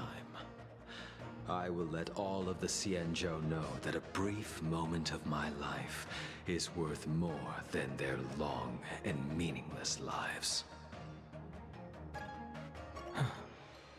Yingxing. You still remember his name. When he was but a child, he swore to take revenge on the abominations. That's what drove him to travel across the stars to the Xianzhou to receive training. When I first met him, he wasn't even as tall as my sword. But he was boasting about mastering all the crafts of the Artisanship Commission by the time he was 100 years old. The little brat was no less arrogant than the High Elder. At first, I wasn't too fond of his defiant nature, but when we met again, he was able to craft weapons that astonished the Master Craftsman. He even snatched the Artisanship Commission title of Furnace Master. Unfortunately, the Alliance would never allow a short-life species to run the Artisanship Commission. He was only able to prove his worth alongside us outcasts in the end.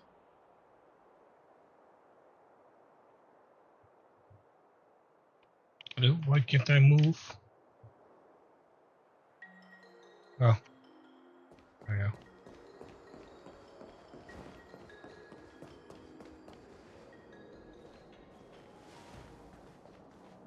You didn't go easy just so I would get here first, did you? Of course not.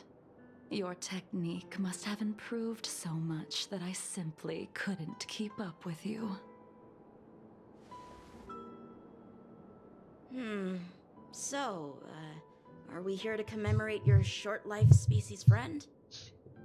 Eavesdropping is a bad habit. Besides, when did I ever say he was no longer in this world? Even the cryocapsules wouldn't be able to extend the life expectancy of a short-life species for long. If he is still alive, he must be ancient.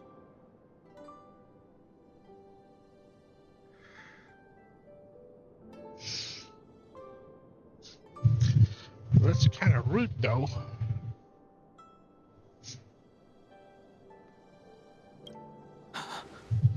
Yingxing is still alive? Of course he's still alive. But he might be better off dead. Some people are born with unparalleled foresight and exceptional intelligence, but make the most ill-advised choices at destiny's crossroads. As smart as he was, he made the foolish attempt to use the flesh of the Abundance Emanator to aid Imbibitor Lunae in resurrecting his deceased companion. His stupidity turned him into a monster, cursed with immortality. His soul was shattered and became the evil that he hated most. The irony. Ugh, for an old friend, you don't seem to have that much pity. I gave him a second chance. Does that not count?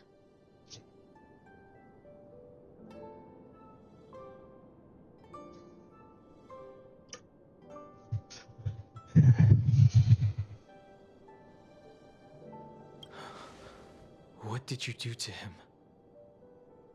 He should have been eternally jailed in the shackling prison for his crimes. But I gave him a different kind of freedom. I took the shell that once held his soul and passed my sword techniques on to him. I let him die 100 deaths to remind him of the karma of his previous life. Afterward, I heard he was reborn and even gave himself a name. We've idled too long. Let's head to the Alchemy Commission.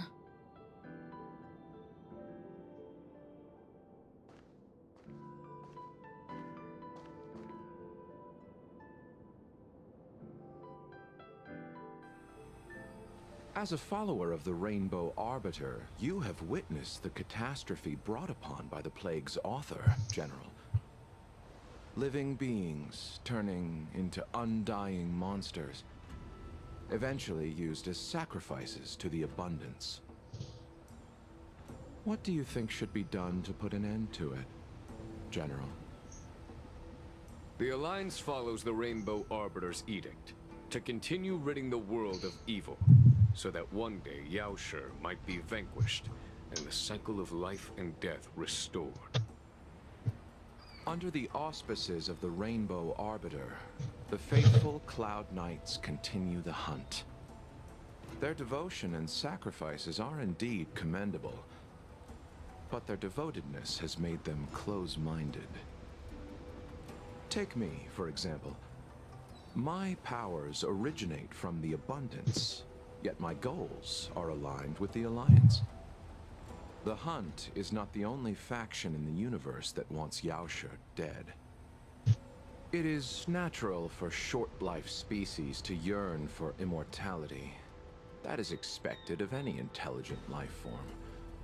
To want to eliminate these thoughts would be equivalent to killing an eon.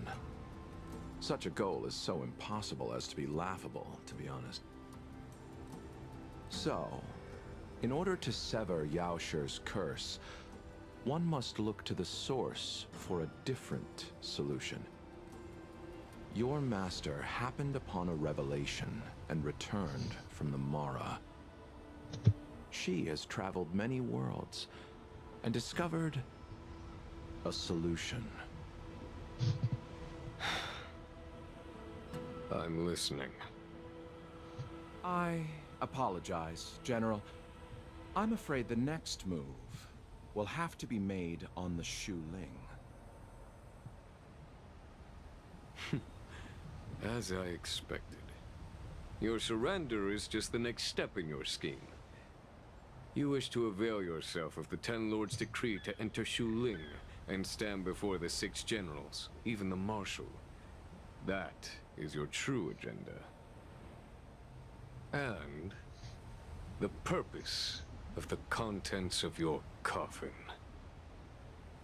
General, you said it yourself. This is beyond your control. It is the law of the Alliance.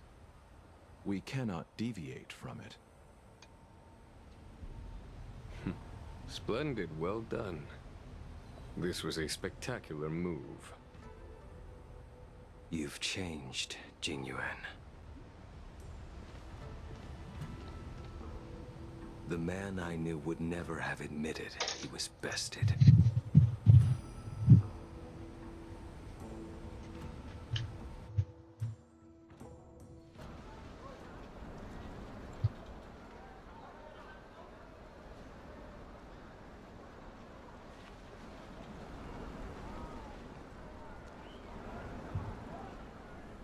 Order's already been restored to the Alchemy Commission.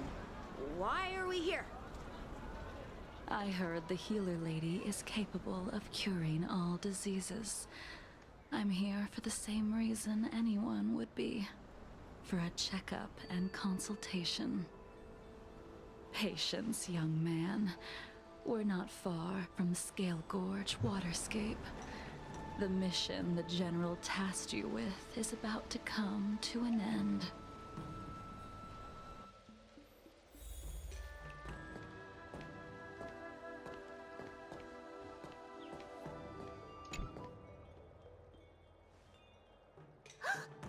Dunhung, what a surprise! Are you not feeling well? Please, come this way.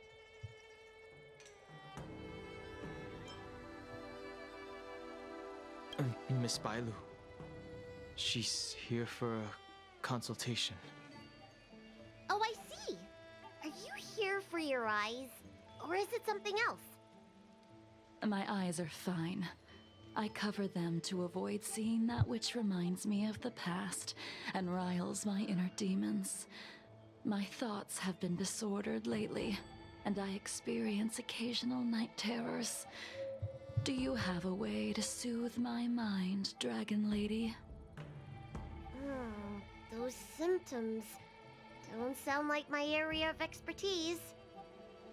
But who cares? The healers of the Alchemy Commission don't get to pick and choose their patients. Give me your hand. We'll start by checking your pulse. You'll need to take some translucence worms so I can take a closer look.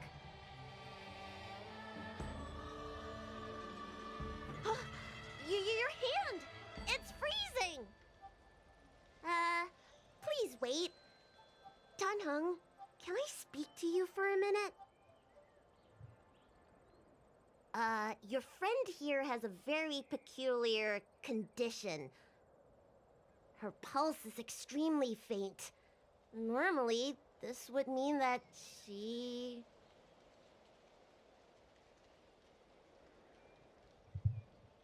She won't live much longer. Let the healer make the professional diagnosis. Your friend's situation is unique. She looks healthy, but her hands are cold as ice. It feels like there's a dark current running and pulsing between her core esse and her veins. I've never seen anything like it. With more research, I might be able to make a new entry in the medical records.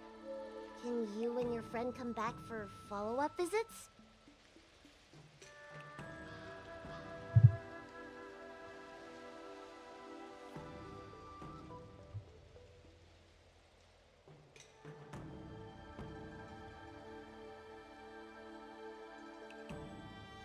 Today's her last day on the Luofu. What a shame. If she could stay for a few days, I might be able to figure out how to cure her. I'll do my best. No matter what I administer, she's gonna need to drink a ton of warm water from this point on. Come with me. I'll prescribe her some soul-returning vitality infusion. It won't cure her, but it'll... Wait!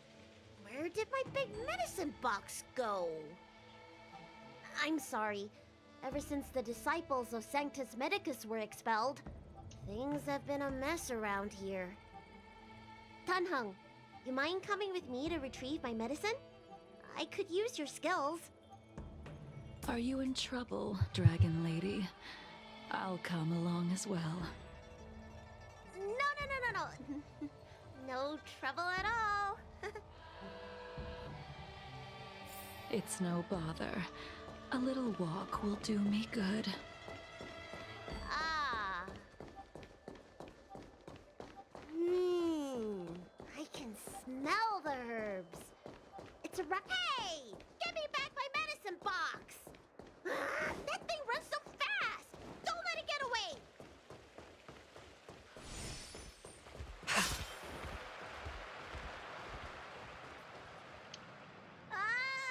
There's an even bigger monster protecting this one!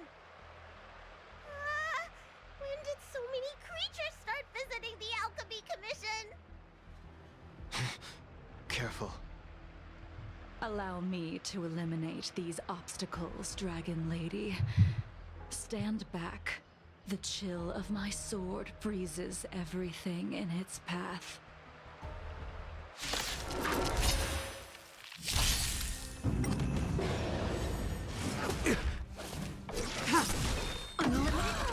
So this is why your hands are so cold! A perfect speed run! Wiped him out. Flaming lance! Forward!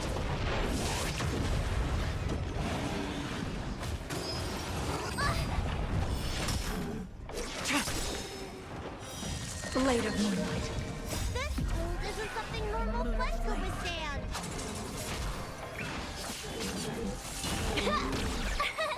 Here! Watch this awesome move!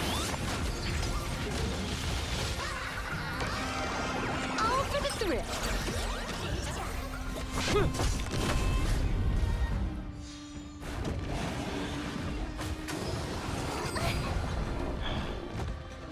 Try that again.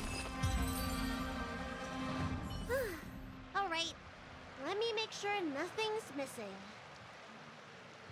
Excellent. The calming valerian and chi strengthening infusions are here. Let's head back. Never make a patient wait too long.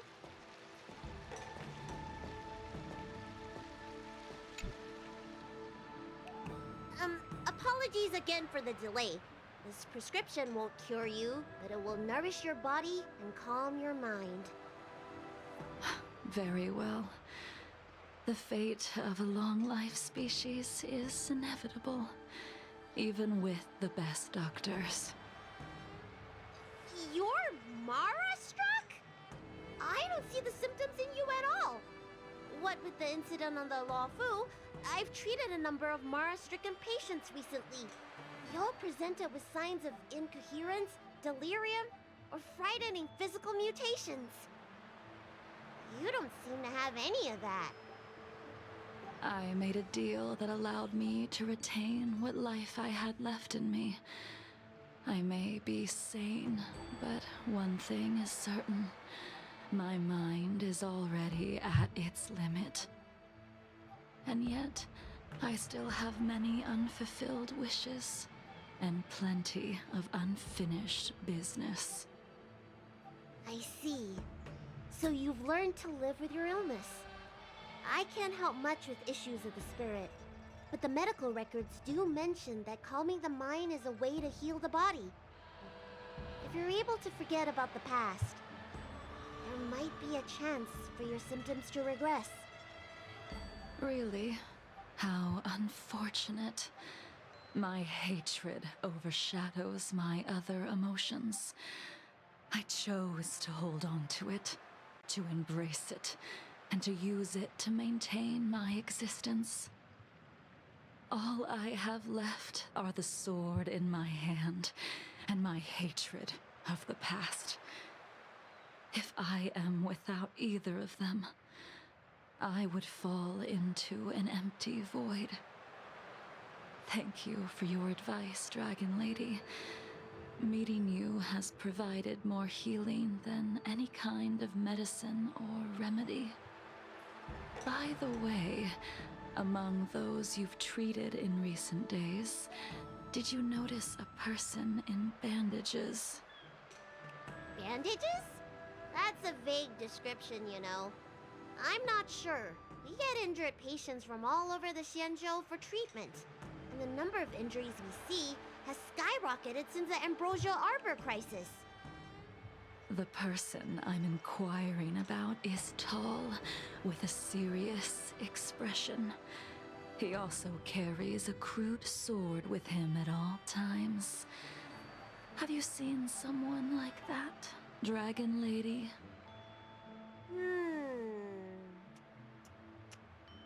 Oh, yes! Someone came by today that matches that description. He must have suffered some kind of sword wound. He had a strong scent of blood. Though, from the way he behaved, it must have been fairly minor. He didn't even take the medicine I prescribed. He's probably looking for a different kind of medicine. Well then, it would seem that everything is in place.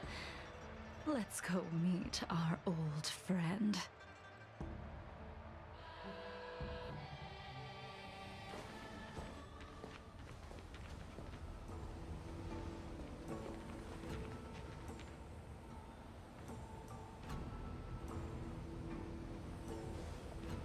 Take this man away. This does not involve him. Yanqing.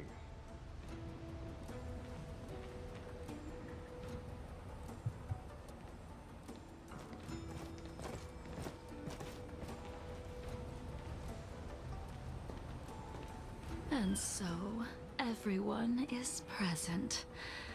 I never thought the High Cloud Quintet would be able to gather again in the same place after hundreds of years. If I remember correctly, the 5 of us made a promise here 7 centuries ago. We promised that no matter what happened, we would gather here together and share a drink. How sad that Scale Gorge waterscape remains empty while the world continues to turn. Some of us have been reborn, while others were denied death. Some have become criminals, while others can no longer fulfill their promises. And in the end, our friendship is no more. Soon, I will be shackled and tried. This will be the last you see of me. This is why I sent out the invitations before departing, hoping that everyone would be gathered here for my final farewell.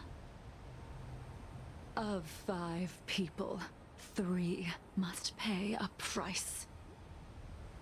Imbibitor Lunae, the chief culprit, chose to use the transmutation arcanum as a means of resurrection, begetting terrible transformation and great calamity in the process.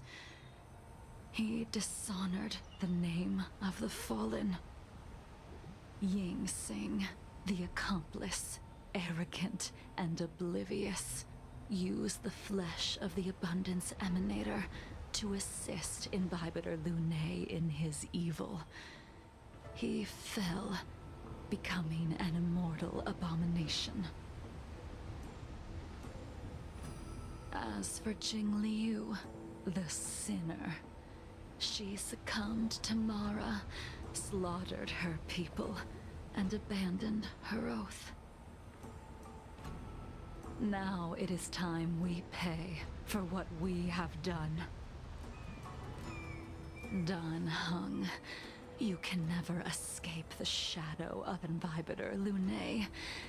He is your origin, and his sins will accompany you in your path forward until you meet your eventual doom. Blade, what a fitting name. In the remainder of your infinite life, you will experience only murder and your own death, all the while pleading for a place to rest. This is the only way you are able to relinquish Ying Sing's regrets. And I will face the punishment of the Alliance and suffer an eternal punishment before paying an even worse price. That is the only way to keep the memory of the pain of the past from fading away. High Cloud Quintet, it is time to say goodbye.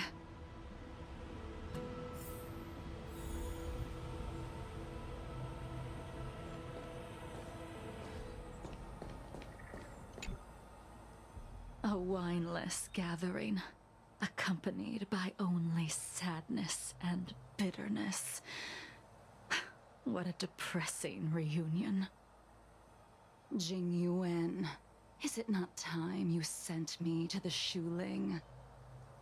The laws of the Alliance cannot be subject to change. Unfortunately, your next stop will be the Yuchi. I reported everything to the Marshal, and the Seer strategist just so happened to take an interest in the case. They set up a Deca-light reflection barrier in hopes of meeting the two of you beforehand. Jing Yuan, you haven't changed at all. Always trying to destroy the plans of others. But in the end, whether it be you, me, the Cloud Knights, or the generals of the Rainbow Arbiter, we are all just pawns in a game of the gods.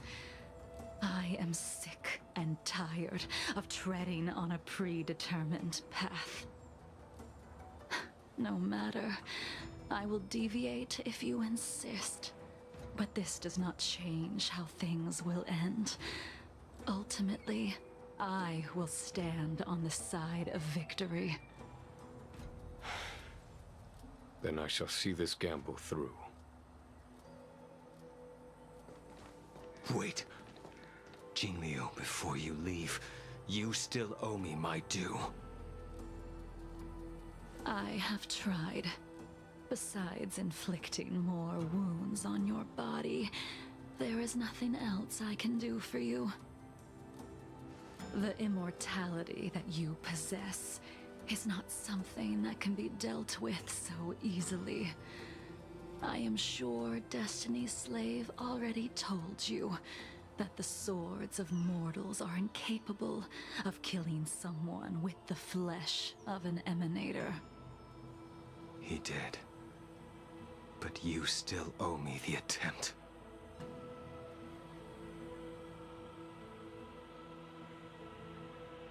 I told you when I taught you the way of the sword. I am uninterested in drawing my blade against someone who does not long for life, who wants only to be slaughtered. You will only draw against an opponent.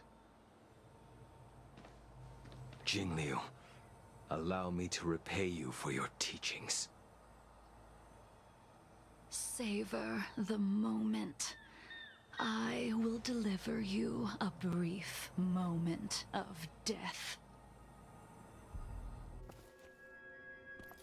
We were here once, 700 years ago. Laughing, sparring, and thinking about the future. Their faces still linger before my eyes, like a bygone dream.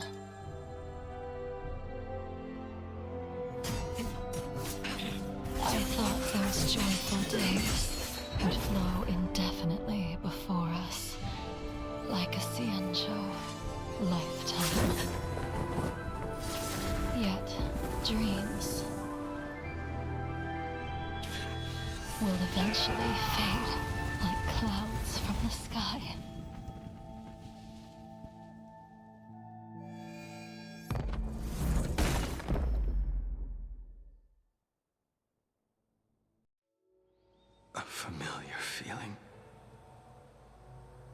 Almost as if we've returned to my first sword lesson.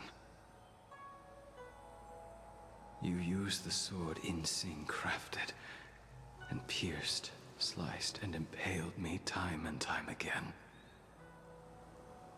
The swordplay used to slay our enemies of old is still engraved on this despicable shell. All I can do is watch my flesh become severed, healed, and restored. It's as if they're saying, why? Why did you and Imbibitor Lunae commit such an unforgivable sin? I know that you have no interest in my answer. Which is why I asked the question as you looked me straight in the eye. I've asked myself that same question infinite times, but was never able to find the answer. Why? Why is it that only the abominations can return time and time again? Why does someone like her have to be buried, burned to ash, and eventually forgotten? Why?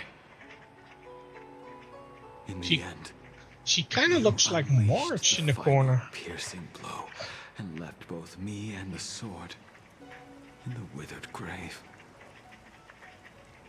The miraculous thing is that in my brief moment of death, all the pain went away.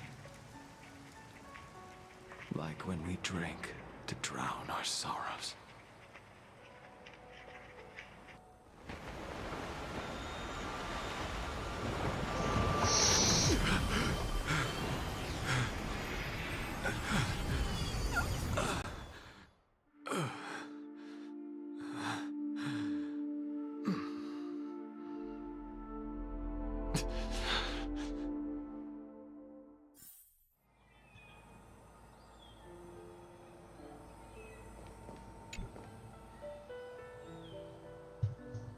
Imbibitor Lunae, what do you plan on doing next?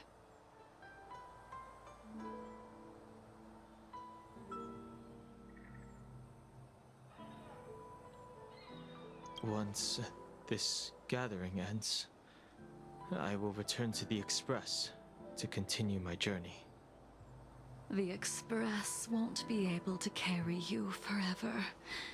Your friends all have burdens of their own, just as we did back then. I did think about giving up on revenge and letting go of everything when I fled the Luofu years ago. However, as time passed, it became more and more clear. It was like an old friend that accompanied me every passing day, always nagging in my ear. The memories of what I did when I was Mara-struck are deeply rooted. Since I am unable to rid myself of them, I decided to face them head-on in the end. Maybe when I witness the fall of the abundance, you and Ying Sing will find true release. Goodbye, Imbibitor Lunae.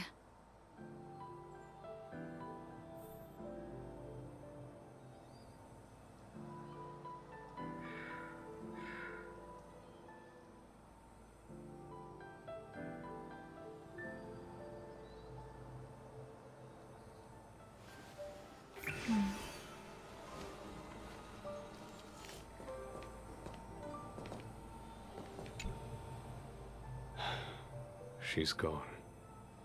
All this must have seemed like a silly performance to someone newly reborn. But I am unable to prevent my old friends from taking sides against one another.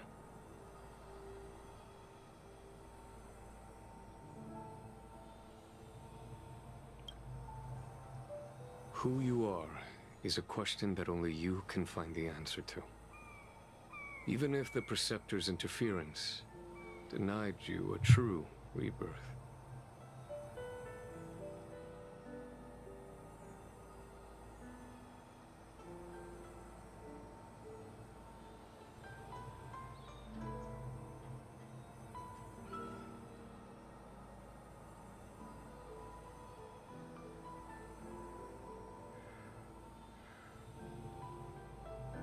Yes. It has been a long day for you, Don Hung.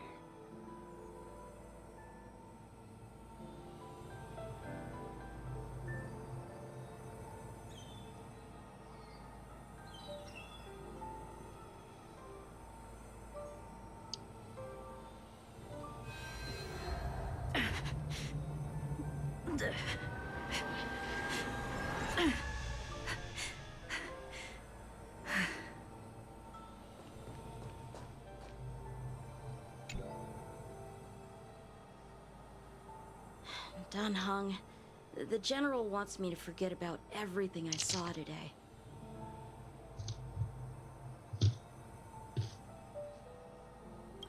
I understand. These disputes are far too complicated for me right now. Swordplay is a lot simpler. I have some close friends of my own in the Cloud Knights. Will we fall out the way you guys did?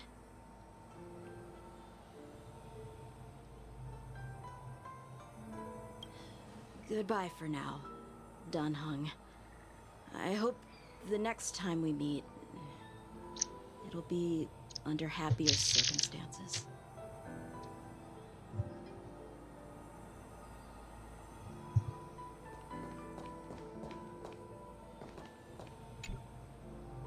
She couldn't do it with her sword either. She still couldn't do it. We have no choice but to continue the pursuit. This is the price the two of us must pay.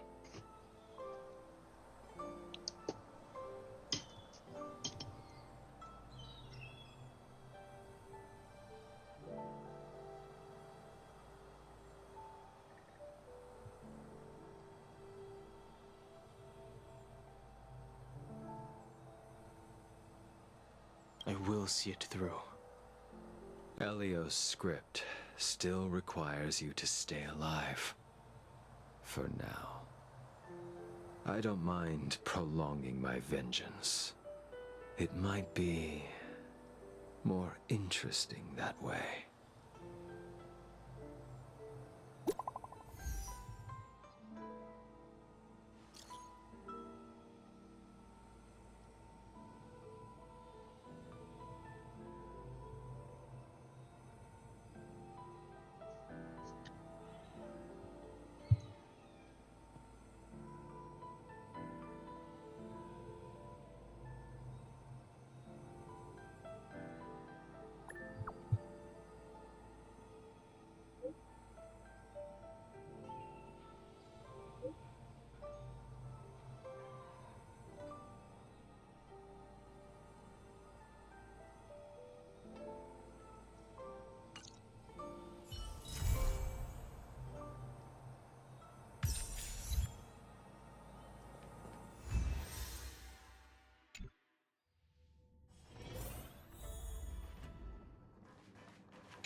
Ahem!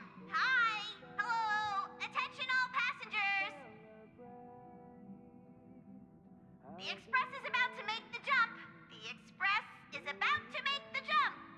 Please be seated and hold on!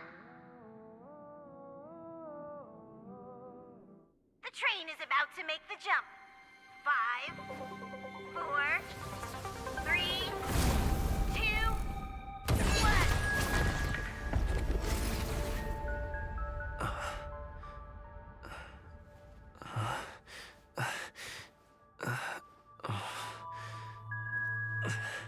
Hey, that's different.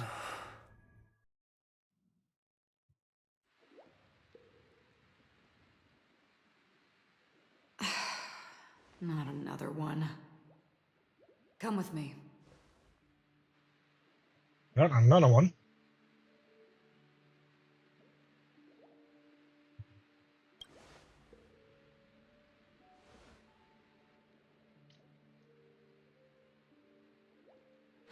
These questions have no meaning, but I will answer you as best as I can. This is the border between reality and the memory zone, a dreamscape. Right this moment, you and I have coincidentally shared the same dreamscape and appeared in each other's minds. This is the Land of Dreams' inaugural welcome for us. Worry not, for very quickly you will awaken from this dream. Forget everything that has transpired with naught but a faint lingering of loss. Pay no mind, for this forgetfulness happens with each new dawn. It is an occurrence that we have become accustomed to for so long. So, come with me. I'll take you home.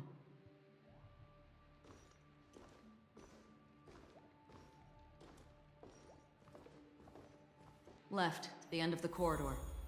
I will wait there for you.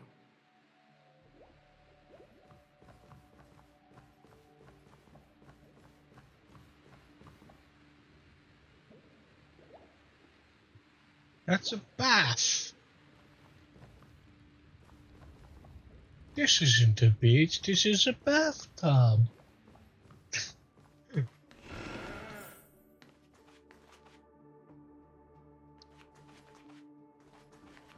I'm not there. Turn back.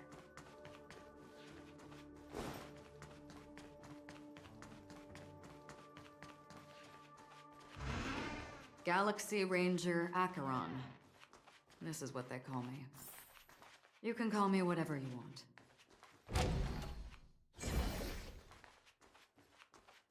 Open this door. Take a look at the mesmerizing dreamscape. Oh, you can still remember.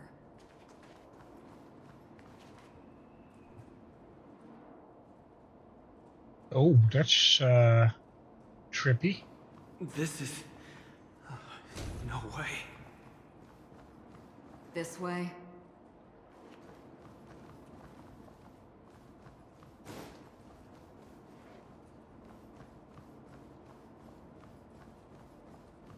After you. Am I supposed to walk up the wall? Oh, that's gonna be so trippy. How is this even possible? Why not? She can hear the thoughts in my head? Why not?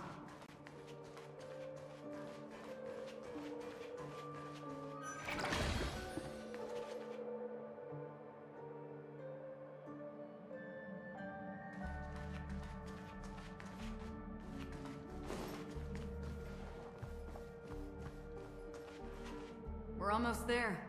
Can you still walk?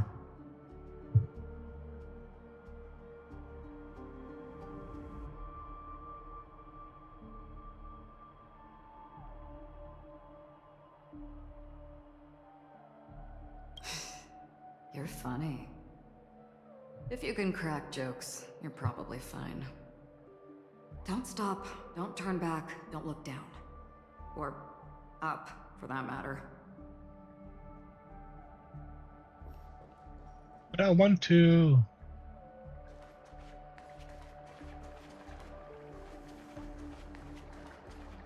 Oh. How do you intend to pull them off the stage?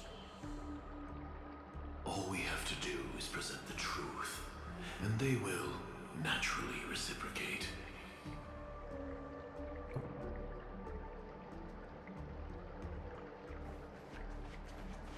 These voices... they're just shadows of the dreamscape. Pay no heed to them. The Charmony Festival stage belongs only to you, little sister. But if I can't sing, what meaning does a stage have?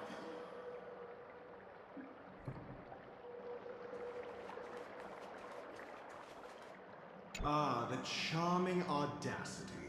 To think that you, of all people, might emerge victorious, dear gambler. 3 chips are enough. All or nothing.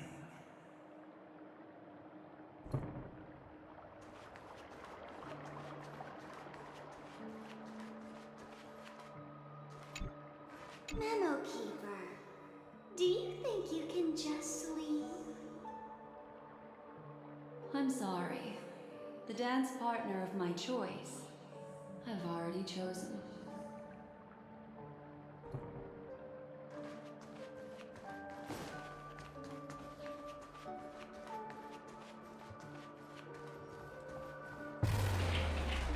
Oh, trippy.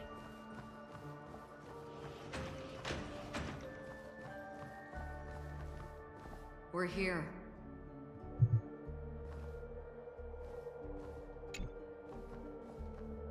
Welcome to the Reverie.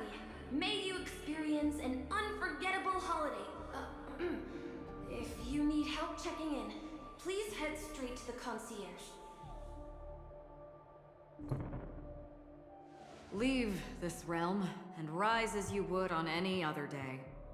Forget this fortuitous encounter and return whence you came. But before you do, I would make a request of you.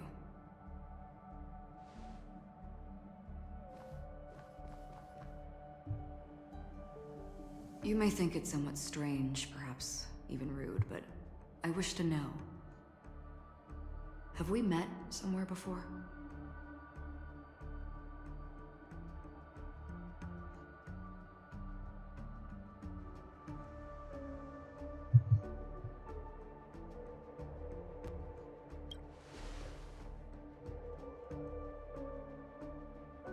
You evoke memories of an old friend. In the haze of my recollections, he crossed blades with me. Much like this surreal dreamscape where we stood close, yet forever out of reach. May I ask you a few more questions? I tend to forget things, which is why, rather than memories, I'm accustomed to using my emotions to capture what I normally wouldn't otherwise. The answer is inconsequential. Your spontaneous reaction is what matters.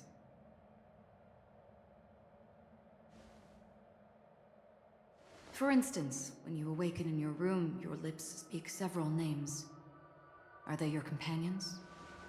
Family? Enemies? You seem to have forged unbreakable bonds with many people and many incidents. Might I ask if you fear losing these bonds?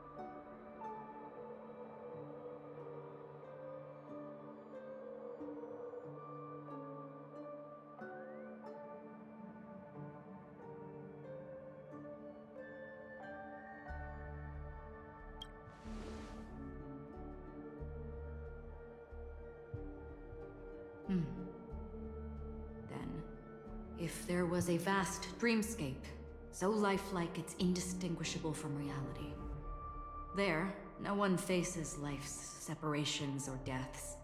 Everyone attains their deserved happiness and lives joyfully ever after. I would ask, would you wish to stay?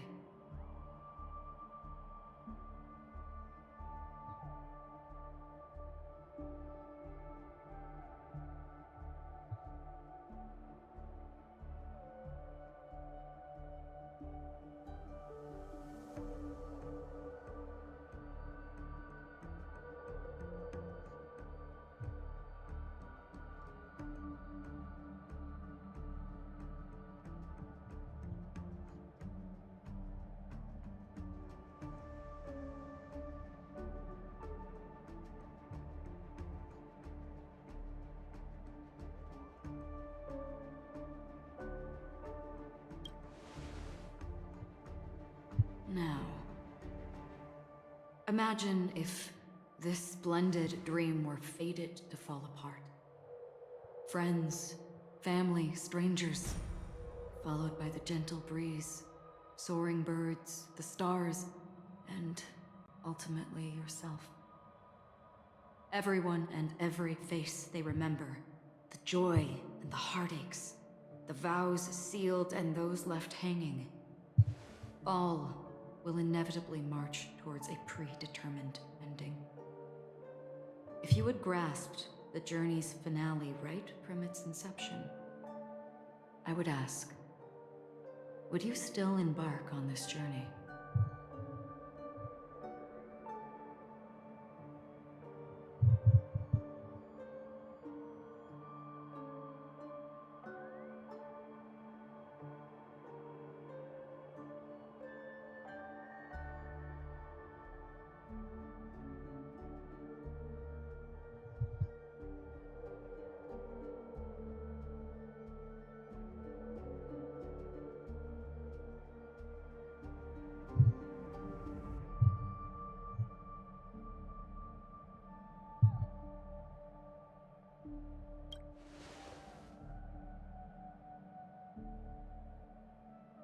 I know this is hard. You don't have to be hard-pressed to make a decision. As I have said, the answer is inconsequential. Hearing, touch, thought. Through these you gain emotions. Cherish them. With emotions, we make choices. And so we return to the original question. I would ask, do you still remember me?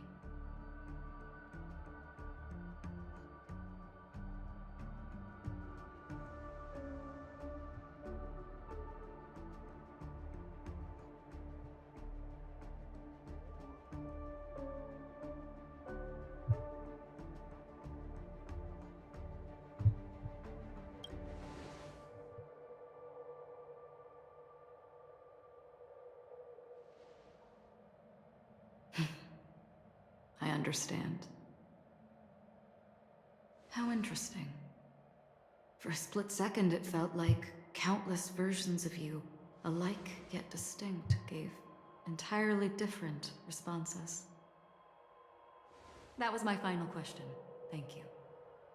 We all have our paths to walk, so we shall bid our farewells.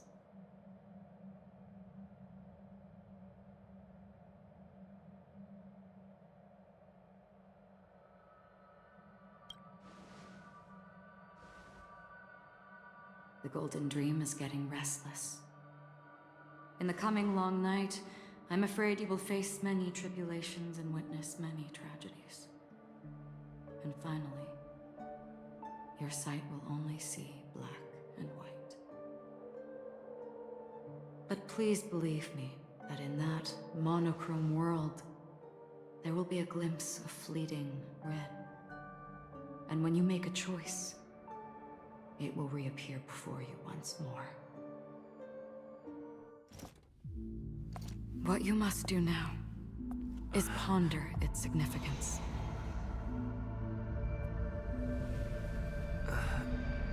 And then you can return to the waking world. That's where we all find our answers.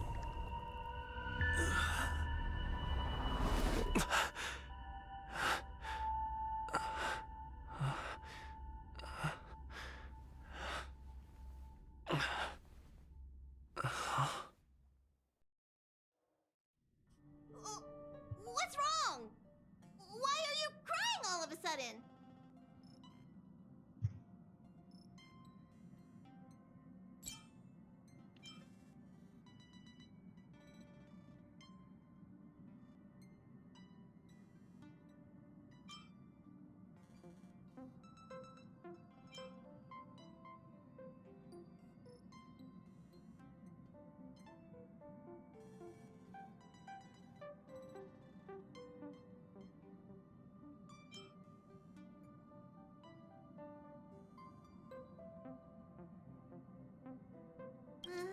Sounds like you had a nightmare. We just arrived in Astana and already...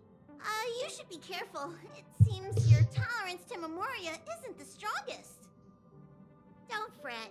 Dreams are often the reverse of reality. While you were sleeping, the express arrived at Penacony. Can you imagine?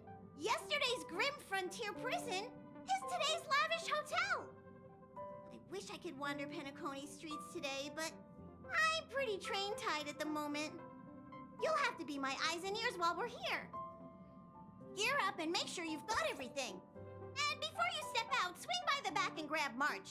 She's waiting for you there. Is March 7th still packing her luggage? Oh. Before we know that, I'm gonna see how many we have. Wait, what? Oh, that's a new banner.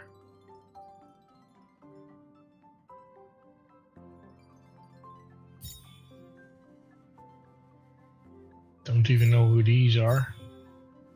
I do know who she is, I think.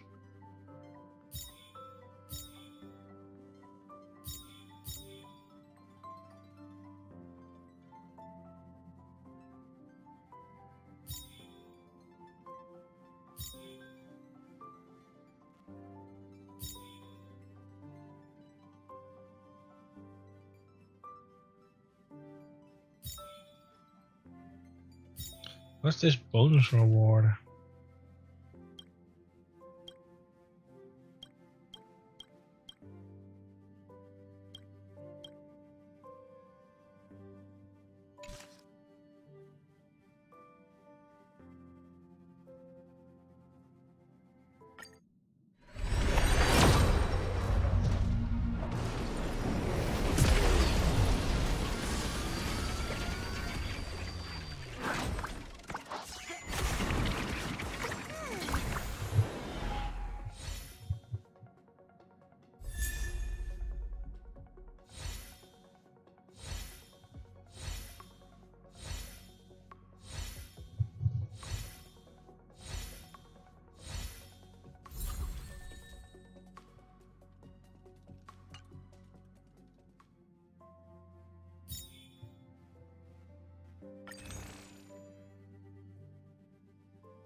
Oh, it's not enough, that's for sure.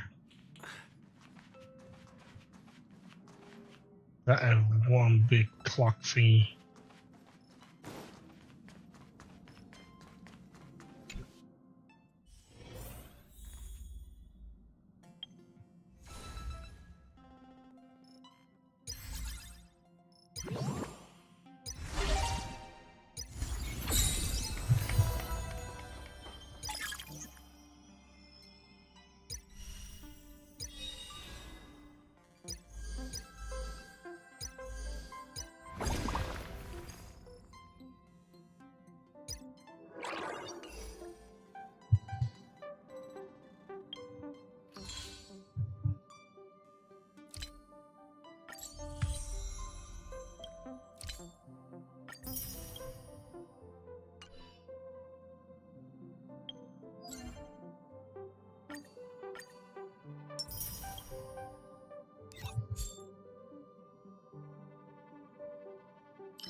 You're up? How's your prep going? Welt and Himeko beat us to the punch, but I stuck around for you. Let's get going. Shall we go meet up with them now? Penacony, the planet of festivities, the universe's biggest and fanciest amusement park awaits!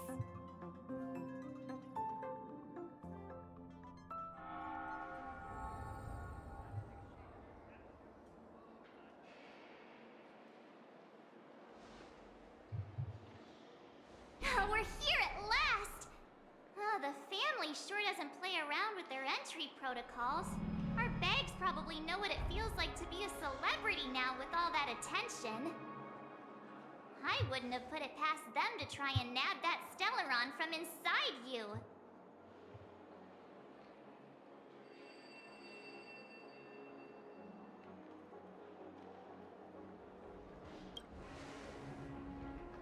Aside from that, I have to say the family has been really accommodating. Well, the hassle was worth it. Just look at this grand hotel lobby. And those endless rows. They're all rooms, right? Just think of the number of guests staying here. Where are our rooms? Come on, Mr. Yang and the rest must be at the front desk. Let's hurry up and meet them there.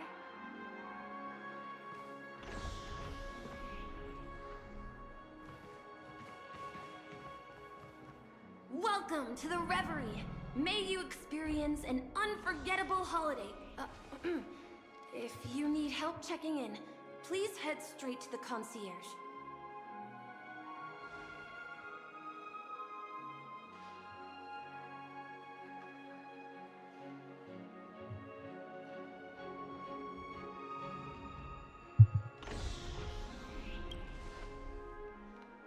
I'm Misha, a bellboy working here on Penacony.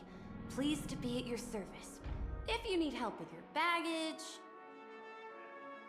Over here. Something's not right. Should you need assistance with moving luggage to your room, feel free to contact me. Please, go ahead. Don't keep your friend waiting.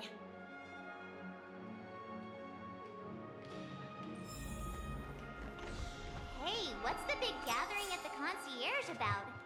We've just arrived and there's already drama?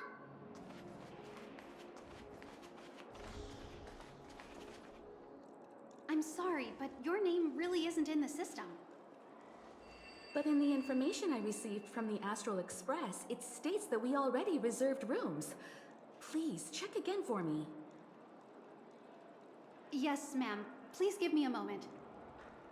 The Astral Express, for Platinum guest rooms, whose names include Mr. Welt Yang, Miss Himiko, Miss March 7th, and Mr. Don Hung. These are the only 4 names on the reservation list.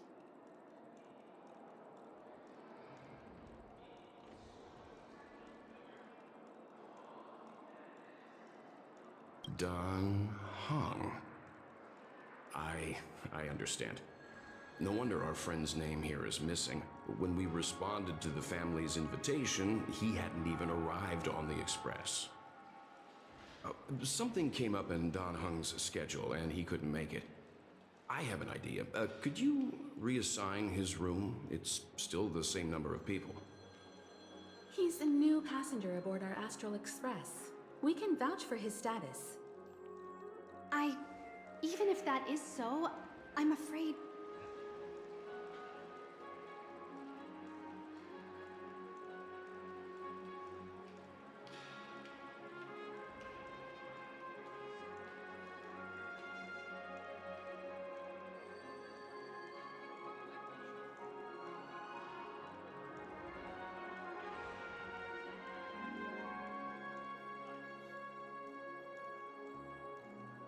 No, I'm not doubting your status. It's just...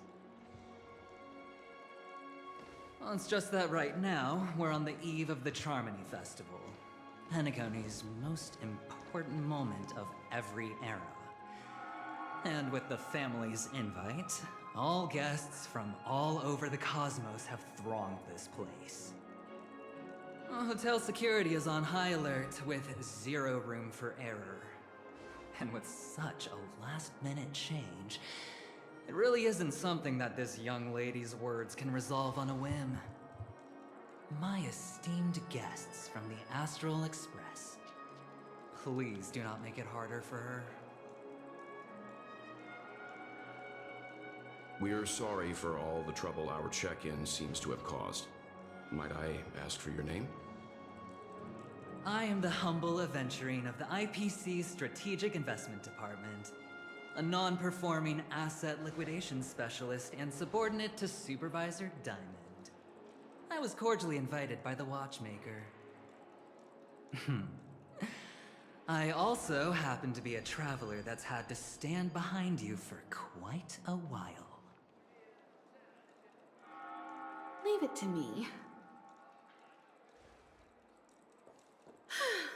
I've heard that the IPC has also received Penacony's invitation, so forgive me if I'm mistaken, but you must be the representative. The IPC's elite certainly does have an extraordinary air about them. I suppose such an exceptional figure such as yourself wouldn't mind paving a convenience for us? I must be hearing things. Paving a convenience? Shouldn't I be saying this to you instead? I've been waiting here for more than 10 minutes. Do you know how many credits 10 minutes is worth to me? It must be an inordinate number, which is why now, Mr. Aventurine, I have an investment that you absolutely cannot miss out on. The IPC's influence runs deep and wide, and their word wields the utmost authority. We hope to borrow your status to vouch for him. As such, you won't just be sparing much of your invaluable time, but also forging new friendships. Well, this is interesting. And how will my new friends benefit me? Now this is a topic very much worth getting into. Just as we are guests of the Watchmaker, why don't we make ourselves comfortable in Penacony before getting to know each other more elaborately? Sounds good. But, Miss Navigator, I must point out that if I do something about it now, the time saved is from my own effort, not a favor from you all. But what you said in the second half, I loved it. Friends, yes, nothing is more precious than friends. Especially a righteous trailblazer like a Nameless. Going forward on this Penacony trip, I'll be counting on all my trailblazer friends here. Looking forward to a delightful time with you all. Don't like him. I'm glad you've put it this way. So about the vouching... There you go, miss. Please allow him to check in on my account. I have an appointment with the family's Mr. Sunday. I will ask him to handle this matter later. Don't worry, I won't cause you any trouble.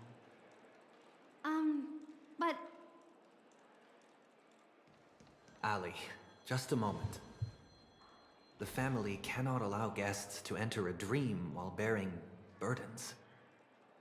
Oh, speak of the devil, look who's here. It's Sunday, the most handsome man in Penacony. Along with a singer renowned across the universe, Robin. He said you were the most dashing person in Penacony. How interesting.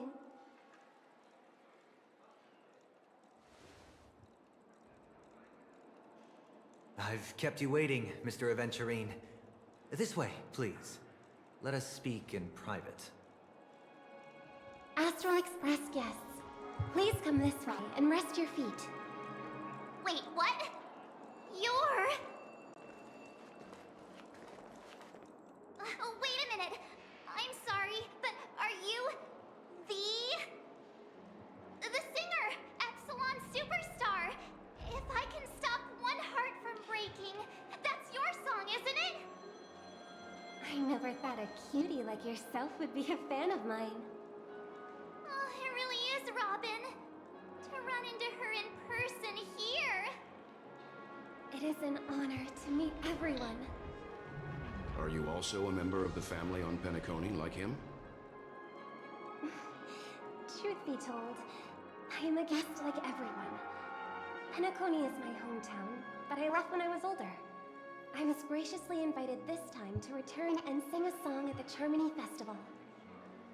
The person you speak of is Sunday, my senior, and one of the local leaders at Penacony. He is also the organizer of this era's Charmony Festival. He heard you all ran into some difficulties, and sent me here to provide aid. Alas, I arrived a little later than usual. I sincerely apologize for any unpleasantness during your stay. Please, be at ease. I have instructed Miss Allie to resolve the system error as soon as possible. I have also upgraded your rooms as token compensation. Please wait a moment for the hotel to arrange for suitable accommodation. Mr. Aventurine has an appointment with the Oak family and has checked in prior. On his behalf, I extend his apologies to everyone of the Astral Express and wish for an amicable partnership moving forward. Thank you for stepping in to resolve this matter. But are you sure about the rooms? I wouldn't want your other guests to feel we were being given preferential treatment. Please, rest assured that the family will personally undertake communications to handle this. It is only right that we, as the actual administrators, relieve you of any problems during your visit in Penacony. I apologize for taking up everyone's precious time, and we shan't keep you any longer. If you need anything else while in Penacony, the family stands ready to serve. May your dreams be beautiful and pleasant. It's just one surprise after another. But since that Mr. Which day was he? Sunday. Since Mr. Sunday's vouched for us, I guess we can finally check in normally?